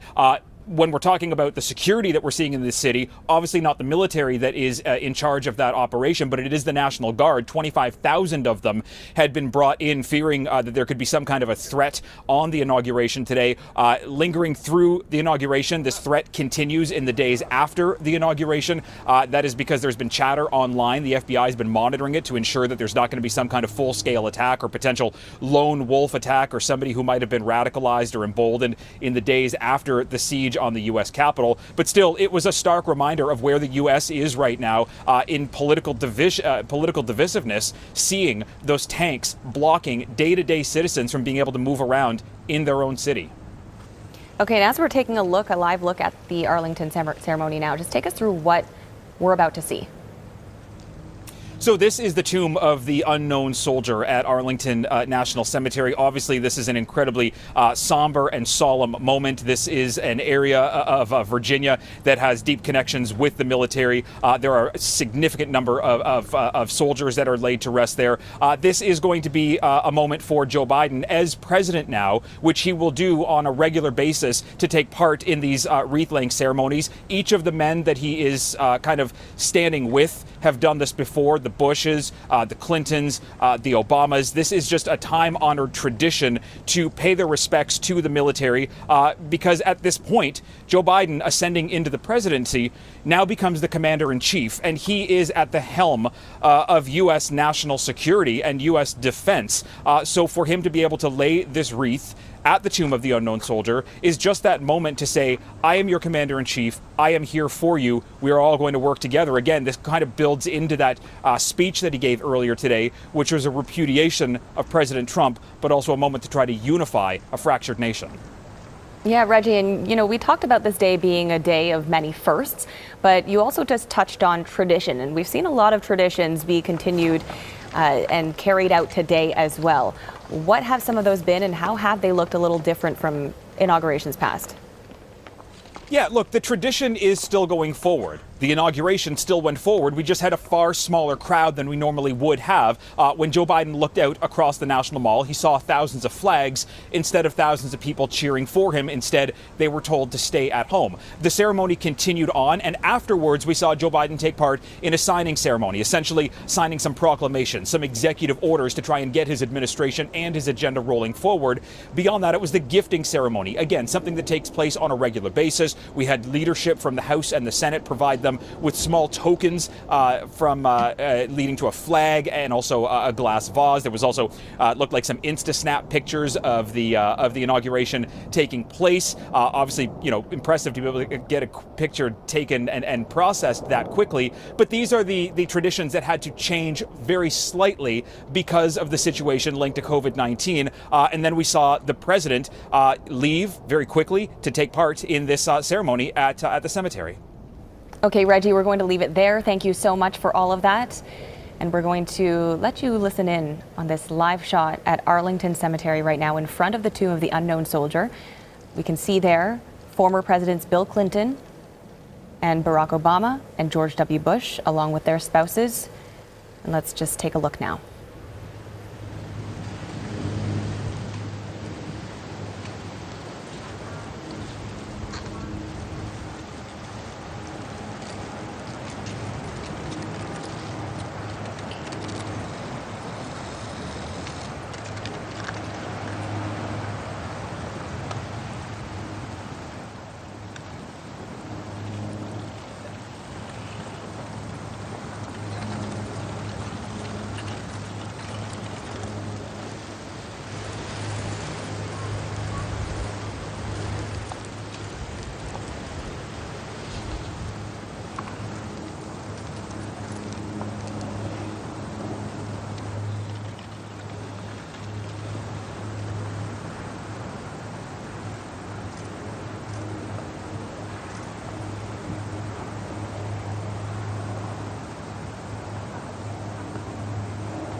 Guard! Attention!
Present arms!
Order! Arms!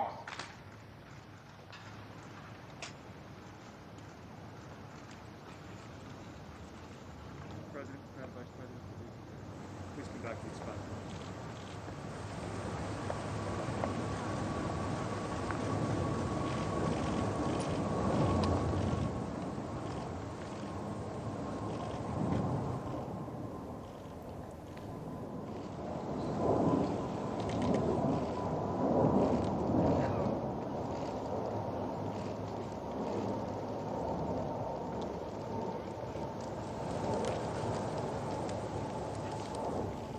Present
President, I'll ask you to please return my place, Vice President.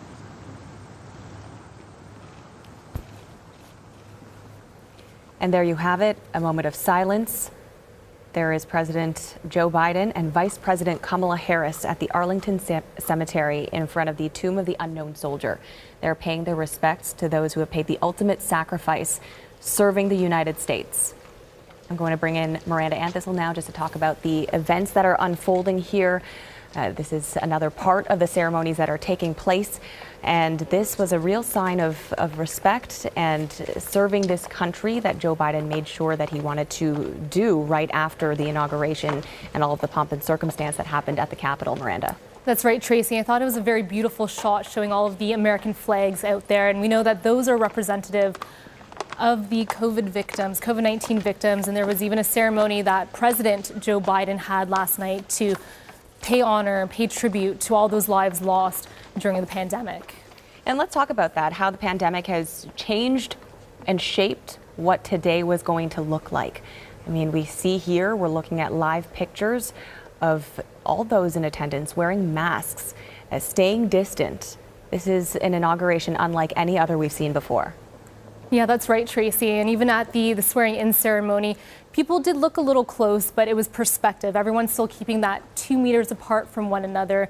And we know that there would have been, thousands upon thousands of people on the promenade watching the inauguration ceremony. So things have changed. But again, facing out, President Joe Biden, when he looked out across there was no crowd today, but he saw instead all those American flags during the swearing-in ceremony, which I think was another beautiful touch for him to be able to see that.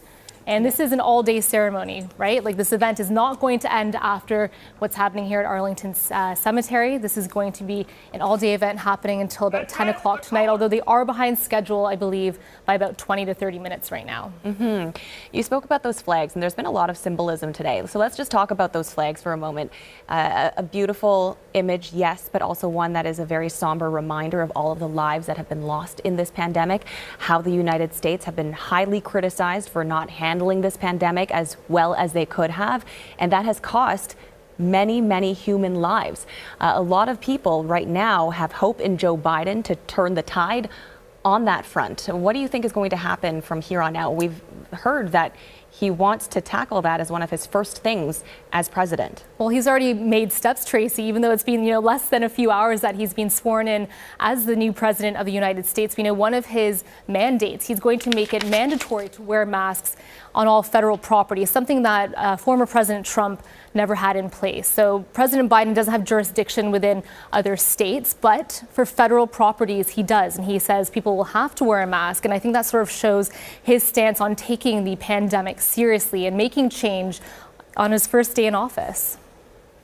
And we did see, of course, another major symbol that happened today, and on a brighter, perhaps happier note, at the inauguration ceremony, performances from Jennifer Lopez, Lady Gaga, Jennifer Lopez there too, really showing her Latin American pride there, as well as being patriotic in the songs that she sang, and throwing in some Spanish in there as well. And we know that there's been great pride across the country and around the world seeing Kamala Harris take office as vice president. Talk to us about that. That's right, Tracy. So a lot of firsts today. So Kamala Harris is the first woman vice president, the first South Asian American vice president, the first African-American vice president. But before this, or vice president, before all of this though, Tracy, she had a number of firsts back in her home state of California. She was the very first woman attorney general of the state of California, as well as South Asian American Attorney General of California as well. So a lot of firsts that she's had in her life, a very experienced politician. So, she's going to be in charge of the VP portfolio, and we can know that she is going to take charge. She has become a symbol of change, of diversity in the White House with this many firsts and these titles that she has on her belt. So it'll be very interesting to see how the nation accepts this, how they go and move forward with all of this. Of course, we know President Biden, no stranger to the White House. He was the vice president with President Barack Obama. So he is, very well versed on what happens on Capitol Hill. But of course, their partnership together, it's a new age, it's a new era in American politics. Yeah, absolutely. And now former Vice President Joe Biden is now president, and he's got a new vice president. What do you think about their relationship? I think if they're, what's the word for the opposite of bromance, but for a man and a woman, but a friendly, not romantic, exactly, not a romantic relationship, but I think they just, platonic. It's easy, yeah, platonic, but they're besties, if we can use that term for politicians. Probably not the best term to use, but it looks like they have a very close friendship. They work well together. They're not stepping on one another's toes. It looks like they're very amicable, and moving forward, I think we're going to see that as well. I think also, you know, President Joe Biden will allow Kamala Harris to have her time and to be the face of different policies and take charge. I don't think there's going to be the same relationship as what we saw with former President Trump and former Vice President Mike Pence. I think they had a lot of disagreements, especially towards the end. I don't see that happening between Harris and Biden. But again, it's only day one, and they have a lot of challenges ahead of them, a lot of things to tackle from the former presidency heading into this one. So we'll just have to wait and see. Absolutely. Thank you, Miranda. Well, as Miranda just mentioned, Joe Biden is not a new face in American politics. First elected to the Senate back in the 1970s, he is a career politician. He has decades of experience. His supporters hope he will bring a new direction and a steady hand to the presidency based on an old idea: decency. Does he have what it takes to heal a deeply divided nation and calm the angry Trump supporters who still believe the Democrats stole the election? Well, Eric Sorensen explores the formidable challenge that lies ahead. 1 year ago, at age 77 and moving slowly, not even most Democrats thought Joe Biden should lead America into the future, and he knew it. I'm asking you to consider caucusing for me. I need your help. He lost badly in the early primaries, an older version of the same Joe Biden who'd failed twice before seeking the presidency.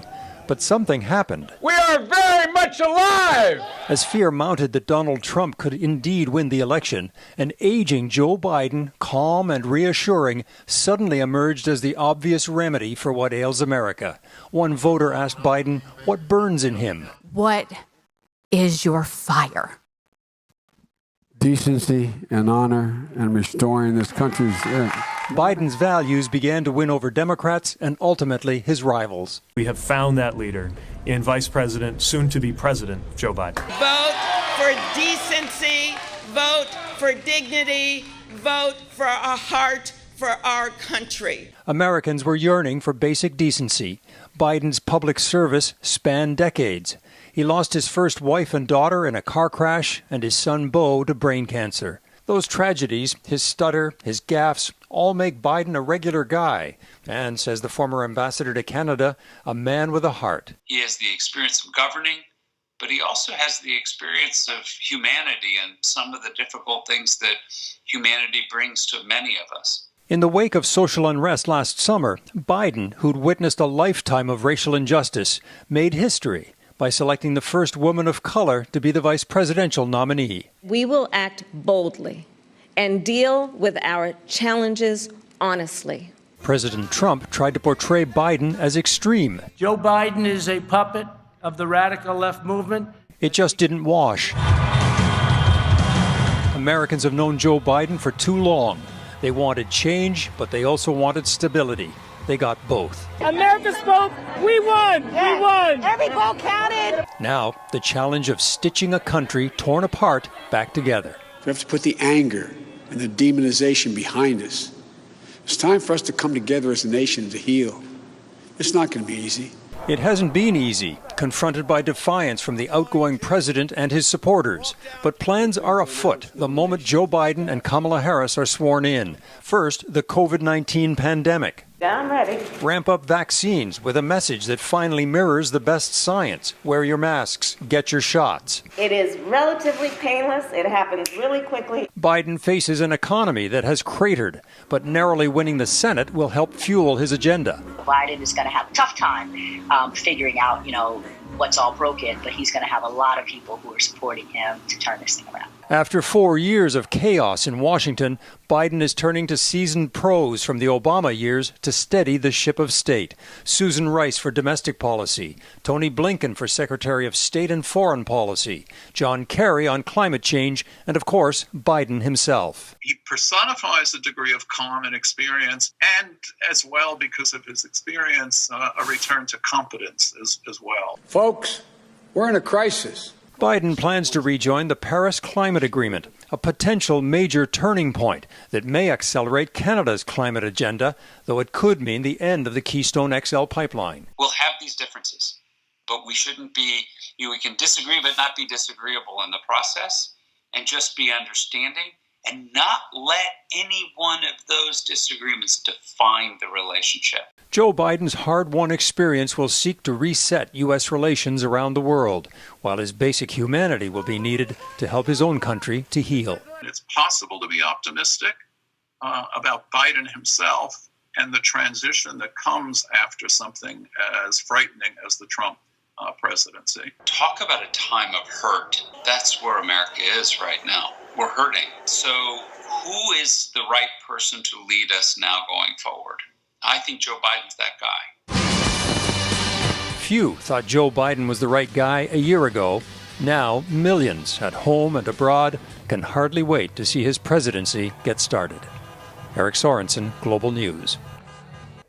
Well, in his first address to the nation as President of the United States, Joe Biden says he is looking ahead to unifying the nation. He spoke about the unprecedented, challenging times the country is facing, but spoke about pushing forward with urgency and that the dream of justice for all will be deferred no longer. Here is President Joe Biden's inaugural speech. My fellow Americans, a moment we have all been waiting for. It is now my great privilege and high honor to be the first person to officially introduce the 46th President of the United States, Joseph R. Biden, Jr.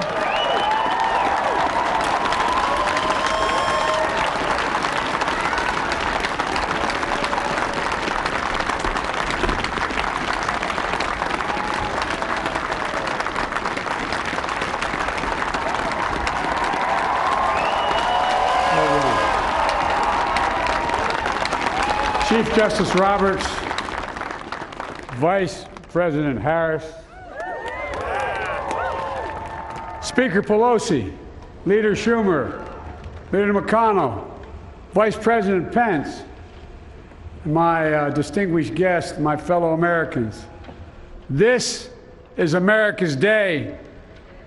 This is democracy's day, a day of history and hope, of renewal and resolve. Through a crucible for the ages, America has been tested anew, and America has risen to the challenge. Today, we celebrate the triumph not of a candidate, but of a cause, the cause of democracy. The people, the will of the people has been heard, and the will of the people has been heeded. We've learned again that democracy is precious. Democracy is fragile. And at this hour, my friends, democracy has prevailed. So now, on this hallowed ground where just a few days ago, violence sought to shake the Capitol's very foundation, we come together as one nation, under God, indivisible, to carry out the peaceful transfer of power as we have for more than 2 centuries.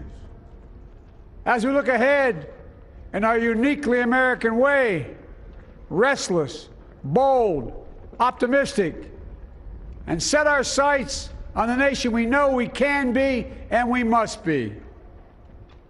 I thank my predecessors of both parties for their presence here today. I thank them from the bottom of my heart. And I know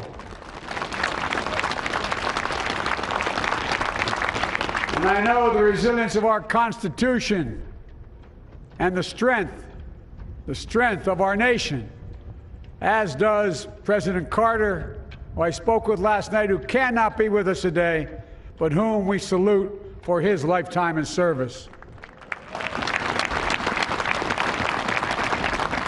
I've just taken the sacred oath each of those patriots have taken, the oath first sworn by George Washington.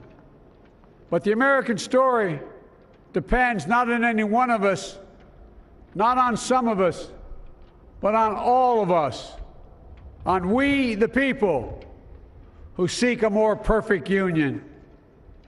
This is a great nation. We are good people.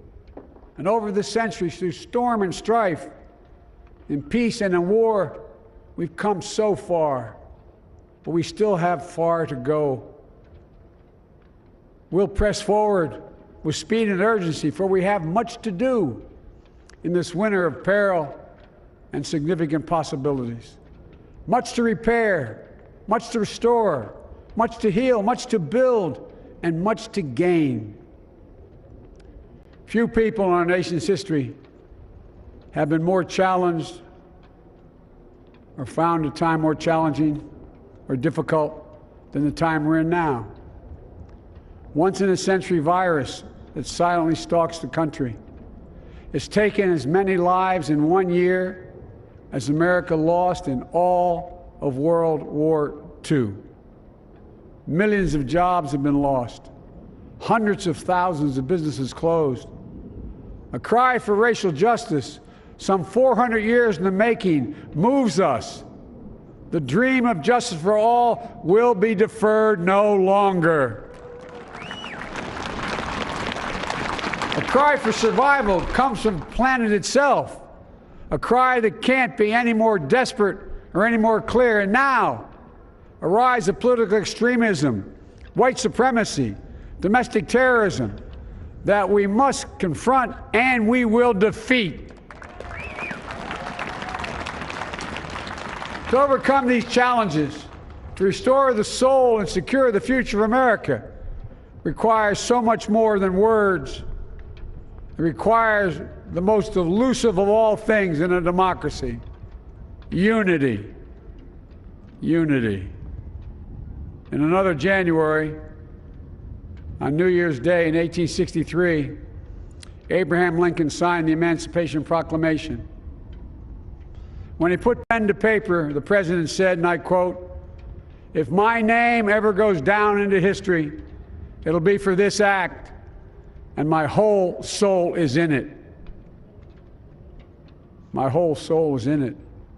Today, on this January day, my whole soul is in this.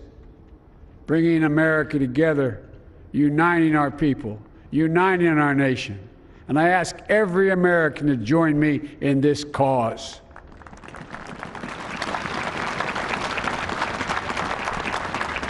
Uniting to fight the foes we face: anger, resentment and hatred, extremism, lawlessness, violence, disease, joblessness, and hopelessness. With unity, we can do great things, important things. We can right wrongs.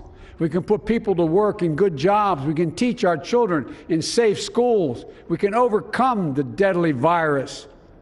We can reward work and rebuild the middle class and make health care secure for all. We can deliver racial justice, and we can make America once again the leading force for good in the world. I know speaking of unity can sound to some like a foolish fantasy these days. I know the forces that divide us are deep and they are real. But I also know they are not new. Our history has been a constant struggle between the American ideal that we're all created equal and the harsh, ugly reality that racism, nativism, fear, demonization have long torn us apart. The battle is perennial, and victory is never assured. Through Civil War, the Great Depression, World War, 9/11, through struggle, sacrifice, and setbacks, our better angels have always prevailed. In each of these moments, enough of us have come together to carry all of us forward. And we can do that now. History, faith, and reason show the way of unity. We can see each other not as adversaries, but as neighbors. We can treat each other with dignity and respect. We can join forces, stop the shouting, and lower the temperature. For without unity, there is no peace, only bitterness and fury. No progress, only exhausting outrage. No nation, only a state of chaos. This is our historic moment of crisis and challenge, and unity is the path forward. And we must meet this moment as the United States of America. If we do that, I guarantee you we will not fail. We have never, ever, ever, ever failed in America when we've acted together. And so today, at this time, in this place, let's start afresh, all of us. Let's begin to listen to one another again, hear one another, see one another, show respect to one another. Politics doesn't have to be a raging fire, destroying everything in its path. Every disagreement doesn't have to be a cause for total war. And we must reject the culture in which facts themselves are manipulated and even manufactured.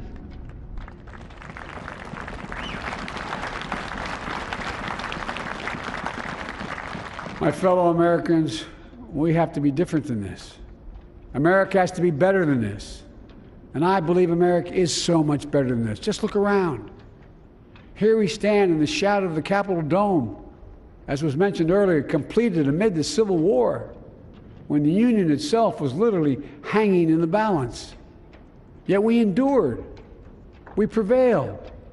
Here we stand, looking out on the great mall where Dr. King spoke of his dream.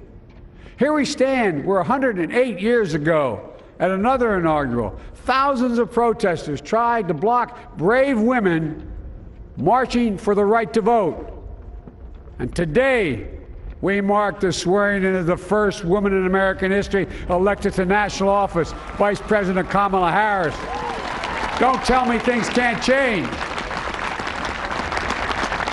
Here we stand, across the Potomac from Arlington Cemetery, where heroes who gave the last full measure of devotion rest in eternal peace. And here we stand, just days after a riotous mob thought they could use violence to silence the will of the people, to stop the work of our democracy, to drive us from this sacred ground. It did not happen. It will never happen. Not today, not tomorrow, not ever. Not ever.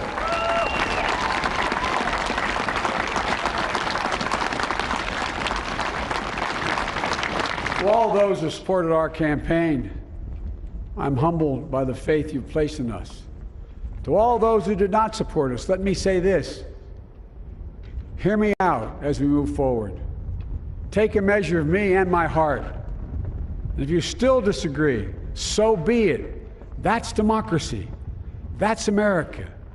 The right to dissent peaceably within the guardrails of our republic is perhaps this nation's greatest strength. Yet hear me clearly. Disagreement must not lead to disunion. And I pledge this to you. I will be a president for all Americans. All Americans. And I promise you, I will fight as hard for those who did not support me as for those who did.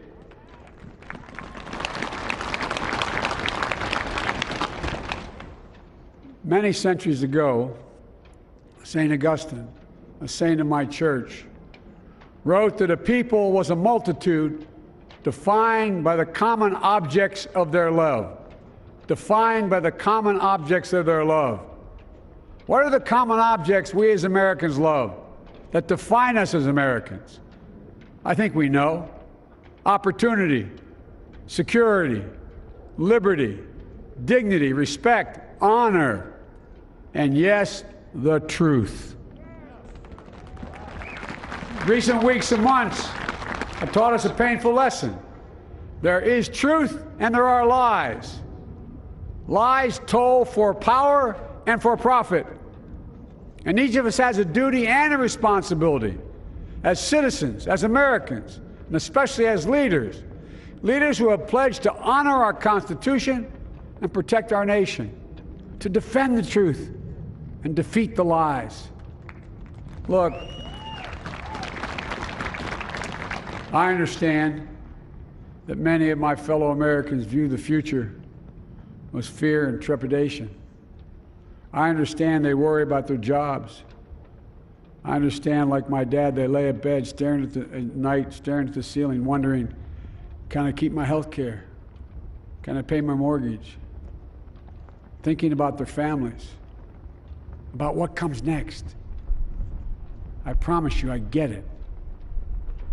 But the answer is not to turn inward, to retreat into competing factions, distrusting those who don't look like you, or worship the way you do, or don't get their news from the same sources you do. We must end this uncivil war that pits red against blue, rural versus urban, conservative versus liberal.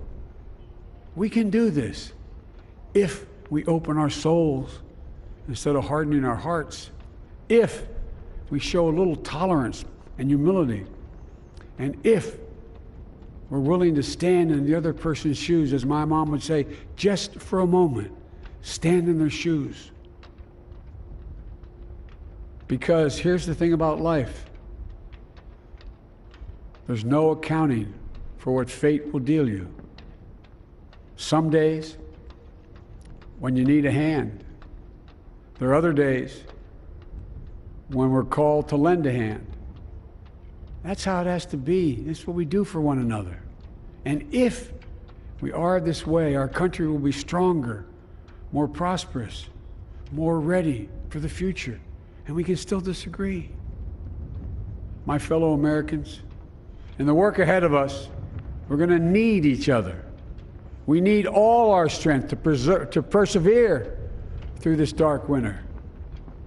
We're entering what may be the toughest and deadliest period of the virus. We must set aside politics and finally face this pandemic as one nation.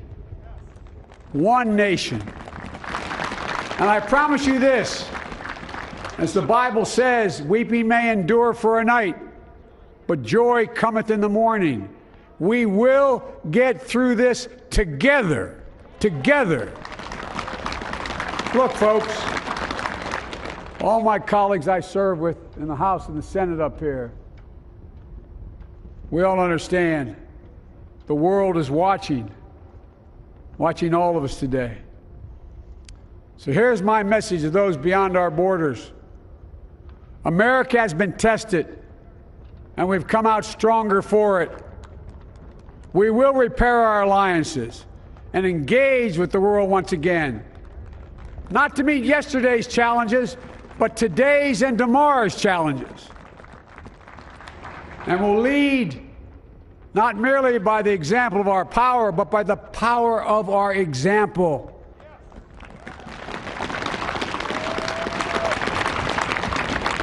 We'll be a strong and trusted partner for peace, progress, and security. Look, you all know we've been through so much in this nation.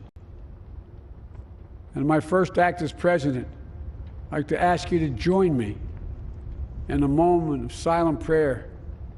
Remember all those who we lost in this past year to the pandemic. Those 400,000 fellow Americans, moms, dads, husbands, wives, sons, daughters, friends, neighbors, and co-workers. We'll honor them by becoming the people and the nation we know we can and should be. So I ask you, let's say a silent prayer for those who've lost their lives and those left behind, and for our country.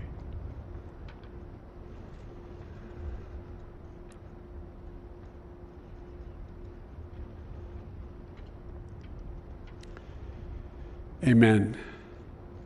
Folks, this is a time of testing. We face an attack on our democracy and on truth, a raging virus, growing inequity, the sting of systemic racism, a climate in crisis, America's role in the world. Any one of these would be enough to challenge us in profound ways. But the fact is, we face them all at once.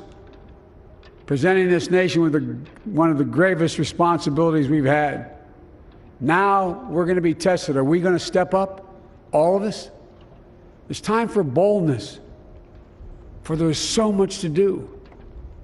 And this is certain.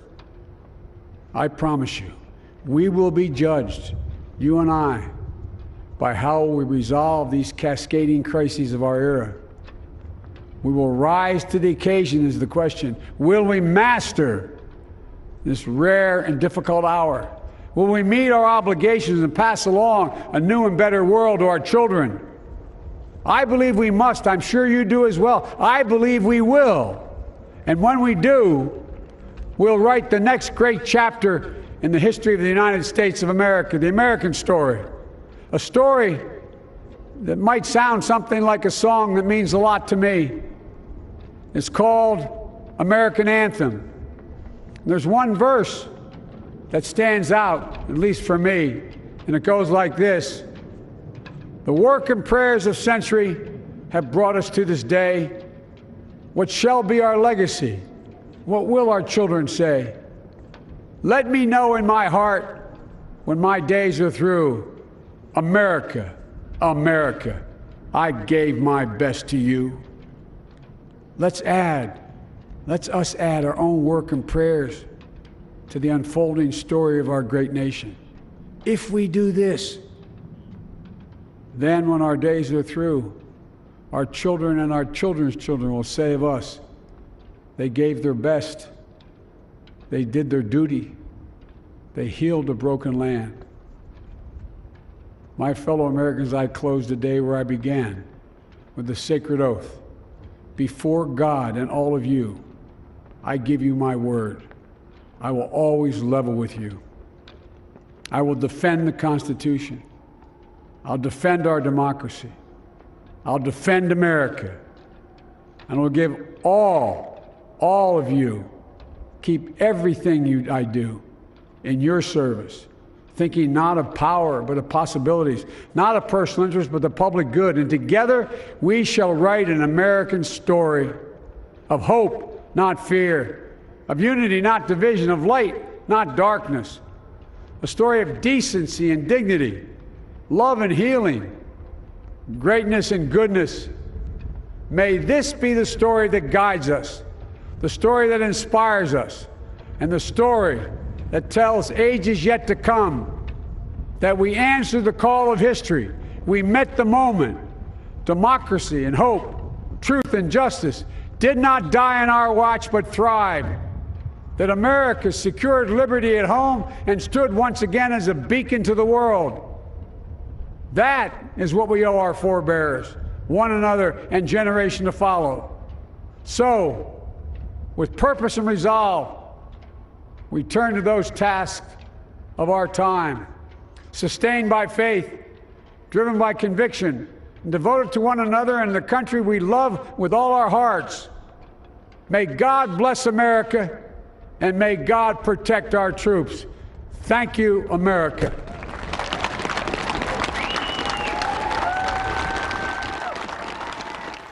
Wow, a powerful speech there from President Joe Biden. His first one to the entire nation in his new role as leader of the United States. Now, he did say some very poignant things in that speech, and it was about 20 minutes long. But I just want to quote a sentence that he said, and it was, politics doesn't have to be a raging fire destroying everything in its path. We have to be different than this. America has to be better than this. Miranda, I just want to bring you in here to talk about that, because his leadership is expected to be very different from what we have seen in the past 4 years. What do you think he's telling the American people here? To have hope, I think, Tracy. I think that we can move forward, that the American people can move forward knowing that it hopefully won't be as chaotic and there won't be as much turmoil as what they saw the past 4 years. You know, there was a lot of division within the Congress, within the Senate, within the country. We saw a lot of political division, a lot of divisions when it came to people protesting. So I think his message today, President Joe Biden, still getting used to saying that, his message really was of unity. And I think that's what we are hoping to see in the next 4 years of his term, along with Vice President Kamala Harris, them working together to heal the division in America. And we know right now that a motorcade is making its way from Arlington Cemetery to 15th and Penn, where President Joe Biden and Vice President Kamala Harris are expected to get out. You can see the police escort there, all those flashing lights. They were just paying their respects at Arlington Cemetery at the Tomb of the Unknown Soldier. A very important and somber moment there, Miranda. Let's just talk about the symbolism of that and paying tribute, to the men and women who have served the country for so many years now, and all those who have lost their lives. What do you think he was trying to say there? Well, it was such an important moment because, of course, we know in the American military a very huge part of many people's identities in the States and protection of the U.S. and, protecting their freedoms. And I think President Biden, along with Kamala Harris, Vice President Kamala Harris, wanted to show that symbol of saying they respect the military, that it is more than just a symbol of, going to the cemetery, but moving forward, the freedom of the U.S. that has to be protected. And again, that goes along with still being united. I think, in the past presidency, the past administration, there was a lot of division of if you were pro this, it meant you were pro-military. But if you were pro something else, it means you were anti-military. And I think what President Biden is trying to say is that this administration also respects the military going forward. Yeah, and there has been a lot of talk, too, just about the difference in terms of the way Donald Trump viewed the military and used it, as opposed to how Joe Biden is expected to, and as we saw today, respect the military. And there's certainly a lot of conversation about that. Again, this is a live shot of the motorcade now making its way back from Arlington Cemetery. We want to speak about another somber moment, and we did hear about this in his speech as well. One of the first things that Joe Biden wanted to do as president was to call on a moment of silence to reflect on the 400,000 American lives that have been lost in the COVID-19 pandemic. And this number, quite a scary one to us. I know we on this side of the border have dealt with many losses as well, but that number is staggering, Miranda. Yeah, a very somber milestone indeed, Tracy. And so to have that tribute there, to have those flags represent all those lost lives, I think was very symbolic. It was a very strong moment and a very sobering moment. So to have that, it's a beautiful shot, but it's a reminder of all the work that still needs to be done about taking the pandemic seriously. And we already know that President Biden has put in place a mandate, which was different from his, from President Trump, from former President Trump's mandate of not having masks being mandatory on federal property. President Biden will implement that. So he doesn't have jurisdiction over the different states and what people can do there. But again, as we've mentioned before, on federal property, he is going to make it mandatory for people to wear a mask or a face covering. So I think that already shows that he's taking the pandemic seriously and that it's top of mind because, of course, we're still in the midst of a pandemic. While today is a celebratory day, Inauguration Day, we can't forget what's happening in the backdrop, and COVID-19 is still happening. And another thing certainly still happening in the backdrop and was arguably in the forefront of all of this too. The security at the Capitol, of course, very heightened, tens of thousands of armed troops and the National Guard on site, making sure that everything went smoothly. Thankfully, it appears that everything has, but that certainly didn't come at without the efforts, a huge effort to make sure that that all happened smoothly. So the security threat, because of what happened 2 weeks ago, that really changed the tone of today going into it. I think there were a lot of nerves. Definitely, and that was, of course, top of mind because we've spoken about it, domestic terrorism as being a threat. What happened 2 weeks ago, Capitol Hill insurrection, that I think, that threw many people off guard. And for that to have happened, to have occurred in such an historic building, and when you think it's supposed to be one of the most secure places in America. So they were getting ready for Inauguration Day. We saw that they were setting up in Washington.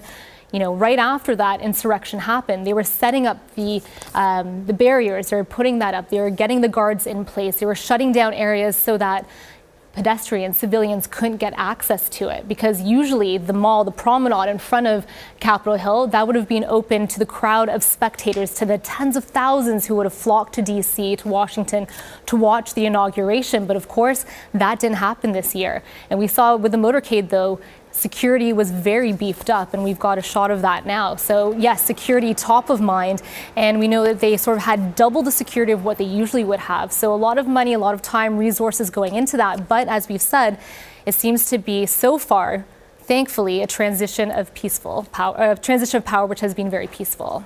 It has, of course, yeah. And we are watching all of that unfold still. Right now, you're looking again at a live shot of the motorcade going down, I believe that is Pennsylvania Avenue, toward the White House, where Joe Biden is going to officially take office. And he is going to get right down to work. We are hearing some of the first actions that he's going to be taking, and they are quite significant, Miranda. That's right. He's got a number of mandates that he wants to put in place, sort of undoing a lot of what the former President Trump had done. You know, already it's his first day, and he's saying, you know, mandatory mask policy on all federal properties. He's also going to reverse that travel ban to the Muslim majority countries. A number of things that, you know, were put in place with the former administration, and it's less than a few hours into his presidency. And of course, today, not over yet. It's only 3:30, and there's still hours left to go in the inauguration.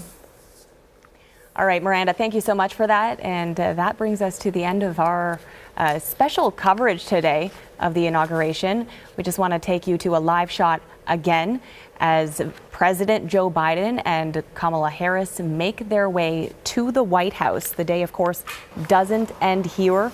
That procession making its way quite slowly after a very long day of ceremonies that have been very different from what we have seen before. I'm told we actually have a couple more minutes here to chat about some things here. So, Miranda, let's talk about some other key moments today.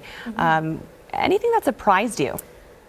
Surprised me. Well, Lady Gaga's outfit, definitely not. She always comes going, you know, full steam ahead with something new and innovative, although it was a little bit toned down than usual. But what I really loved during the ceremony, the swearing-in ceremony, Tracy, was Jennifer Lopez paying tribute to her Hispanic heritage. She is, of course, from the Bronx in New York, but she is Puerto Rican, and she gave a shout out to her Spanish heritage, speaking a bit of Spanish, throwing it in there, putting a spin on that. So I really enjoyed that moment. How about you?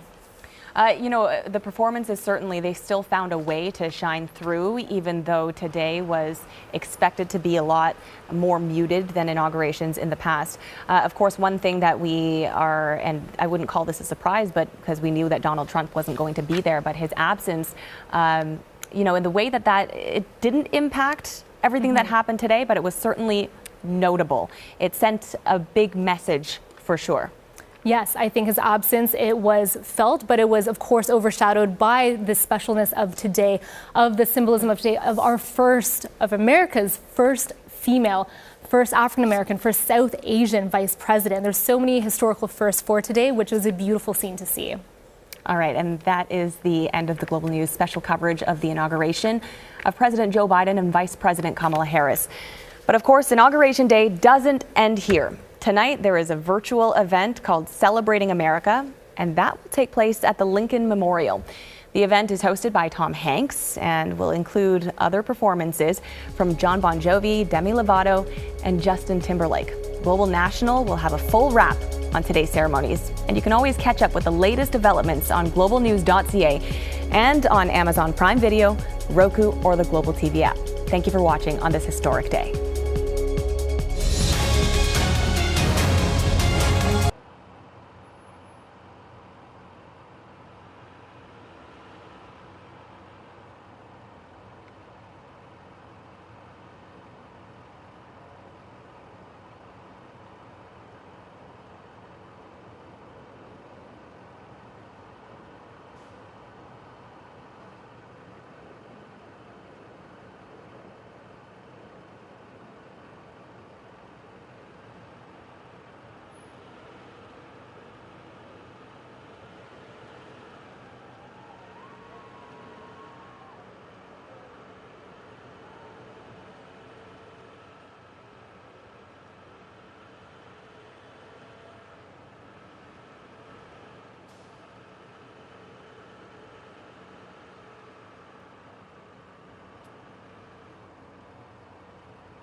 stop behind. Oh no, don't worry. Not yet.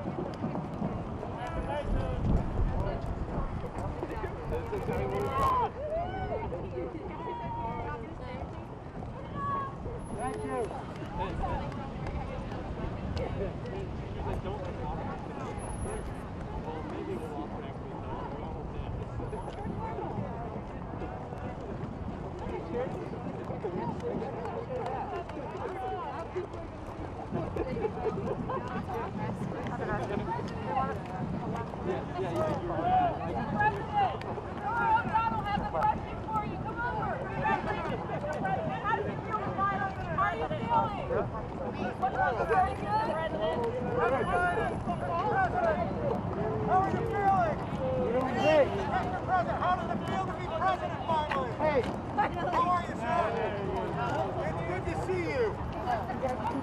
I know. It's been 3 hours. How does it feel, Mr. President? It feels great. It feels good? It feels good. All righty. Congratulations. Thank you.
For your whole career, what does this moment feel as you're about to walk to the West Wing? Do you have a message to President Trump? By the mayor! Mr. President, can you unite the country?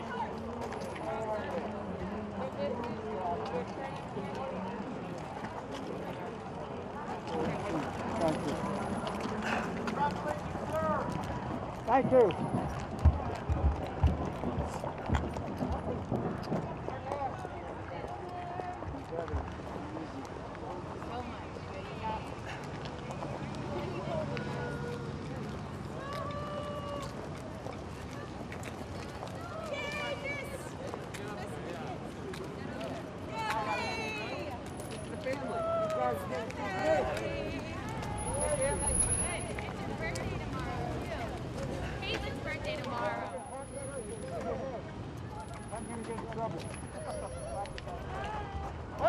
Hey guys, love you.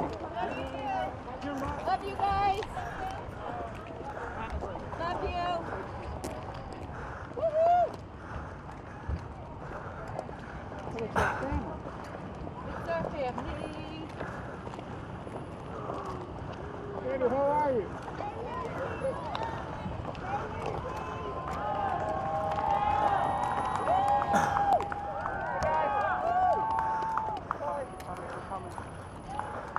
Yep.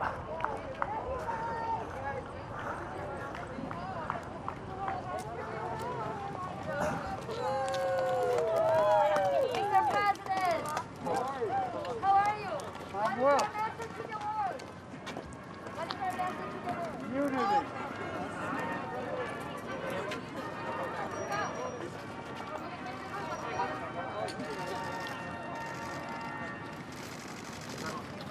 I got it. Hold it, please. Hey, you guys, we're gonna let him cross. The pool, move to the side, please. We're gonna let the president cross.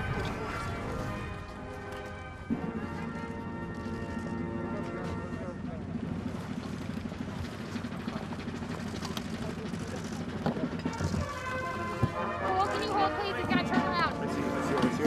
I'm just trying to get over.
Bye.